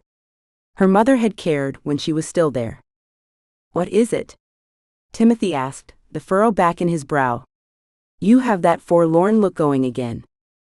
Oh, I was just thinking of my mom. She clamped her lips shut, realizing she had just opened a can of worms. I think when we're sick, we always want our moms. You were talking about her a lot. Her hands gripped the soup bowl tighter, and she felt the blood drain from her face. I was? Yeah, Timothy said, cleaning a few things up. And someone named Sparky? He arched an eyebrow at her, then moved away, hiding his face like he was embarrassed. My sister, she said, her voice trailing off. That's who you were on the phone with, the day we met, right?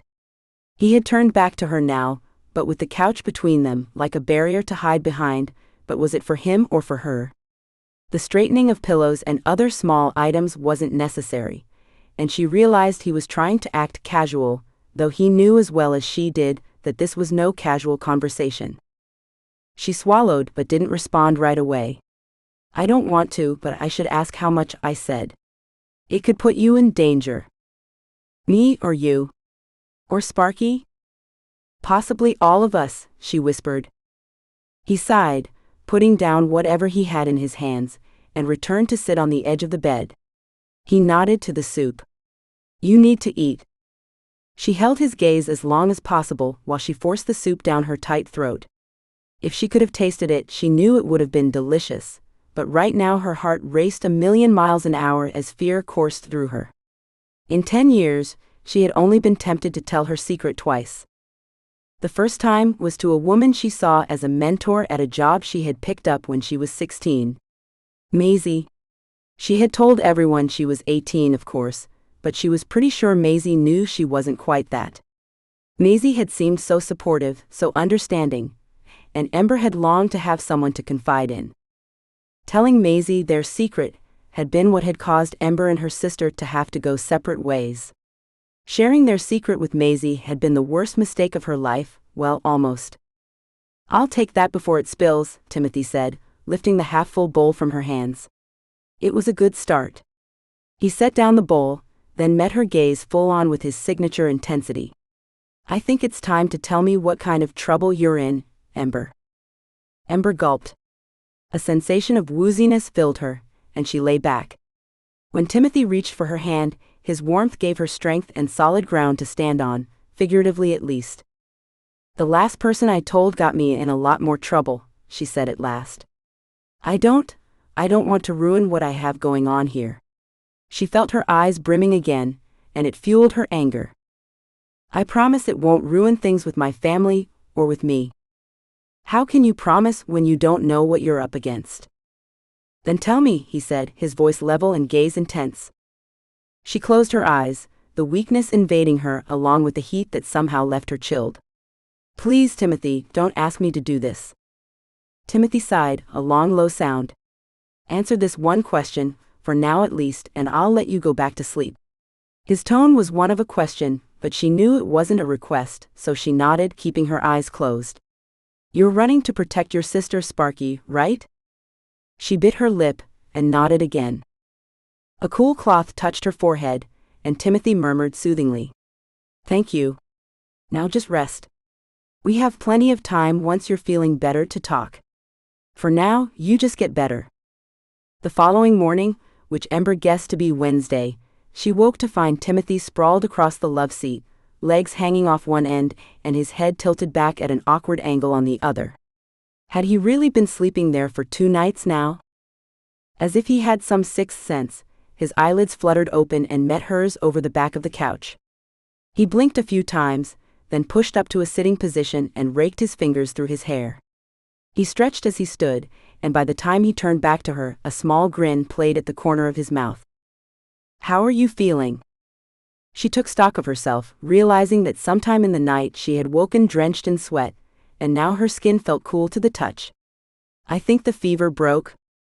"That's good news." He came to her side and touched her forehead, and she realized she didn't flinch but leaned into his touch. "Nice and cool.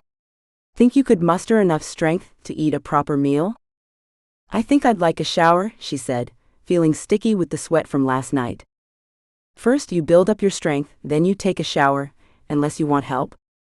The shock flew through Ember, leaving her mouth dropping open and her eyes feeling like they would bulge from their sockets. "I didn't mean help from me." Timothy's face turned crimson. "I would ask Grandma." Ember could finally breathe, but only for a moment because a wave of laughter filled her. "You should have seen your face." "You should have seen yours," Timothy said sheepishly, keeping busy by putting dishes back on the tray. I'll go get you some breakfast, huh? Everyone will be happy to hear you're feeling better." "I am, really," she said, pushing up into a sitting position much easier than the night before. "See?" She summoned a smile. "I might even get some work in." I don't think you should push it." Ember narrowed her eyes. "Hey, I'm not telling you what to do. It's your choice, of course." "Well, kind of," he said with a knowing smile. "Grandma won't let you push it even if you wanted to." "Well, at least I should be better enough to celebrate with you on Friday," she said, knowing her voice held a touch more sweetness than normal. "You remembered," he said, stopping himself at the door. "Of course," she said. "This is a big deal for you." "Thanks, Ember," he said, opening the door. "I'll be right back with some breakfast." Ember's strength grew that day, to where she even took a short walk to the stables to see the horses and sit in the chilly sun. Another storm was forecasted to come in late Friday. Snow was on the horizon. By Friday, Grandma allowed her to help prepare the rooms for the weekend guests, taking several rests between whether she needed them or not. Joy came up to help her with the last one. "So, Timmy says he's taking you into Juniper tonight." Joy's eyes sparkled. "To Spice, huh?" "Oh, I don't remember the name of the restaurant, but that sounds right," Ember said, unable to hide the nervousness for the upcoming night that shook her. He had told her he wanted her there as whoever she wanted to be. Was it wrong she wanted to keep up the pretense of fiancé? "Want to borrow a dress?" "Oh, is it fancy?"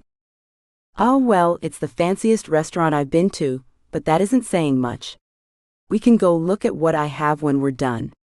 Joy paused at her work, resting a hand on her still flat stomach. "It's the first time he's taken you on an actual date, isn't it?" Ember cocked her head as she pulled the sheet tight on the bed. "Yeah, I guess it is." "Well, you'll get a lot of dates over the next few weeks." "What do you mean?" Ember asked, straightening and stretching her back. Making beds was not as easy as people thought, at least not when you make a dozen in a row. "Well, with all the Christmas events. There's the dance. You guys can't miss that. And the parade of lights. That's this weekend. Of course the events here won't really be dates as you'll be working, but," Joy shrugged, "you take your moments where you can get them, and sleigh rides can be quite romantic. Even with a dozen people in the trailer behind you, and 2 kids in between?" Ember asked with a smirk, but she knew her eyes sparkled as she said it, because she was lost in the memory of Timothy calling her strawberry for the first time over the head of the sister and brother. That had felt like a romantic moment, even if it was fake. Once again she thought maybe somehow she could stop running, that this could be her final trip, a place to grow roots. What would Timothy do then? Would he want to turn their fake engagement into reality? Was it wrong to hope? A fluttering deep in Timothy's belly unnerved him as he drove up the ranch's long driveway. It turned into a full-on thrumming as he walked to Ember's cabin. The moment she opened the door, it was as if everything froze as shock traveled through him, jolting him out of his senses. A sleek black dress, though conservative, hugged her in all the right places. As tiny as she was, he didn't realize just how long her ivory legs were. She left her silky red hair loose, though it fell in soft waves. Her striking blue eyes held amusement and a touch of anxiety, but her perfectly pink lips tugged into a smile. "You okay?" Her smile widened as she stepped out onto the small porch, reaching in to flick on the porch light. Yeah." He tugged at the black dress shirt he wore under a blazer. "You look, hot, amazing," he stuttered out the words, then cleared his throat. "You are breathtaking." "Oh, thanks," she said, a beautiful tinge of pink filling her cheeks. "It's Joy's dress. Hope you don't mind the boots?" She tweaked her feet, showcasing the dress boots he had bought her. "Joy says that's how it's done around here." Timothy laughed, the deep sound vibrating his chest, soothing his racing heart. "Oh yeah, they're perfect. You're perfect." Her lips parted slightly, before she turned to grab a dressy jacket he hadn't seen her wear. "It's cold tonight. Snow's coming." He glanced up at the twilit sky, watching the dark clouds billowing in the northwest. "We'll be in my truck or in the restaurant most of the night, so you'll be okay." He reached out a hand for her as she closed the door. She took his hand with her left, letting her fingers wrap through his, and he felt the ring. As they walked to his truck, he lifted their intertwined hands to look at the ring. Then he looked down at her blushing face. "So you're coming as my fiancé?" he asked, his heart galloping so hard it made it difficult to breathe. "I thought it might be simpler, if that's okay.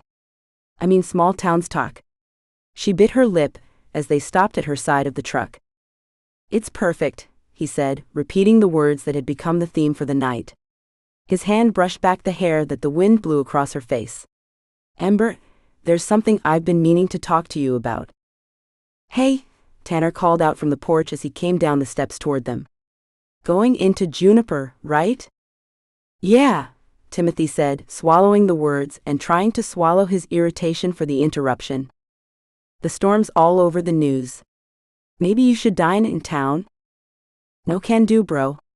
I'm introducing her to a friend at Spice." "Reschedule?" Tanner said, eyeing the clouds. "We'll be fine. I promise." He helped Ember into the truck and shut the door. "Nice job scaring the lady," he muttered to his brother as he gave him a quick hug. "The women made me come out. They're scared of this storm. Over half of our guests have canceled. City folk don't understand these storms. We'll be fine." He moved around the truck. "I'll have her home by midnight, Pops." "Haha," Tanner said. "Just be safe, bro." "Always," Timothy waved as he lifted himself into the truck. Ember was quiet as they made their way down the drive, but her eyes kept drifting out the window to the dark, billowing clouds. "Don't worry. We'll be fine." He laid his hand over hers. "Oh, I trust you," she said, a smile tentatively pulling at her lips. "You do, huh?" Timothy glanced at her with a wide grin. "So does that mean you'll tell me?" "There are different kinds of trust, Timothy," she said. "Besides, I'm not telling you because I don't trust you. It just isn't safe." Timothy squeezed her hand before pulling his away to make a turn onto the deserted highway heading down into Juniper. The only traffic they saw was coming up the hill rather than going down into the bigger towns, which was normal on Friday nights. Maybe he should have looked a little closer at the weather. "Are you excited about all the Christmas fun?" Timothy asked to distract himself and to keep her mind off of whatever it was she was running from. "It's been so long since I really celebrated Christmas, and Joy says there are many activities in town, like parades, contests, Santa, and dances." She glanced at him almost shyly. "What was that look? You want to go to a dance?" he asked, his palms sweating at the memory of holding her in his arms again. "It might not be safe," she said teasingly. "You mean because of what you are running from? It's a small town, all the locals." She shook her head. "No, because it seems we lose track of time." Timothy chuckled. "Well, I could lose time with you any day. So you'll go with me?" "Joy said you had to go, that everyone goes." Well, not everyone, but it's good for business. Timothy glanced at her. Truthfully. I always liked the truth, she said. I used to dread the dance. I hate turning down folk. I hate leading them on. He narrowed his eyes at her as she covered her mouth, trying but not succeeding at hiding her smile. And here I was going to say that I would look forward to it with you as a date. Maybe I shouldn't. I'm sorry, she said, but she couldn't contain her laugh. Sure, go on and laugh. I should make you go alone and have to fight off all the cowboys that would die to dance with you. You wouldn't, she said, her eyes widening as her laughter stopped abruptly, turning into a hiccup. Timothy chuckled, then took her hand. No, I don't think I could stand the thought of their hands on you. A shiver coursed through him as he realized just how jealous even the thought made him. So you'll come with me? You nurse me back to health, you keep my secrets, how could I turn you down, she said, her words shy and hesitant. Besides, I would like to experience all this Christmas wonder that I've heard about. Timothy pulled into Juniper, driving along Main Street decorated similarly to Christmas Tree Hill, with garlands draping from one side of the street to the other, stores lit up with strands of lights, and poles wrapped candy cane style.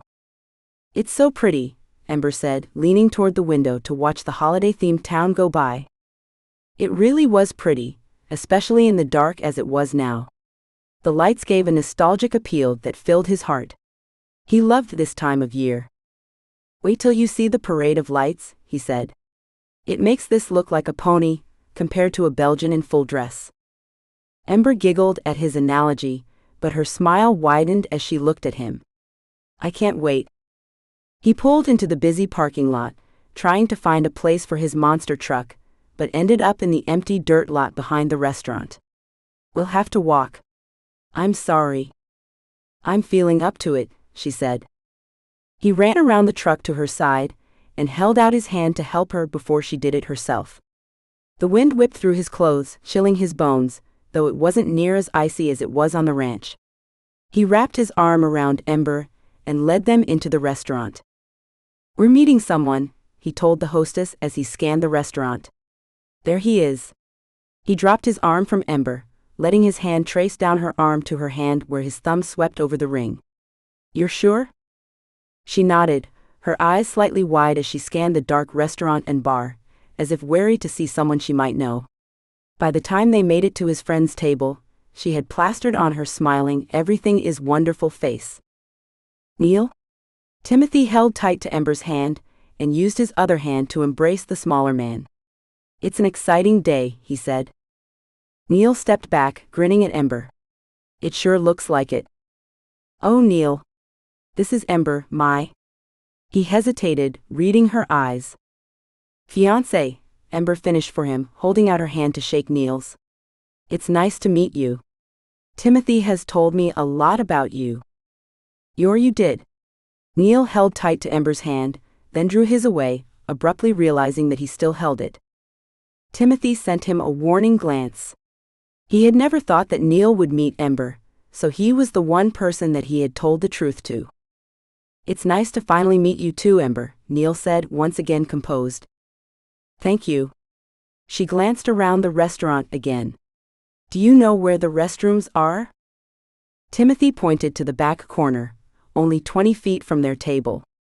Do you want me to go with you? He asked, meeting her widening eyes. I mean, walk with you? I'll be okay, but thank you. She walked away, and a slight rise of pride with a tinge of jealousy filled him as he watched male eyes from all over the restaurant follow her. Neil whistled. I see what you mean. Striking. When Ember disappeared into the hall, he turned back to Neil. So? I think you hit the jackpot. She's amazing. I can't believe you went through with it. I wouldn't have had the nerve to ask a gal who looks like that. When did you propose? I meant the app man, Timothy said, glancing to the dark hall as he sat. App? How can you think about anything else with her right there? Neil, Timothy said. Focus. Did you finish it? Is it ready? Neil blinked, then pulled out his phone. I've got it right here. Now it's not published yet, but it's ready to go when you are. Want to check it out? You know I do. Timothy took the phone, clicked on the green icon with the image of a man walking up a mountainous-looking line graph. Love the icon. The man walking up it was a nice touch. Well, you thought of it, remember? Timothy nodded absently as he scrolled through the content. You fixed the bugs I found last time? Sure did. Runs flawlessly. Neil sat back in his chair. You'll be on the front page of business today, by the end of next year. You mean will be, Timothy said, handing back his phone. I couldn't have done this without you. It's been great practice. I hope you don't mind, but I'm using it as my master's thesis. Neil met his eyes, his fingers thrumming on the table. I think that's great. You've already done the work, why not utilize it in as many ways as you can? Timothy stood as Ember reached their table, pulling out her seat and pushing her back in. Everything okay? Yes, thank you, she said. You? You bet. It's celebration time. Wait till you see it. He wrapped his hand around hers. Time for some bubbly. Ember stiffened slightly, her smile seeming forced though it didn't waver. He motioned to the waiter. Hi there, can we please start with a round of sparkling cider? You got it, sir. I'll be back with the cider and take your orders. Timothy turned back to Ember as the waiter left, but she had relaxed once again, her smile natural as she talked with Neil about life at the ranch. He loved how her eyes sparkled as she talked about his family and the ranch that was now her home, and hopefully would stay that way. I'm not much of a holiday person, Neil waved his hand in dismissal. Well, you might change your mind if you ever visited Timothy's family's ranch. There is a certain magic to it, like it sucks you in without you even realizing it until it's too late. Ember's eyes faded for a moment, before returning to focus on Neil. You should come to visit. My plate is loaded until May, but he shrugged, maybe next year. Whoa, Timothy said, wrapping an arm around Ember. I've been pestering this guy since freshman year to come visit. He never gave me even a maybe. Well, if Ember had a sister exactly like her, I'd make it a promise, Neil said with a wink, not realizing Ember's demeanor tensing. I'll be right back. Timothy turned to Ember as Neil walked down to the restrooms. Sorry about that. You okay? Yeah, it's not his fault. He doesn't know about my past. She met his eyes as they narrowed. Does he? Come on, I told you it was safe with me.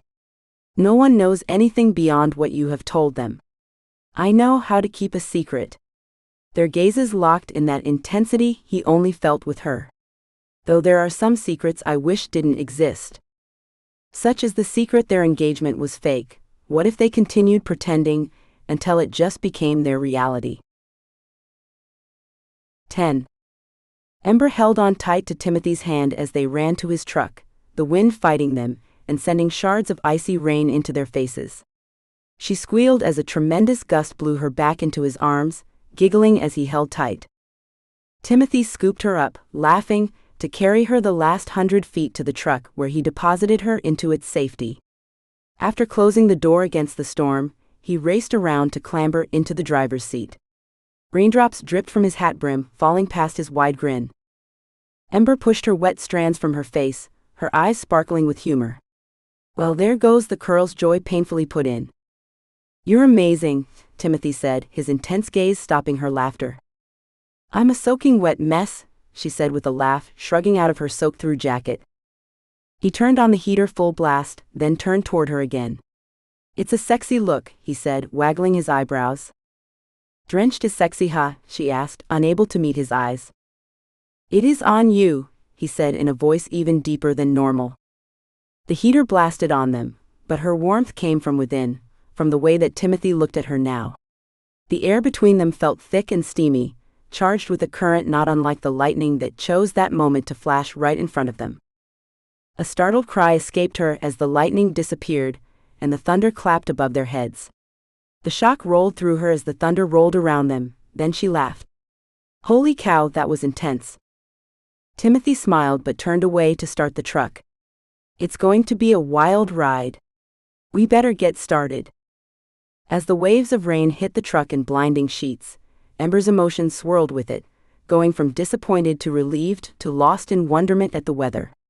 She finally decided to stop thinking and just watch the storm. The Christmas decorations whipped wildly in the wind, the lights sparkling through millions of raindrops before the windshield wipers smeared them. Once they made it through the town into the dark expanse of forest and meadows, it became easier to see the lines on the road. "Phew," she said. "I'm glad you're the one driving." He glanced at her before focusing once again on the road. "Just have to take it slower, but it'll be all right." She thought about what he said in context with her life. The last decade had seemed like an intense storm where she ran from one possible refuge to the next until now. She had been at Christmas Tree Ranch for almost 8 months. Timothy had taken it slow, and even now with their fake engagement, he did his best to respect her wishes. Could taking it slow work for them in life too? "You doing okay?" Timothy asked as he squinted at the road. The rain had turned into snow the higher up the mountain they drove, making it harder to see the lines on the road. Weather turns on a dime in the mountains, but it looks like it's been snowing for quite a while up here already. "The weather is crazy, but I'm okay. I was just thinking, I've been on the ranch for 8 months now." 8 months, yeah. Man, is that all? It feels like I've known you forever. He grinned but kept his eyes on the road. Guess tonight was a celebration for 2 reasons. "I'm proud of you," she said, feeling the hot tingle of shyness creeping up her neck. "Me? Why?" "For making your dream happen. I can't wait until you show your dad. He's going to be amazed." "That's kind of you to say." "I'm hoping for tolerant and, at best, cautiously optimistic." He laughed. "When are you going to tell him?" "I was thinking of waiting until after the soft launch. You know, make sure that any bugs are ironed out. So, the new year maybe?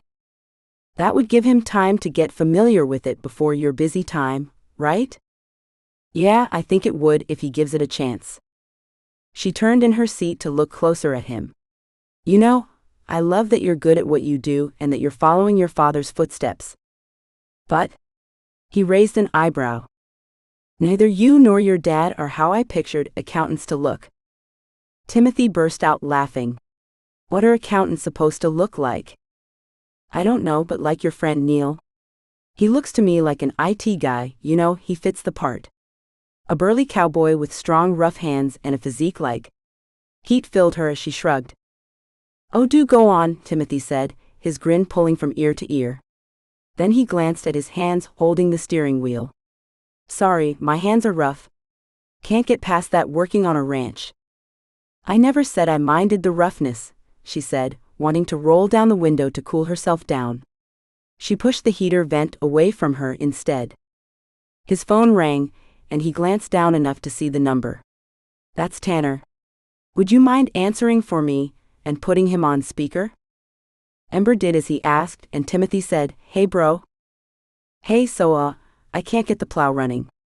Must be a frozen line or something, but I can take the snowcat down to pick Ember up. It's been snowing almost since you left, and we have at least a foot of fresh powder, probably more. What's your ETA?" Timothy glanced at Ember, and she shrugged, again feeling that disappointment and relief at not having a private good night with him. "We're about 10 minutes out. You sure you don't mind? She could just stay at my place." He met her eyes again, and she didn't hide her shock quickly enough.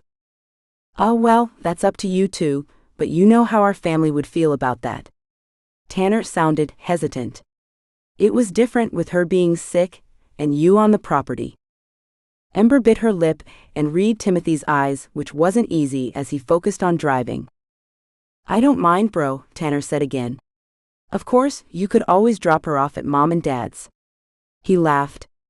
"Though I wouldn't do that to her if I were you." "Ha ha," Timothy said, glancing at her again. "Wouldn't put her through that. She wouldn't speak to me again." "All right then, thanks bro. Appreciate you stepping up." "Of course, I'll go warm up the cat. See you soon." Once the call ended, Ember slipped the phone next to Timothy and watched him, I'm sorry that the storm ended up as bad as they all said. Guess that means they'll postpone the parade of lights till next weekend. Disappointment lined Timothy's voice, but he gave her a sweet half-smile. Can we make it a date? I'll pick you up after your last wagon load. Sure, she said. I'd like that. The snowcat, which wasn't more than a tractor, was already waiting for them when Timothy pulled into the driveway. He shifted in his seat and reached for her hand. Thank you for coming with me tonight. It meant a lot to me. It was my pleasure. I had a good time, and I really am proud of you. The app is going to be a hit. Not to mention save me a bunch of time, so I can spend more of it at the ranch with you. He leaned closer, but Tanner knocked on her window before opening the door. Man, this storm is nuts, isn't it? Tanner pulled up his jacket collar. Well, sorry bro, but it's freezing. Give your girl a kiss and I'll get her home safe. Ember turned back to Timothy, wide eyes growing wider, but a small smile tugged on his lips. You don't have to tell me twice. Ember's heart raced as Timothy wrapped his hand around the back of her neck and pulled her to him. The moment their lips touched, the cold of the wind whipping through the open door behind her disappeared. They existed in a bubble that transported them out of the world and into a place only they existed. She had meant to pull back after a quick peck, but he pulled her closer and she went willingly, as if there wasn't any other choice. This was where she belonged. A massive gust swirled snow into the truck, startling Ember as she opened her eyes and stared at the snow twirling around them. It's like being in a snow globe, she whispered as she pulled away. And just as magical. Timothy's deep voice pulled her eyes back to his intense gaze. Okay, lovebirds, I'm gonna freeze if we don't get a move on here, and you need to get home while you still can, bro. I'll be fine, Timothy said, releasing Ember. Just get my girl safe and warm. Already turned up her heat, Tanner said. See ya, bro. Come on, Ember. Do you have a jacket? It's a cold ride. Ember's cheeks burned as she started to tug on her still wet jacket. Here, Timothy said. He handed her a jacket he pulled out from behind her seat. It's my work jacket, so not too clean, but it will keep you warm. Thank you. She pulled it on, comforted by the scent of horse, leather, and Timothy. I'll see you soon. As soon as possible, Timothy said. We have some things to talk about. Good night, Timothy, she said, slipping out of the truck but keeping her eyes on him. Text me when you get to your cabin just so I know you're all right, he said, leaning over the seat. I will, she said, waving as Tanner shut the door and held her arm to help her through the snow and into the cat. I don't know what he was thinking taking you out in this storm, Tanner huffed as he climbed up next to her. You just got over a fever. So have you, she said, but her eyes stayed fixed on Timothy's truck until they turned back up the drive. Well, that's different. Because you're a guy? Ember asked, smiling at Tanner. They had become close after working side by side over the last 8 months, close enough that she enjoyed teasing him. No, because, well, a man is supposed to look after his sisters, you know. And well, you're my sis, whether legal yet or not. A burst of emotion closed off the teasing comment Ember had ready and burned her eyes. The kiss had ignited a longing deep within her, and Tanner's comment just added tinder to the fire. She squeezed her eyes shut, asking from the depth of her soul for this to work out somehow, someway, so she could really have the family she had always wanted. The storm on their date night continued, snowing everyone in for the next week. Tanner had barely fixed the plow in the break on Sunday, just in time to let the guests who made it for the weekend leave before the next storm hit. It had left no time for Timothy to get up to the ranch over the weekend. The week was full with wrapping up year-end accounts and working on the soft launch of the app, which, as Neil said, was stellar. He texted with Ember, but it never felt like enough. After their kiss in the truck, the need to talk with her built to a crescendo inside him. Having that kind of talk over the phone was not his style. Besides, it would make it easier for her to back down without him seeing the truth her eyes held. No, he needed to see her eyes when he told her the truth of his feelings. So it was Saturday evening when he finally made it back up to the ranch, just as the last day guests were leaving. When he pulled up, Ember stood with Gramps, Tanner, and Joy. She blushed as he approached, but didn't resist when he embraced her and kissed her chastely on the cheek in greeting. "Sorry?" he said as he let go of Ember long enough to give hugs to the others. "It's been a long week." "Oh, I get it," Tanner said with a chuckle. "I couldn't go a day without seeing Joy." "Well, you might have to," Joy said. "I've got to go back to the city for that training with my editor, remember?" "I remember," Tanner growled. "Though it doesn't mean I'll like it." "Well, it's not until after the first of the year anyway." Joy nudged her husband. "Are you going to continue working after your little one is born?" Ember asked. "Oh, I think so," Joy said tentatively, glancing at Tanner as she did. "It's not like I haven't worked while caring for a little one before." As if that gave him his entrance, Caden ran out of the door, Grandma staying in the doorway. "The parade. The parade." Caden ran up to Joy, but Tanner picked him up, tossing him into the air and catching him.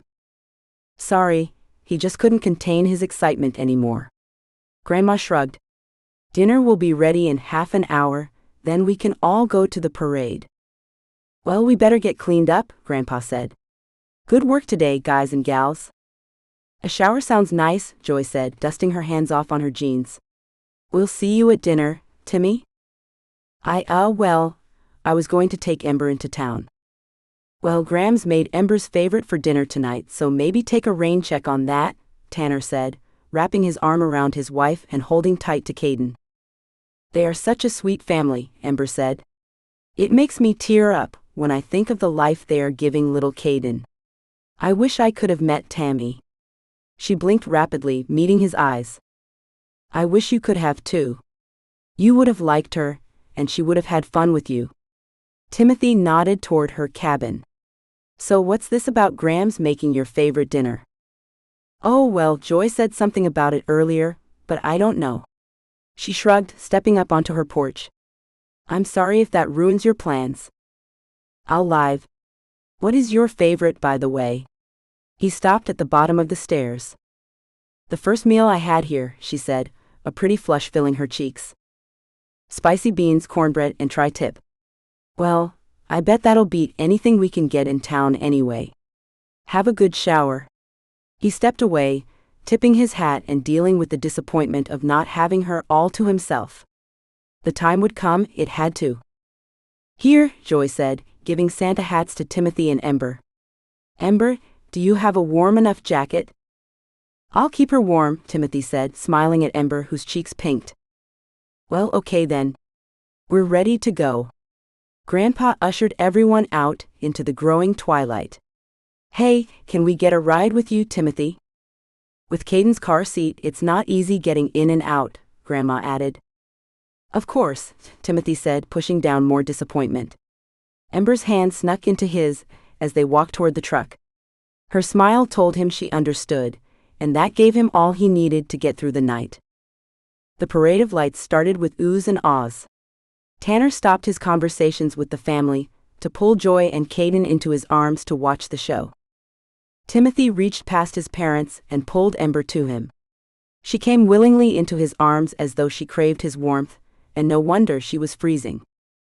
"Why didn't you tell me you were cold?" he said, rubbing her arms, then wrapping his jacket around to include her within it.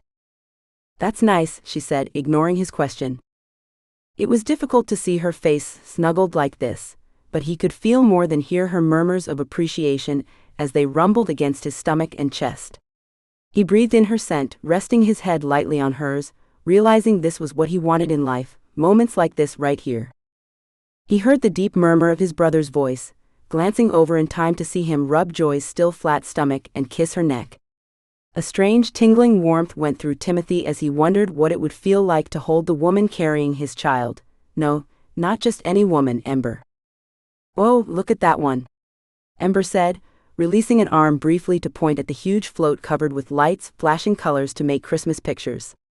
She quickly brought her arm back into the warmth he covered her with and snuggled in deeper. "That's the high school tech club. They do a great job," Timothy said. Ember giggled. "My whole body vibrates when you talk." "Should I do more?" he said even lower. She giggled again, but elbowed him gently only to nestle closer against him. Could she get closer? He almost wished she could melt right into him until they became one. He was so lost in the sensation of her in his arms that the parade ended without him remembering any float past the tech clubs. All he wanted to do was stay right there, holding his fake fiancée, until reality shifted to make this moment real. Hot chocolate is waiting for us at the ranch, Grandma called out, ushering everyone back to their vehicles. The ride home was torture having Ember in the back seat, so far away from him it felt like he had lost a limb. He only half heard his grandparents talking with Ember about the parade. Well, tomorrow is another full day of guests, and next week is filled with field trips. Hopefully, the weather holds. Grandpa glanced out the window, as if he could tell the forecast by looking at the stars. Then you two have the Christmas ball next Saturday, Grandma said from the back next to Ember. Have you ever been to a Christmas ball, Ember? No, I haven't, she said, and he saw the flash of her eyes meeting his in the rearview mirror as a car passed them from the other direction. I'm looking forward to it though. Well, after seeing how you two dance, I can tell why, Grandpa snickered, and Grandma reached over the seat to slap his shoulder. What? It's not my fault everyone watched these two fall in love. Besides, it's a good love story. Timothy looked for Ember's eyes in the mirror again, but they were lost in darkness. Was that what had happened at Tanner's wedding? Was that the night he fell in love with her? His heart ached with the longing to know if she had fallen in love with him too, if it wasn't that she was a good actress. That kiss, though, and the one in front of her cabin on Thanksgiving, it couldn't be acting if there was no one to watch, right? It is a good love story, and we'll have another wedding to plan at the ranch. Grandma covered her mouth. I'm sorry. That was awfully presumptuous of me. The ranch is a beautiful place for weddings, Ember said, her voice so soft Timothy almost didn't make out the words. Well, of course they'd have it at the ranch. Makes sense. That's where they met, where they fell in love, where he proposed. Why in the world would they have it anywhere else? Right, son? You make a good point, Gramps. Timothy stopped the truck in front of the ranch house. Ember and I will talk it over, but I'm not rushing her. That's a sweet man, Grandma said as she scooted to the door. A woman needs her time to make sure she's ready. You sure took your time, Grandpa said, though he tenderly kissed her forehead as he helped her down from the truck. Yes, but I knew where my home was. It just took me leaving to realize it. Grandma leaned her head against his chest. Timothy opened the door behind him, helping Ember out. Your grandparents are so sweet, Ember whispered. I love their love story, and how he waited for her. She met his eyes and starlight glistened off hers. He reached out to caress her cheek, rubbing a thumb over her faded freckles that he loved so much. The Johnsons know how to be patient for a good thing. As if to prove him wrong, Tegan jumped out of his dad's truck yelling, Where's that hot chocolate? I left Meredith Harmon to have some. You gonna man up and ask her to the dance? Tanner asked, as he came up to knuckle his brother's head. Hey, who says I want to be tied down? I'm keeping my options open. Right, Timmy? Tegan called over to him. I don't know, little bro. I'm starting to think those options are overrated, Timothy said, wrapping an arm around Ember and guiding her toward his family. Keeping your options open, huh? Ember said, her eyes sparking and her lips lifting into a smirk. Well, when you haven't met the right one. He shrugged.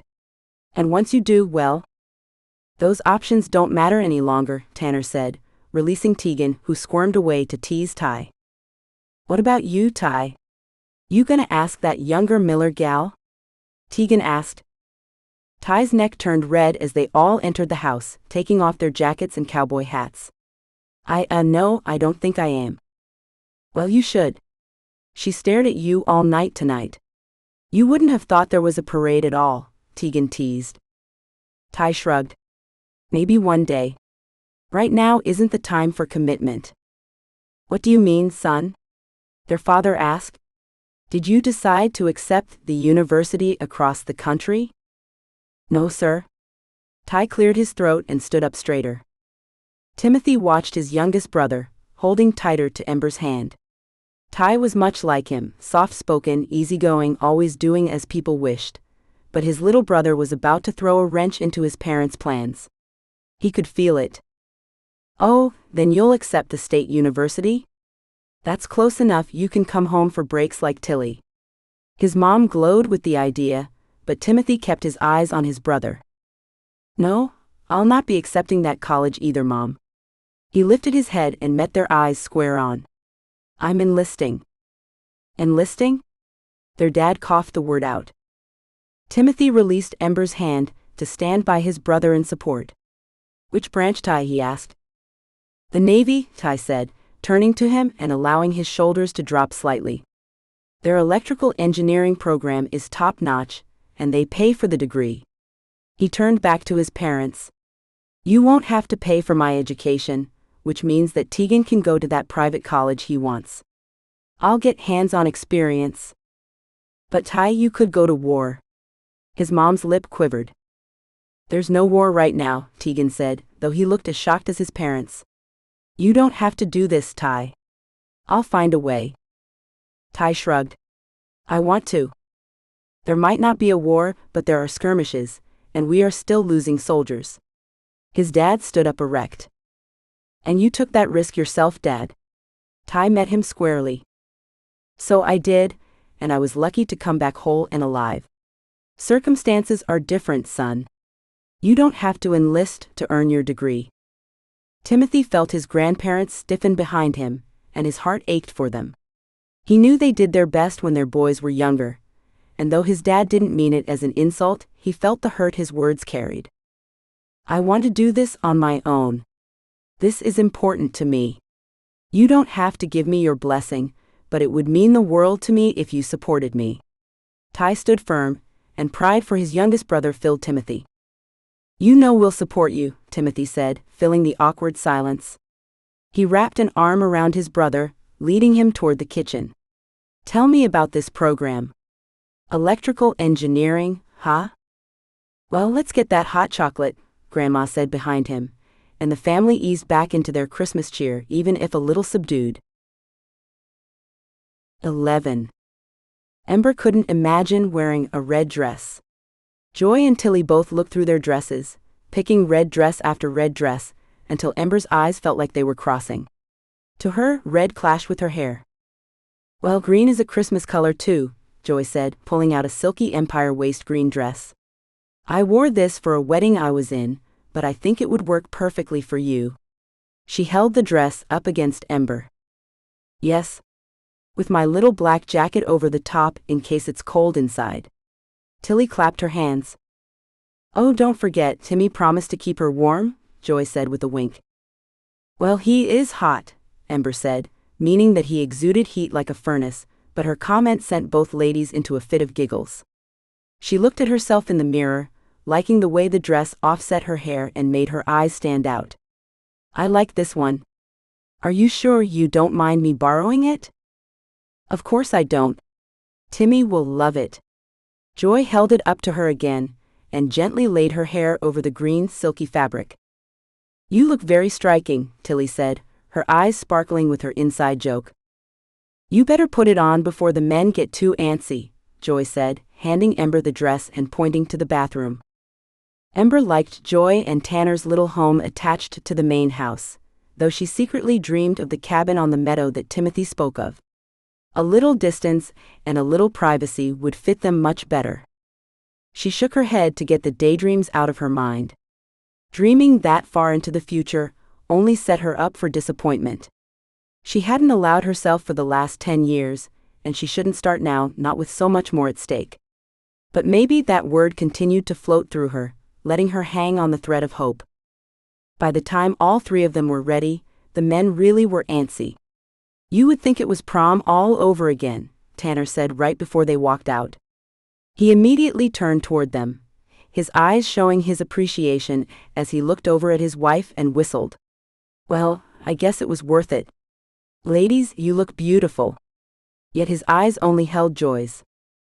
A warm shyness swept through Ember, as she glanced at Timothy under her eyelashes. He had frozen the moment they had walked out of the hall, that intense gaze living in his eyes once again, holding her captive and refusing to let her go. Tilly walked by and elbowed her brother. "Say something, silly." Timothy cleared his throat and closed the distance between him and Ember. The feel of his lips on hers left her in a similar state of shock, and warm, definitely warm. "Well, that's one way of saying it," Tilly said with a laugh. "Told you the green dress was the right choice," Joy added. Timothy pulled back, leaning his forehead against hers. "Striking. Absolutely striking." Tilly snickered, and Grandma gave her a reproving look. "Well, if you're all ready," Grandma said. "Ah, me? Daddy." Caden ran into Tanner's arms. "You go dancing without me?" "I told you, sweetie. Tonight is for grown-ups only, but we can have our own dance here tomorrow. Would you like that?" Joy said, smoothing his hair and kissing his forehead. Caden nodded, his little lip quivering. "You come back after I asleep?" "Yes, sweetie. You'll play with Grandpa and Grandma, just like we talked about. We'll take you to bed when we get home." She nuzzled him, giving him a dozen kisses. "We'll miss you. Love you, sweetie." "Love you, Ami." He turned to Tanner. "Love you, Daddy." "Love you, Cowboy. Be good for Grandma and Grandpa." Tanner handed him to Grandpa. "You guys have fun." Grandma ushered them out the door. "You're all riding together, right?" "Sure," Tanner said, waving. Ember felt Timothy tense, and she knew he had been wanting to talk with her, a serious talk, for weeks now. Every time he tried, something or someone interrupted them. She squeezed his hand, meeting his eyes, and gave him a nod. "I think Ember and I will take my truck, just in case we can't keep up with you young folk," Timothy said with a laugh. Tanner rolled his eyes. "Whatever. We all know why you want to take your own ride." Heat filled Ember's cheeks, but she only smiled and followed Timothy to his truck. Once they were in, the truck warming up and the heater going, he turned to her. "You don't mind, do you?" "What, riding alone with you?" Ember arched an eyebrow. "I spend all week with them. Don't get me wrong, I love your family, but no, I don't mind a little time with just you." Timothy's shoulders relaxed. "Good. It feels like forever since we've been alone." "How is your app going?" she asked, a nervous energy making her fill the tiny gap in conversation. "Really well," he said as he followed Tanner's truck down the driveway and headed toward town. "Neil says that there haven't been any big hitches, just a few little bugs that he updated right away. Our beta testers are pretty happy." "That's wonderful, and have you started using it yourself?" Timothy's grin widened. "I have, though I double-check everything I have the app do." "And?" "Identical, just takes about 1/10 of the time as doing it myself." Ember felt the sense of satisfaction that filled him. "Guess you can tell your dad early, huh?" "We'll see," he said. "There's a lot to consider." "There always is," she said, thinking about their situation. As they approached the town, the Christmas decor that lit the streets distracted her. "I really love this town." "I'm glad to hear that. Maybe I can convince you to make it yours." He glanced at her as he found a parking space in an empty lot next to Tanner. "It would be a dream," she said, her voice almost a whisper. "I can only hope." He shut off the truck and took her hand. "I told you that whatever you're running from doesn't scare me." "Easy to say when you don't know what it is," she said, biting her lip. Tanner pounded on the window. "Let's go, lovebirds." Timothy dropped his head with a sigh. Never-ending interruptions. Ember squeezed his hand. "It's okay.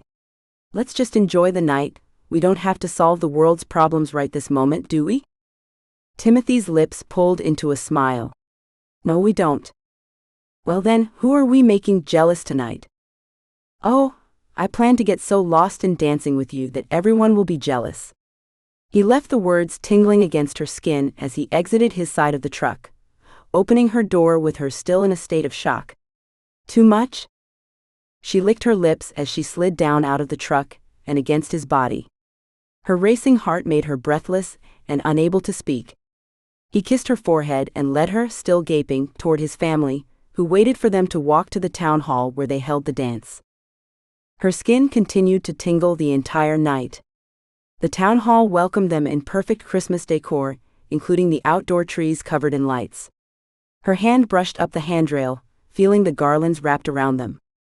Through the doors, Christmas music drifted out, filling her senses with such Christmas cheer that she turned and smiled at Timothy. "You ready for this?" he asked.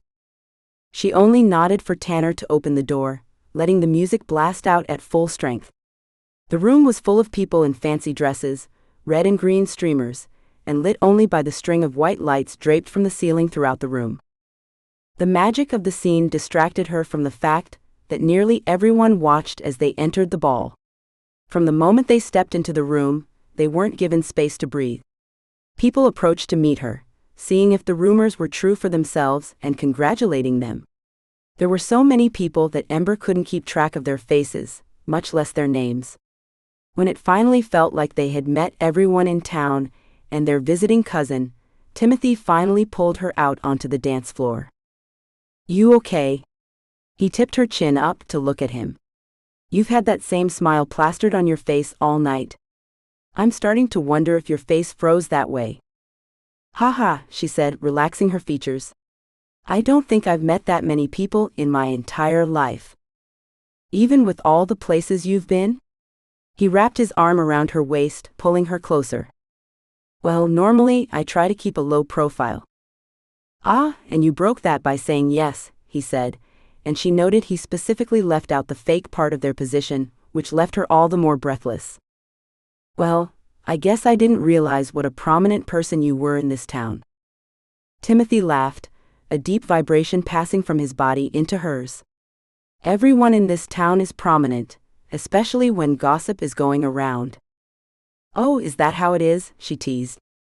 He pulled her closer, and she laid her head on his chest. "Yep, but the great thing is, it doesn't go beyond this town. No one in the outside world cares. You're safe here, Ember. Here with me."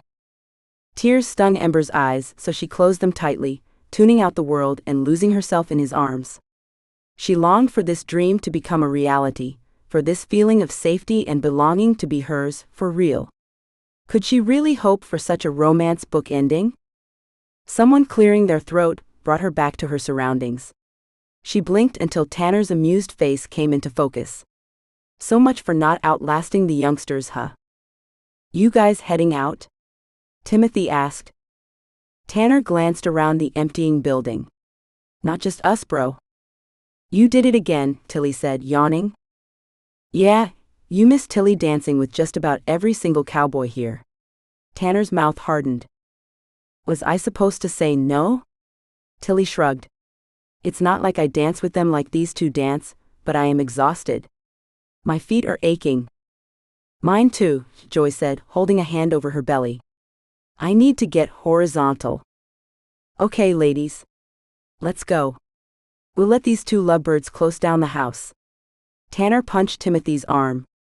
"Don't stay out too late, bro. I need your girl bright-eyed in the morning. It's our last big day." "I know." Timothy looked at Ember, as if saying what he was about to say was the last thing he wanted to. "Ready to go?" "Sure," she said, wrapping her hand around his arm. "It was a fun dance." "You mean your one long one?" Tilly laughed. "Oh, is that not how it normally is?" Ember asked as they walked out, thanking the DJ and members of the community who put on the dance and had started cleaning up. "Don't tell me you haven't been to a dance before?" Tilly stared at her in shock. "Nope." "Not even in high school?" Joy asked. "I was too busy to go to dances back then." Ember shrugged, tightening her grip on Timothy's arm. "Give her space, ladies. It's not like Christmas Tree Hill everywhere, you know," Timothy said, squeezing her hand, but she saw the lingering questions in his eyes. "Well, I'm glad you got to experience your first dance. Though I think the wedding was better." Tilly's eyes lost focus for a moment. "Oh, was that because you danced with?" Ember started, but trailed off when Tilly's face turned redder than the Christmas lights that lit them. It was a beautiful night, she quickly said, trying to cover her faux pas. Drive safe. I've got to stop by my place before we head up the hill, so don't worry about us. Timothy waved to his family.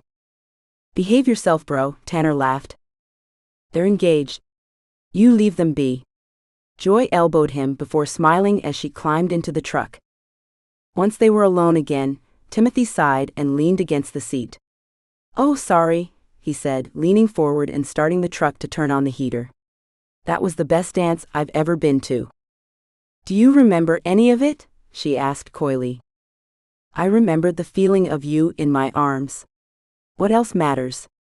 He turned toward her, taking her hands in his. I need to talk to you. So you don't need to go to your place? She arched an eyebrow. My place? Oh sure, I mean, that can wait.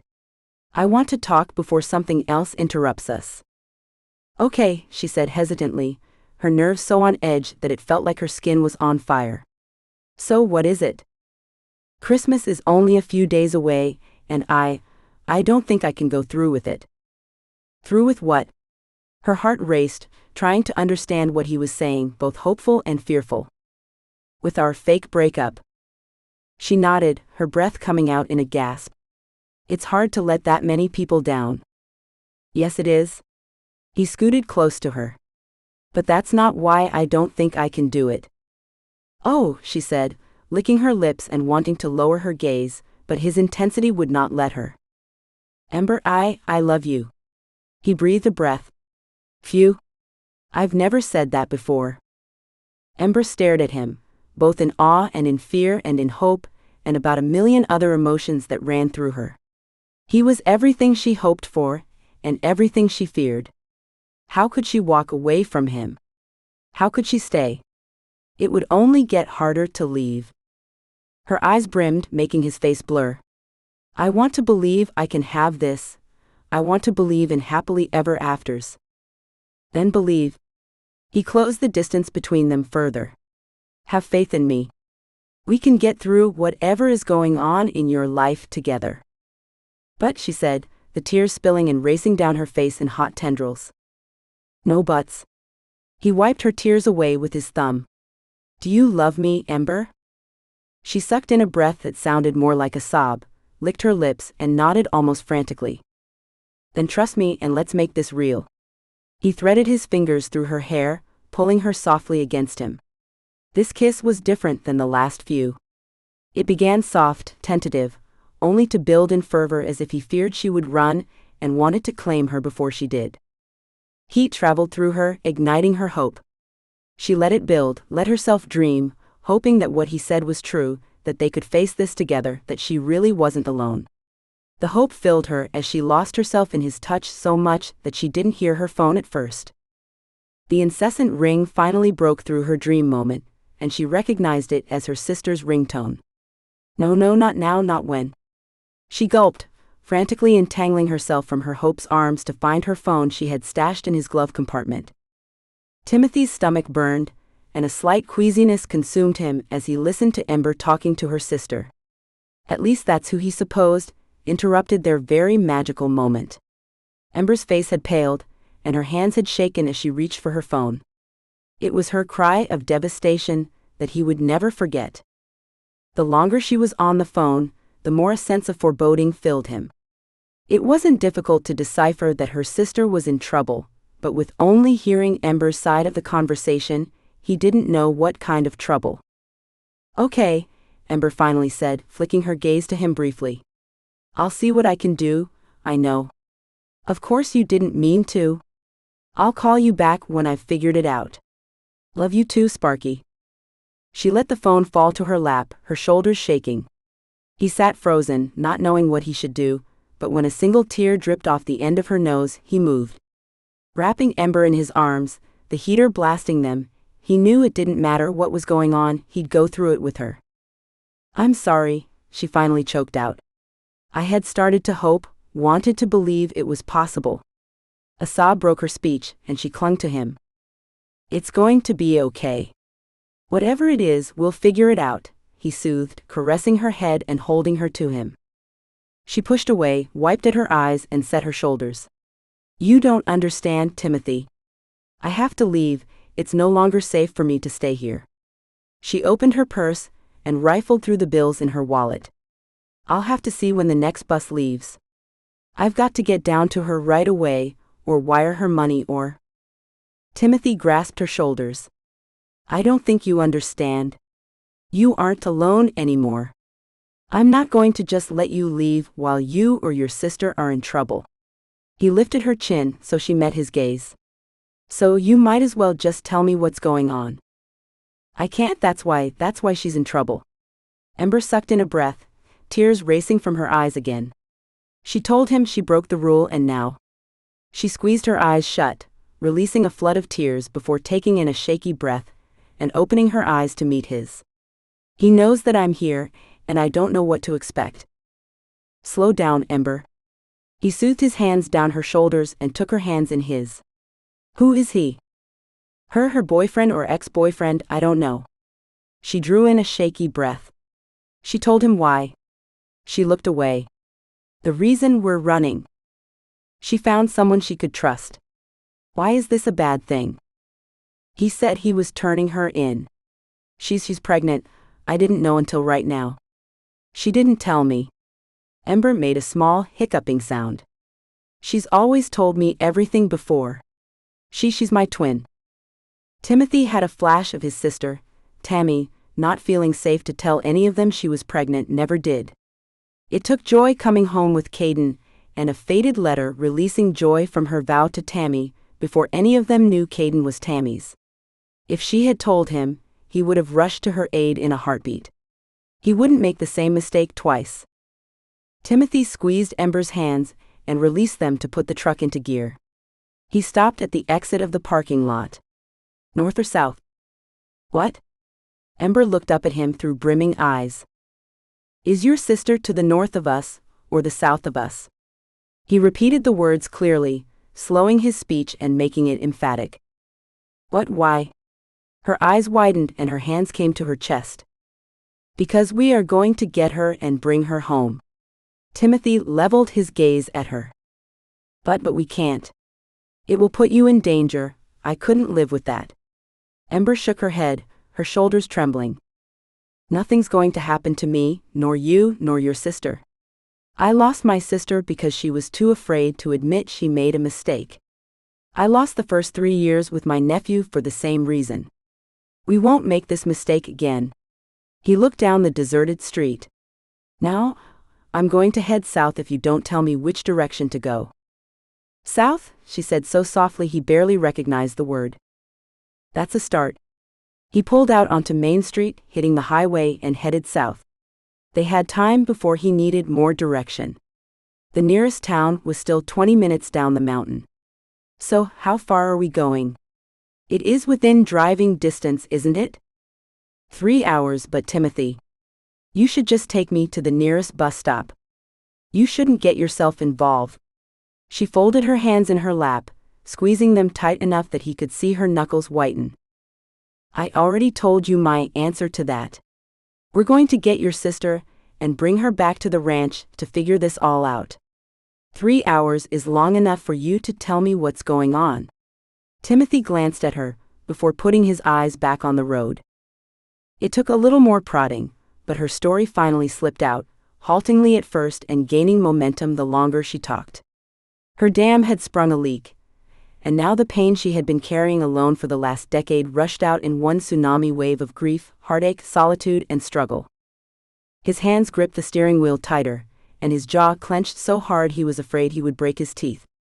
Yet he kept quiet, promising himself he would not interrupt her, not until she had finished. His heart ached at hearing about the life she had lived, starting with the death of her mother at only 10, and being raised by an abusive stepfather who blamed her and her sister for his wife's death. She choked and almost couldn't get the words out, as she told him the main reason they were running. My stepfather, he drank heavily. He wasn't too bad when he was sober, but when he had too much. She sucked in a sobbing breath, but kept her eyes unfocused, not seeing the road they drove or anything else in the present. Timothy almost wanted to make her stop. His chest heaved and constricted with pain shredding through him, but he knew she needed this as much as he needed to know, whether he wanted to or not. We were 14 and had been planning on running away, even saving money we made from babysitting. She drew in a calmer breath. We couldn't do it any longer. Timothy opened his mouth to tell her she shouldn't have had to go through it at all. Instead, he swallowed the words, allowing her to go on without breaking the spell of her telling. All I had to do was stay quiet. If I had, we could have left the next day and not have had trouble following us, but I didn't. The pain was too much. Sparky woke up. She came at him, her eyes wild, screaming that she wouldn't let him hurt us anymore. Ember sucked in a breath, turning to him with pleading eyes. He released his death grip on the steering wheel to hold her hand, giving it an encouraging squeeze. She didn't mean to, but he was drunk and unsteady. When she tackled him, he stumbled back and fell, his head hit our desk. Ember squeezed her eyes shut, slipping her hand from his as if needing to put a bubble around herself. The sound was sickening. Even though he heard us, we didn't want to kill him. It was an accident. Timothy jolted, every muscle he had tensed to an almost unbearable point. He wanted to pull over the truck, hold her, or pace or something. The need to move to release the pent-up aggression threatened to overpower him. When she didn't continue, he glanced at her, willing his voice to come out easy rather than filled with the rage he felt, rage at such a sweet woman going through so much. It was an accident, he said. You and your sister did nothing wrong, he said, unable to hold the words in any longer. It's not how they saw it, Ember said, rubbing her eyes. They? The cops, the foster care workers, the courts, his friends, she said. We did the right thing. It took us half an hour to compose ourselves enough to know we had to call, but we did. Her legs started bouncing. Hearing the sirens sent my sister into a panic. She ran. She tried to convince me to come, but I couldn't. I couldn't just leave. Timothy ground his teeth, keeping silent and still while he waited for her to continue. They said that she would get in trouble. That she would get locked up for involuntary manslaughter. Her voice choked on the words. I couldn't let that happen to her. She did it to save me, and it was an accident. A good lawyer could have proved that, Ember. Still can. Maybe, but we've been running now for so long, I'm sure there will be some price to pay for that. She sighed. They put me into foster care, and they hounded me constantly about where my sister might have gone. I knew where she was. We had our plan, but I wouldn't tell them. As soon as I had the opportunity, I ran away and met her. We've been on the run ever since. Timothy blinked his eyes, his chest burned, and his need to protect Ember grew so substantially that he wanted to run into hiding with her.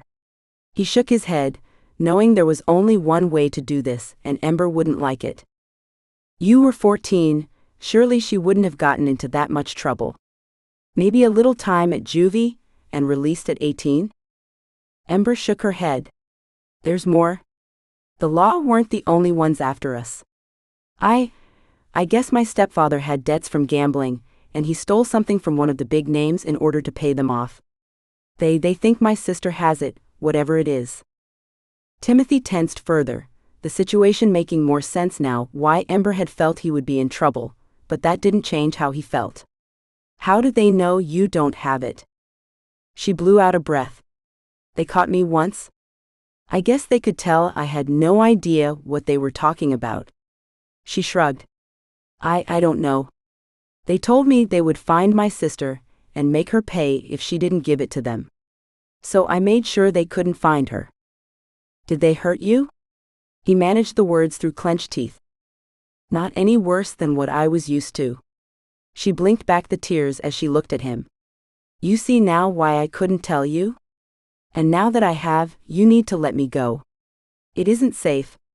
She stared down at her wringing hands. Not on my life, Timothy said through gritted teeth. I told you nothing would scare me off. We will finish this together. There is no finish, Timothy. It's going to continue for the rest of our lives. She broke down in tears, and this time he pulled over. He unbuckled their belts and pulled her into his arms, holding her until she had spent her tears, and her sobs had settled to small, occasional shudders. He sat her up, wiping the tears from her eyes. "Ember, we will get through this together." He held her face, searching her eyes. "I have one question. What I overheard that first day. Your sister is pretending to be you, so she's using your name?" It was the only thing I could come up with. I was just a runaway foster kid. No one really cared about me. The men looking for my stepfather. They knew I didn't have it. They wanted my sister just like the law. She shrugged. If she was me, she could have an identity, could be safe. But what about you? Fury raced through him. I've always been good at playing the part and staying in the background. My sister's personality is more outgoing, outspoken. Harder for her to disappear. She gave him a wry smile. I was 14 when I came up with this plan, not exactly a mature decision, I know. By the time I knew more, it was too late. We'd been living the lie and running too long. So your name isn't really Ember Brown. Timothy kept his face impassive. Well, not legally, no. Though Ember is what my sister calls me, what my mom used to call me. Ember and Sparky. A sad smile pulled on her lips. My real name, she breathed out a sigh, then looked at him. Are you sure? Once you know, you're involved, whether you change your mind or not. I'm not changing my mind, he said, watching her, searching her eyes. My legal name is Sienna Stewart, she said. But I haven't gone by that name since I was 14. That's more than a dozen years. He held her gaze. Well, it's nice to meet you, Sienna Stewart. Her eyes slightly widened, and her mouth dropped into an O shape. Please call me Ember. That's what those who love me call me. Timothy leaned forward, claiming her lips with his own, feeling the walls that had kept them from uniting completely crumble, as she melted into his embrace, fully giving herself to him, heart and soul. When he came up for breath, he looked into her glistening eyes. I love you, no matter what your name is or where you are from, or what you have come from. From this moment on, only the truth between us, okay? I made you a promise, and a Johnson always keeps his promises. I don't deserve you, Timothy. You deserve this and more, he said, planting one more soft kiss on her tender lips. Now let's go get Sparky and bring her home. We'll figure the rest out afterward. 12. Ember's anxiety increased the closer they came to the city. Darkness filled the sky, as the stars faded due to the bright city lights. It was just past 1 o'clock in the morning, and though she was tired, adrenaline amped her up too much to feel it. She glanced at Timothy. His hands had stopped gripping the steering wheel, as if he were trying to strangle it, but his intensity had only grown. How could he love her so much, to be willing to face such an awful future? She didn't see how it could work, even as much as she wished it to be so. Did you type in the address to the GPS? Timothy asked.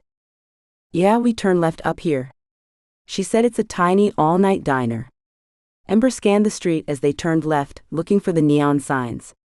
There. Timothy pulled up into the parking lot and shut off the truck. Ember scanned the restaurant. Only 2 cars were in the lot, and she knew Sparky hadn't driven there. The diner lit up from the inside, but only a grizzled truck driver sat by a window. Sparky would have found a seat that was more hidden. Ember had taught her well. You could just drop me off here and go back to your life, Ember tried again, guilt filling her as she hoped he wouldn't take her up on her offer. You are my life, he said. Now tell me what she looks like, and I'll go in and get her. You two probably shouldn't be seen together here. He glanced around the parking lot and the empty street they were on. You're sure? She asked, biting her lip, but he just leveled his stare at her. She looks like me. We're identical. He reached out to cup her cheek. Lock the doors, and promise me you won't go anywhere. She swallowed. I promise. I'm going to get Sparky, and we're going home. Agreed? She nodded, not daring to open her mouth to release the sob that was stuck in her throat. Stay put, he said, slipping out of the truck and waiting until he heard her click the lock, keeping his eyes on her before he entered the diner. She watched him through the window, seeing how he continually glanced back at her, as if he feared the moment he looked away she would run. He wasn't too far off, she wanted to run. No, she didn't want to, but she felt like she should. Staying in the truck in Timothy's life felt like the most selfish decision she had ever made, but stay she did. It seemed to take forever, but it was probably only a moment or two when Timothy appeared in the window, a slender redhead behind him. She had cut her hair short. Then, as her sister turned, she saw the telltale baby bump bulging from her shirt. Ember danced in her seat. It took every ounce of willpower not to race out of the truck and embrace her sister. Timothy led Sparky to her side of the truck, and Ember hastily unlocked the door, drawing Sparky into a hug right there on the seat. They held each other, crying, as Timothy shut them in and moved to his side. Only his knock on the window tore her apart from her sister as she hurried to unlock Timothy's door. He said nothing, only started the truck and pulled back out onto the road and out of the city. Only then did he relax.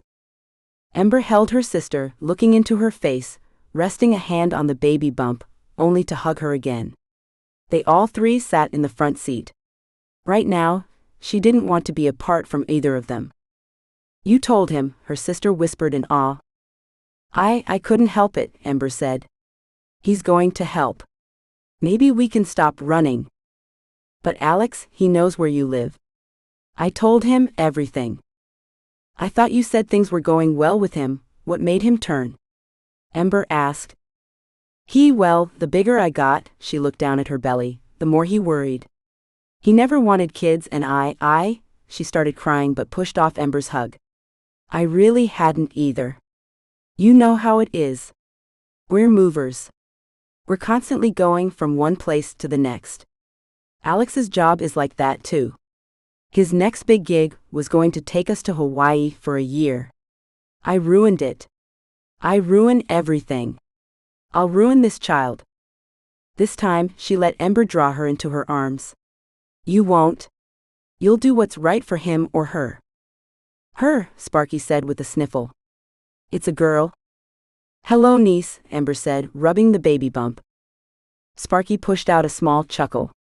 "You always were good with kids." She shook her head. "So what's the plan? This guy going to go on the run with us?" "No," Timothy finally spoke. "We're going to end this running and make sure you three are safe." "How?" Ember asked.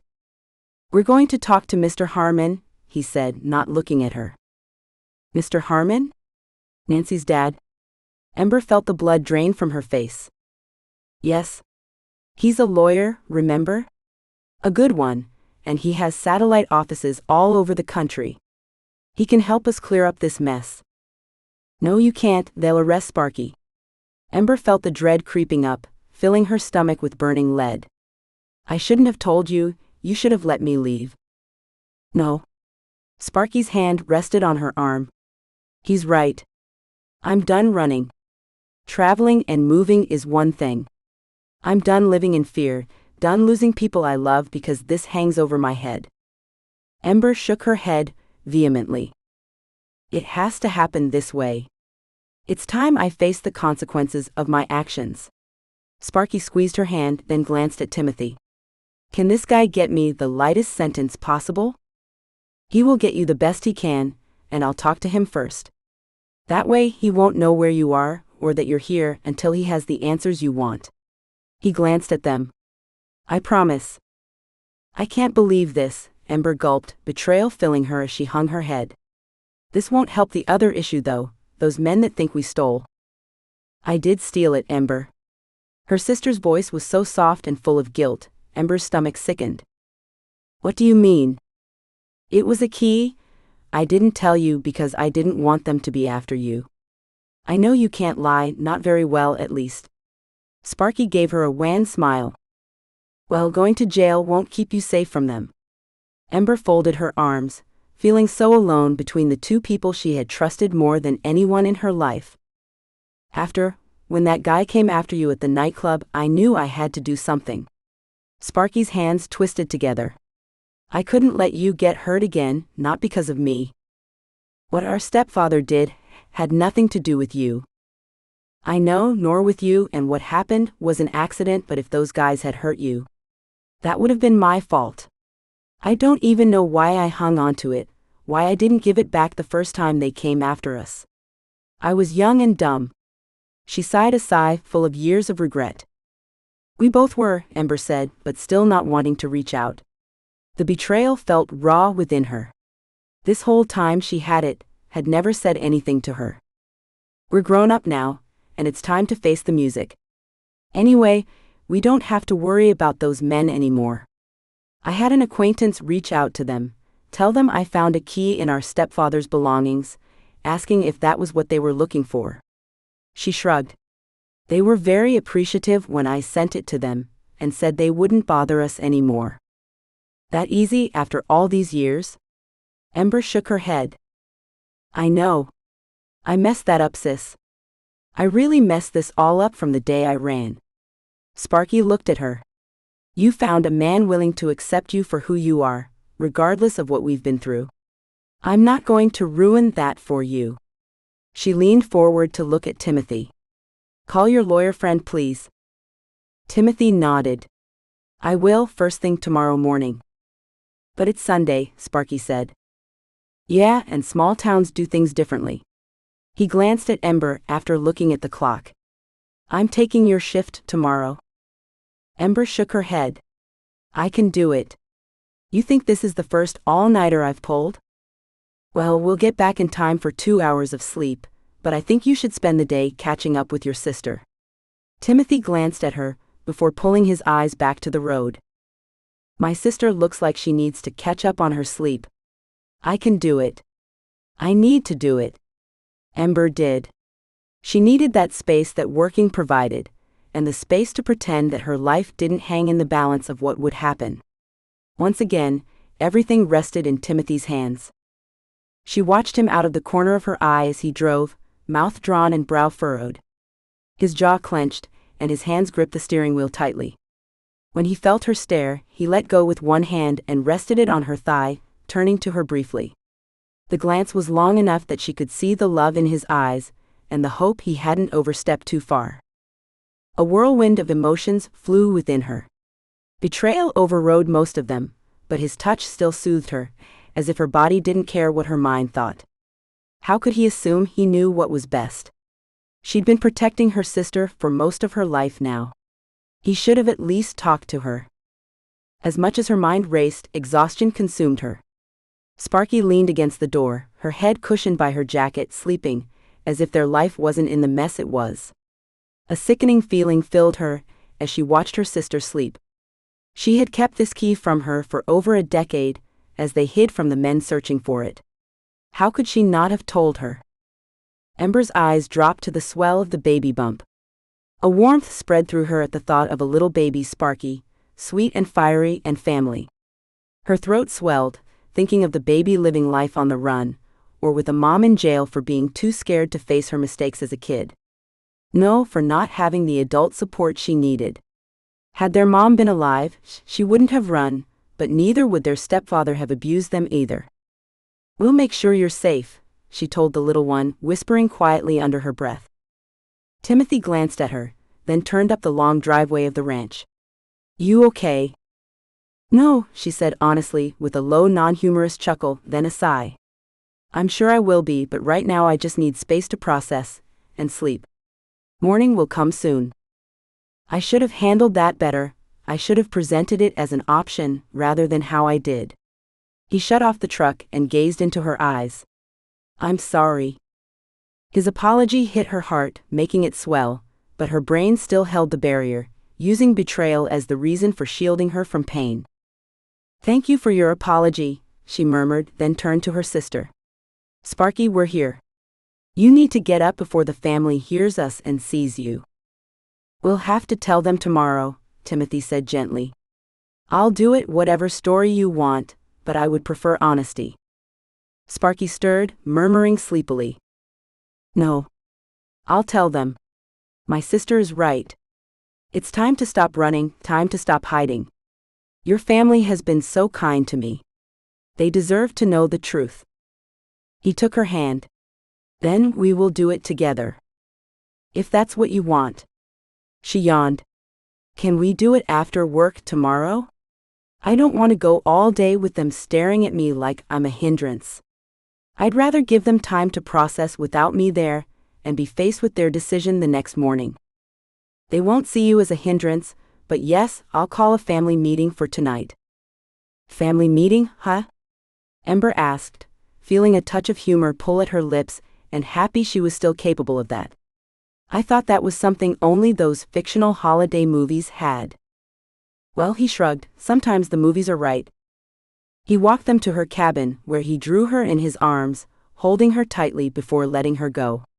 I love you, Ember. We're in this together.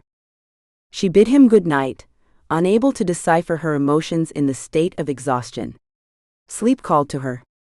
After Ember set Sparky up in her bed, she took the Afghan off the back of the sofa, curled up on the small couch, and immediately fell asleep. Timothy quickened his pace as he strode towards Ember's cabin, hoping he made it there before she left. Tanner's call had woken him after an hour of sleep. Not near enough. He yawned and rubbed his eyes as he came to the door, knocking quietly just in case her sister was still sleeping. A groggy Ember opened the door, her hair still unbrushed and clothes hastily pulled on. I'm sorry, I didn't wake up. That's fine. You still got 20 minutes before it's time to get the horses ready. Phew?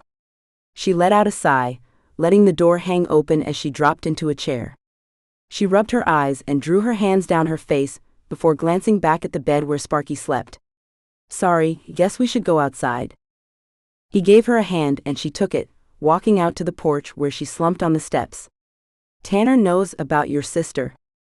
Her head lifted and eyes widened, the sleepiness instantly gone. What? You told him? Timothy shook his head. No. Sorry. He knows she's here. He saw us when we got here this morning. Guess he'd been worried. Ember dropped her head into her hands. I told him we picked her up last night, and that's why we were late. That's all I told him. Well, that, and we'll be having a family meeting this evening. Great, I'll get 20 questions while we work today, Ember muttered. No. I'm helping, and we'll pair up like normal. It will shield you from most of it. He bent his head to see her eyes. How do you want to play this? Play. She shook her head, meeting his eyes. I'm tired of games and lies and half-truths. Today, I'll tell them that tonight I have a lot to tell them, but until then I need to focus on work. Timothy nodded, but his foot bounced nervously. Does this honesty include well, you know? She searched his eyes, her face remaining impassive. Do you want it to? You know what I want, he said, taking her hand again. You're already wearing my ring. She gulped and stared, jumping when she heard her sister call out. I've got to go. We'll finish this later. She disappeared back into her cabin, leaving him wondering just where he stood. He rose from the porch, shaking out his arms. It didn't matter. She loved him, he knew it. He would be as patient as he had to, until she was ready, but he wouldn't take no as an answer. Walking away from the cabin toward the corral, he pulled out his phone, checking the time. It was early, but Harmon was a workaholic. He'd be up by now. With one last glance to make sure no one would overhear him, he hit the call button. 20 minutes later, he ended the call with the promise that something could be worked out for Ember's sister. As a minor when the incident happened, and that it was an accident, he was sure that one of his top defense lawyers could get her off without too much penalty. The news added a lightness to his step as he returned to pick up Ember for the day's work. She came out of the cabin as he approached, her shoulders heavy under the weight he knew she carried. Need some good news? He asked, pulling her into a hug.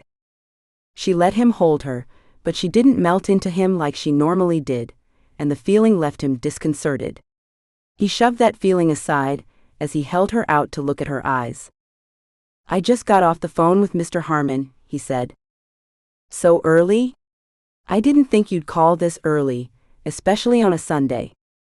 In my business, it pays to know people, and he's called on favors from us many times.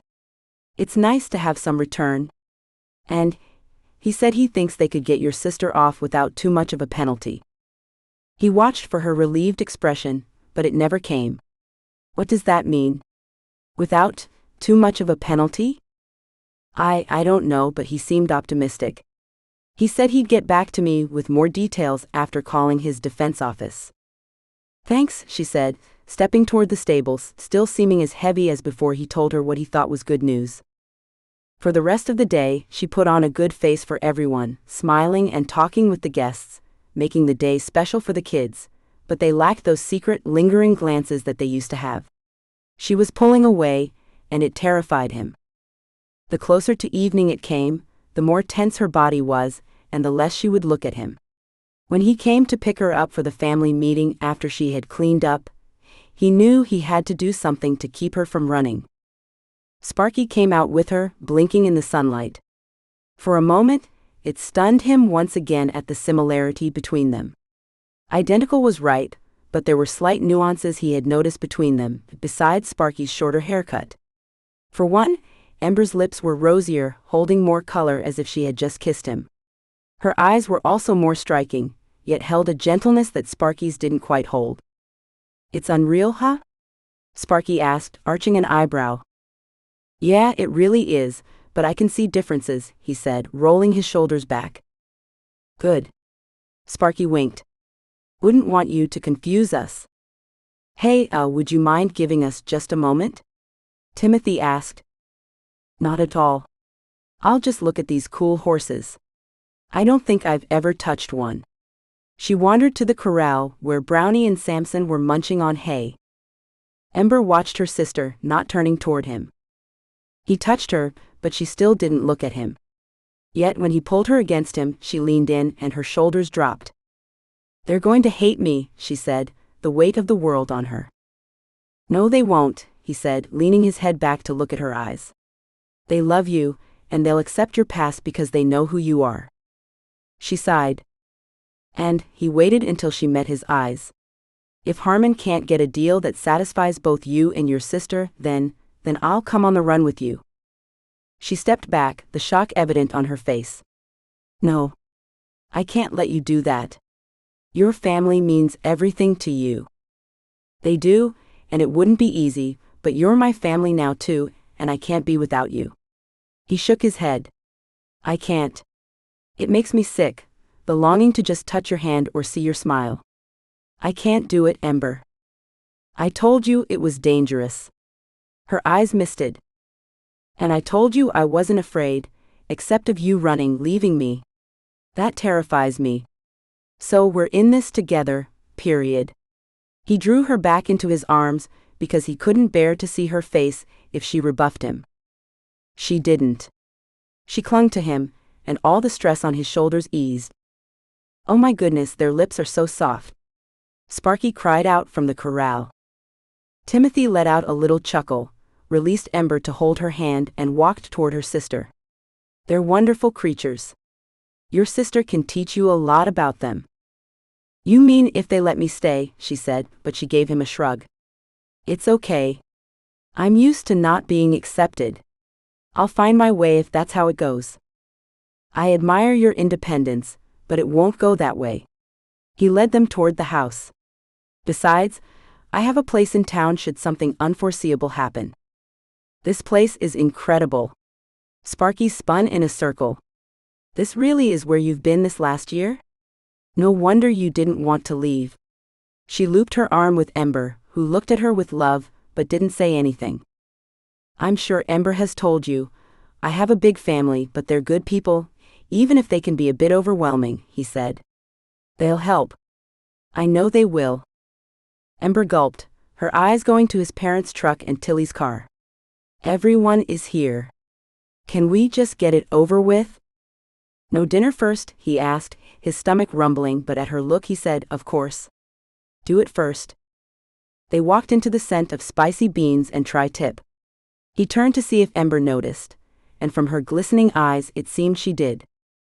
It's going to be okay, he told her, squeezing her hand. We're in the living room, son, his grandpa called out. Sparky looped her arm around her sister's again, and he tugged her hand. Together they walked into the room. Everyone stood to greet them as if it were a holiday, with hugs and exclamations.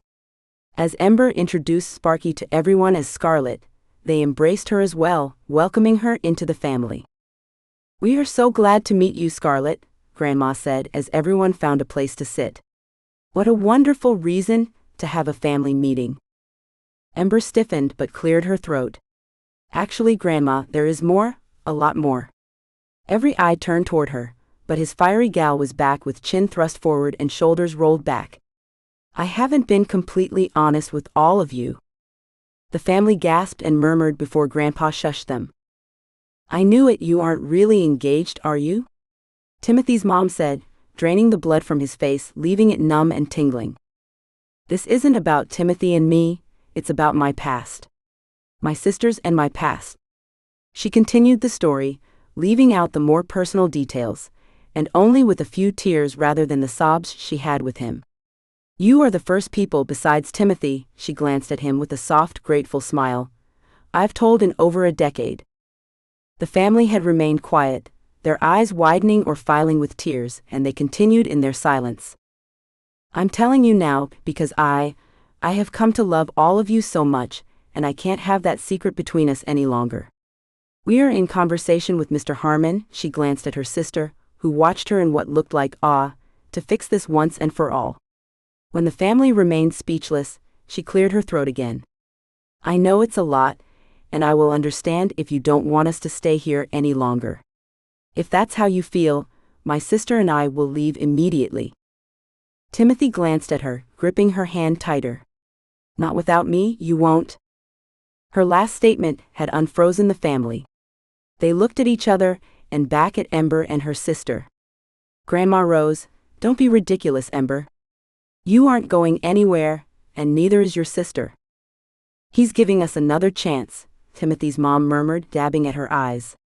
"Oh, come here," she said, pulling both Ember and Sparky in her arms.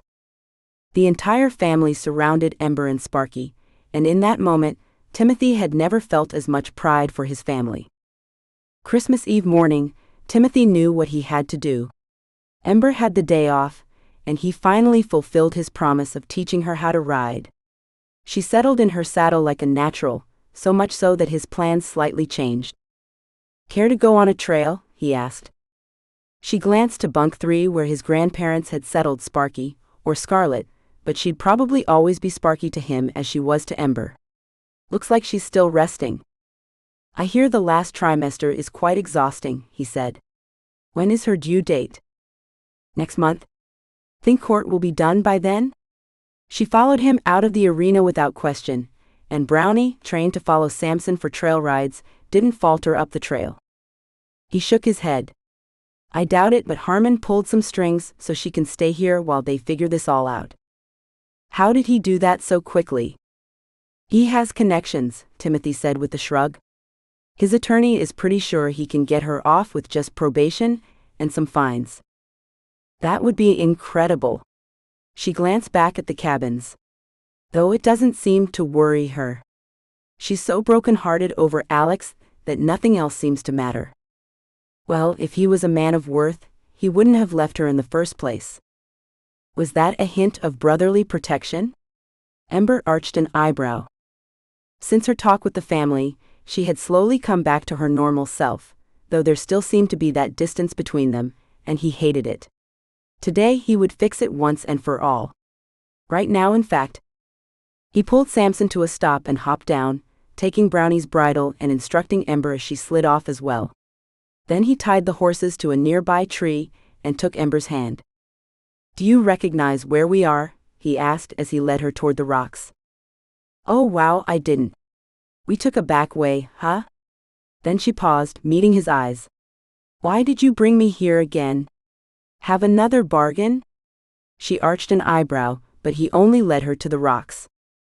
Once they were there, he fell to one knee, a pleasant warmth filling him with her gasp of surprise. "Ember Sienna Stewart," he said, smiling at the name and holding her eyes in that intense way that only happened between them. "We have been through so much. I can't believe it hasn't even been a full year, but with the rise and dip of the roller coaster, it's only brought me closer to the realization that I can't live without you. As you know, that is my one requirement to spend the rest of my life with someone. You met it, and I hope I have met yours because I can't do this life without you. Will you please complete me by forgetting that this engagement was ever fake?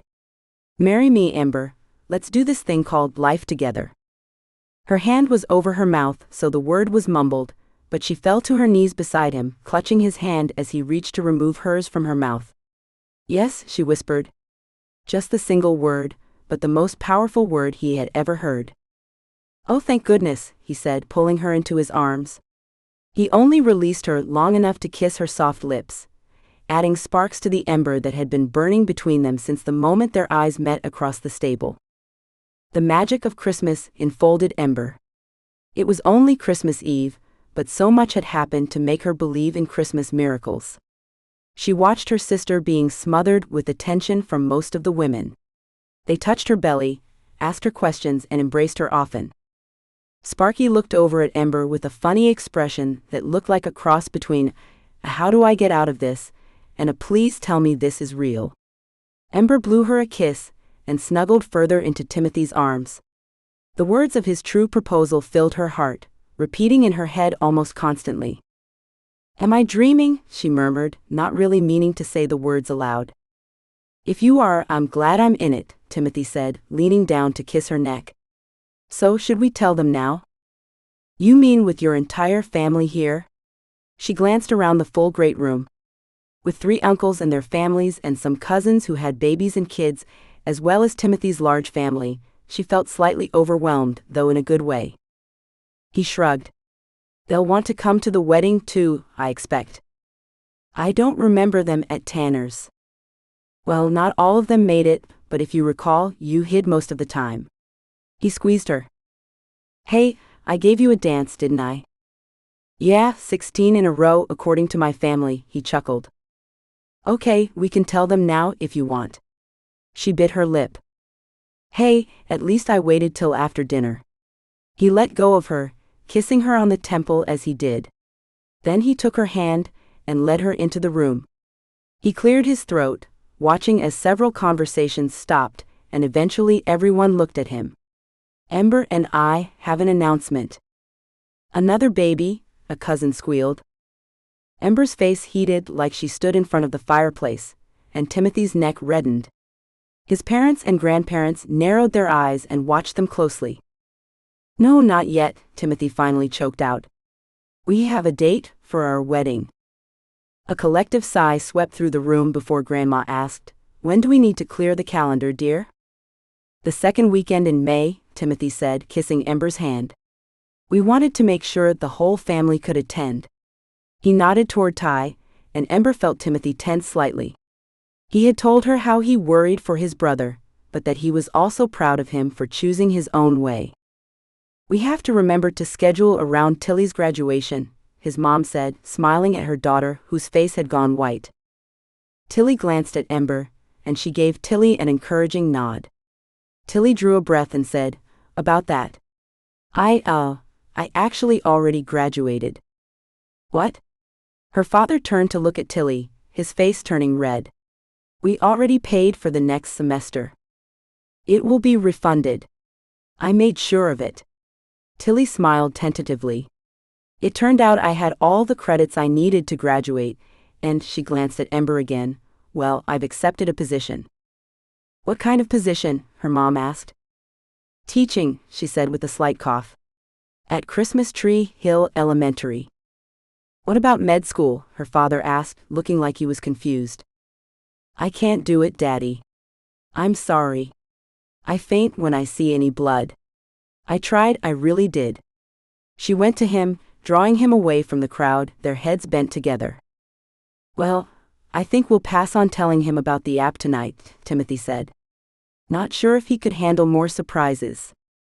Look, Ember said, her voice choking as she watched Tilly and her dad embracing. The look of love on his face made her eyes well and tears spilled over. Such a beautiful family.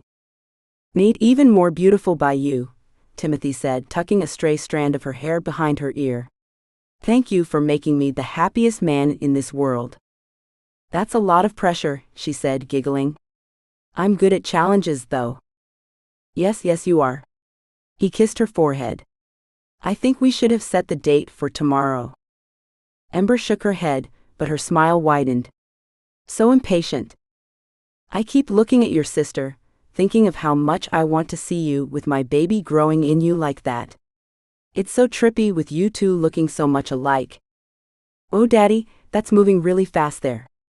Ember's heart raced, but she would be lying to herself if she said she hadn't thought the same thing.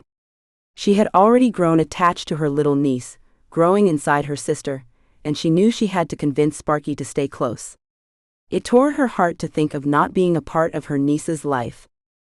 Do you think she'll have red hair like us? She asked. If she's lucky, he said. But I'm certain ours will. He wrapped his arms around her, nuzzling her, until a knock came on the door. Grandma looked around the room. Who's missing? Isn't everyone here? Grandpa strode toward the door. Whoever it is isn't local, they didn't come in. Grandpa's voice was a murmur as he stood at the door, but his words came out loud and clear when he said, Stay there. I'll see if she wants to see you. Ember tensed, her heart racing in her throat. Certainly, it wasn't for them. Sparky had said the men stopped chasing them, and Timothy had said Harmon made it so Sparky could stay there until the trial ended. Yet Grandpa headed right to Sparky. Scarlet, dear, there's a young man at the door asking for you by the name of Alex. Ember rushed to her sister's side, afraid she might faint as her face lost all semblance of color. She met her eyes as she wrapped an arm around her sister. He came, she said. He came? That the baby's daddy? Timothy went to her and Tanner did as well, waiting until Sparky nodded. Do you want to talk with him? Ember held her breath as she watched her sister make up her mind. She knew Sparky loved this guy, and he had come for her, but for what reason? Finally, she gave a nod, and the brothers marched to the door and led the man in. He was slighter and shorter than the Johnson brothers, making the dark-haired man seem small between them. His blue eyes searched the room until they alighted on Sparky, and relief lowered his shoulders, but Timothy held a staying hand on his shoulder. Hold on. Scarlet here says she'll talk to you, but as her honorary brothers? Timothy said. You don't get to talk to her alone until you prove yourself, Tanner finished. Ember covered her mouth and glanced at her sister who had gone even paler. Maybe a smaller party would be a compromise. We'll go to our private living room, Timothy said, directing Alex that way even though the suave man kept his face turned to watch for Sparky as she followed, clutching Ember's arm. They entered the room, and as soon as they did, Alex ran to Sparky, drawing her into an embrace. Is watching really necessary? Ember whispered to Timothy and Tanner. It seems kind of a private moment. It's our duty, Timothy said, folding his arms, Tanner following. If we don't watch after our sisters, who will? Tanner gave a curt nod. It's sweet that you guys have adopted me so quickly into your family, Sparky said, stepping away from Alex but still grasping his hand. I think I got this. As soon as we hear his intentions are honorable, Timothy said, eyeing the man. They are, Alex said, drawing himself up. I've been a jerk. Fear can do that to a man, but I'm here to make things right. And how do you intend to do that? Tanner asked, leveling him with a hard gaze, and Ember could see that spark of anger that Timothy said his brother had. By marrying her, by doing right by our child, he glanced at Sparky's baby bump, though Ember saw the fear in his eyes. Well, because of you, she is now in the midst of a court trial. She can't leave our ranch, Timothy said. I actually never told anyone, he said, dragging a hand through his slicked hair. You turned yourself in? I'm tired of running, Alex, and Timothy, that's Em's fiancé. He has a lawyer friend who is helping me out, getting me a good deal. Sparky looked at him, pleading, making Ember's heart hurt for her. Alex nodded. We'll figure it out, Scar. I have to leave for Tucson for a month, but when I get back, we'll do this right. Sparky looked at them, her eyes brimming. Could you give us a minute now? Timothy gave a nod, but Tanner continued to eye the man. "We'll be watching you, buddy." Ember shoved Tanner toward the door. "Let's go, brother," she said, blowing a kiss to her sister. The uncles and their families had left, leaving the rest of the family sitting in front of the fire, drinking Grandma's famous hot chocolate. Ember smelled the rich scent as she sipped the warm, soothing drink, tasting the hint of cinnamon and a splash of vanilla. She would have to have Grandma teach her the recipe. Alex and Sparky came into the room, holding hands. Their eyes were red, but they smiled as they approached the family. Alex cleared his throat. "I want to tell you all thank you for being there for my fiancé." He looked down at Sparky in adoration, and she glanced at her hand with a new adorning ring.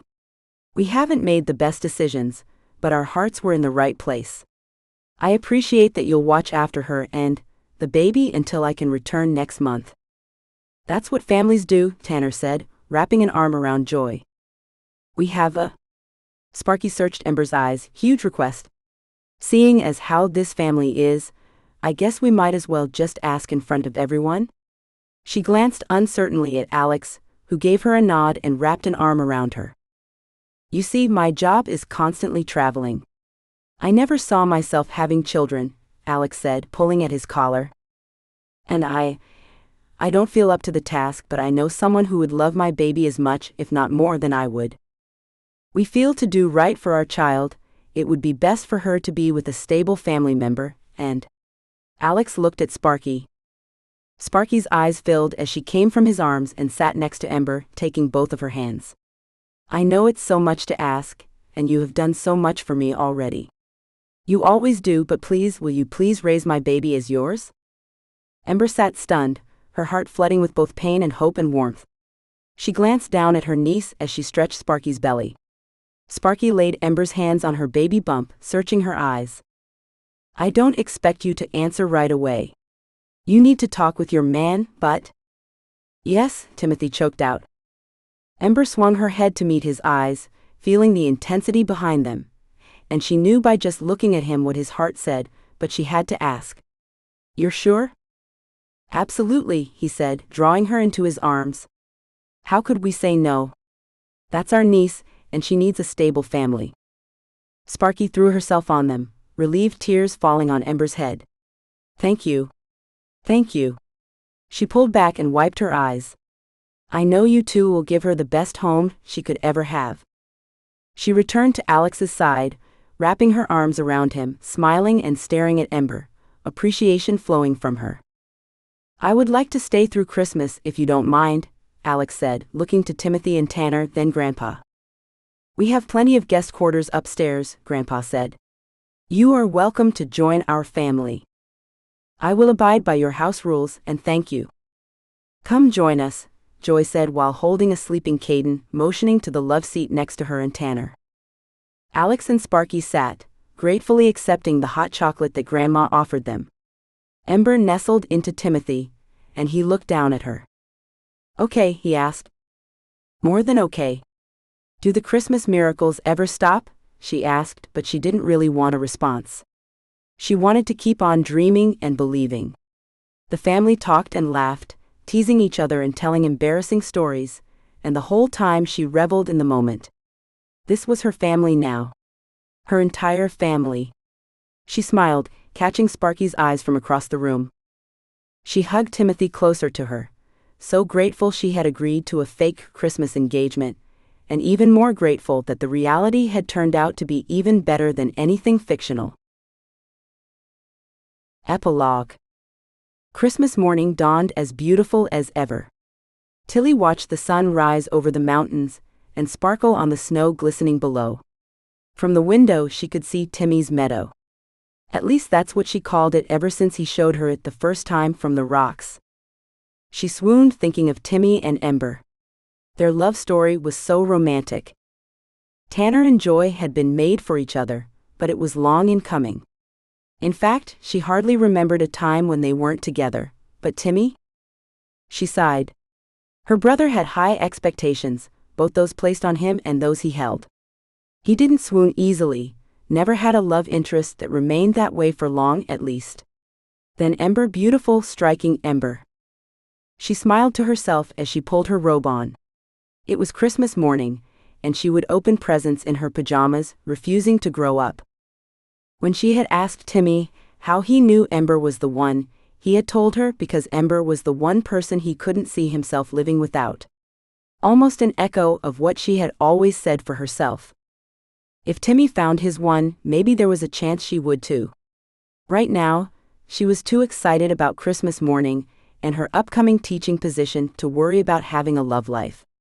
She hopped down the stairs, met by the heavenly scent of Grandma's Christmas cinnamon rolls. She opened the kitchen door and stopped to savor the scent of Christmas. "Oh, good morning, dear," Grandma said, smiling as she pulled the treats from the oven.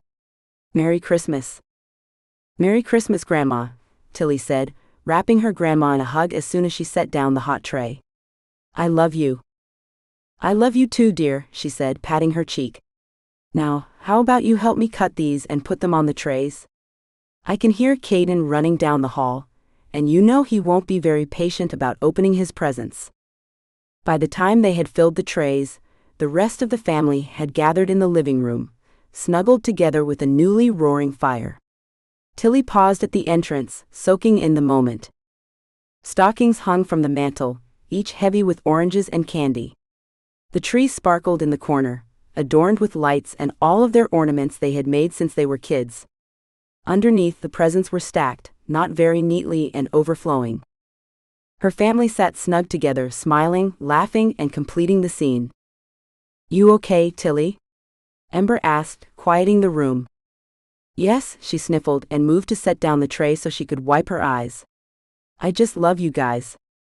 "We love you too," they all said at once, laughing at each other. "Merry Christmas, everyone." And the chorus began. As soon as Caden's sticky fingers were washed, Tilly, designated Santa, passed out the presents one by one.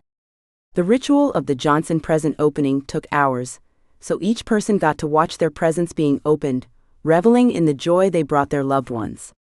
The receiver was able to give their gratitude without having to fight for attention. It was one of the Johnson Christmas traditions that Tilly loved. She watched as Caden ripped through another present. He didn't have the same love of having to wait, but he would as he got older. "You know," Tilly said, "next Christmas we'll have 2 more little ones to spoil." "More love to fill this home," Grandma said, leaning into Grandpa. Ember rubbed her sister's belly, talking to her unborn niece. Joy and Tanner smiled with pride at their Caden, and laid their hands on their unborn baby as well. Tilly's eyes burned again, and as Caden jumped up to give Uncle Timmy and Aunt Ember a hug and thank you, Tilly excused herself. She wiped her eyes as she left the room, jumping when she heard a knock on the front door, and the sound of it swinging open. Glancing up, she saw Logan, Tanner's best friend, pop his head in. He started to call out, swallowing whatever he was going to say as he saw Tilly. "Hey, Merry Christmas," he said, opening his arms for a hug. She went into them, loving the way it felt in his arms, even though she knew she shouldn't. "Merry Christmas, Logan." She stepped back. "Love the PJs," he teased. Her cheeks filled with heat as she pulled her robe tighter around her. "You look pretty snazzy for Christmas morning." "Afternoon," he said with a wink. "You Johnsons make the festivities last all day." "Well, what else should you do on Christmas?" She shrugged defensively. You know, I don't have an answer for that one." He glanced down the hallway to the living room. "Should I just go in? Tanner told me to get here at 1. Tilly furrowed her brow, glancing out the windows to see his truck with something big in the back. "It's a present for Joy. He commissioned me to work on it since they found out." He leaned closer, his spicy, fresh-cut cedar scent coming with him and entangling her. "It's a crib. I made it by hand. I can't wait to see it. It is safe, right? It won't fall apart the moment they put the little one in it?" Tilly raised an eyebrow. "Ouch, right to the heart," he said, covering his chest and taking a couple of steps back. "Ha ha. I think your ego can handle it," she said. He straightened and looked at her more seriously. "Ego? I don't have an ego when it comes to you." "When it comes to me?" she asked, her heart racing then falling. "Oh, that's right. Little sisters of your best friend don't mean anything. She rolled her eyes. Well, Mr. Non-Ego, you better get used to me bossing you around because I'm home to stay now. You are, he asked, stepping toward her. I mean, well, I thought you had another semester. Nope. I graduated early, well, earlier than I thought, and I'm going to take over for Jewel Eason when she goes out on maternity leave after Christmas break. No way. He tipped his hat up to look at her better. My niece is in her class. His lips quirked in a way that made her wonder what they would feel like. Guess we'll be seeing a lot more of each other. He tipped his hat before hanging it up with everyone else's, then whistled with a bounce in his step toward the living room. He paused then to give Tilly a wink before turning the corner and shouting a hearty, Merry Christmas. Merry Christmas indeed. Tilly fanned herself. It wasn't fair to have a crush on her brother's best friend, but she did, and she had for too long. Could he be the one person she couldn't live without? Thank you for listening to the Cowboy's Fake Christmas. I hope you enjoyed Timothy's and Ember's story. Be sure to continue with Cowboys at Christmas Tree Ranch with Book 3, The Cowboy's Secret Christmas, where we follow Tilly and Logan as they play with the what-ifs of their secret crush. You'll also stay up to date with Timothy and Ember, including their wedding. If you are dying to know how Sparky's court case plays out, that will happen in Book 3. Plus, you'll love revisiting all of the Johnson family members in Christmas Tree Hill.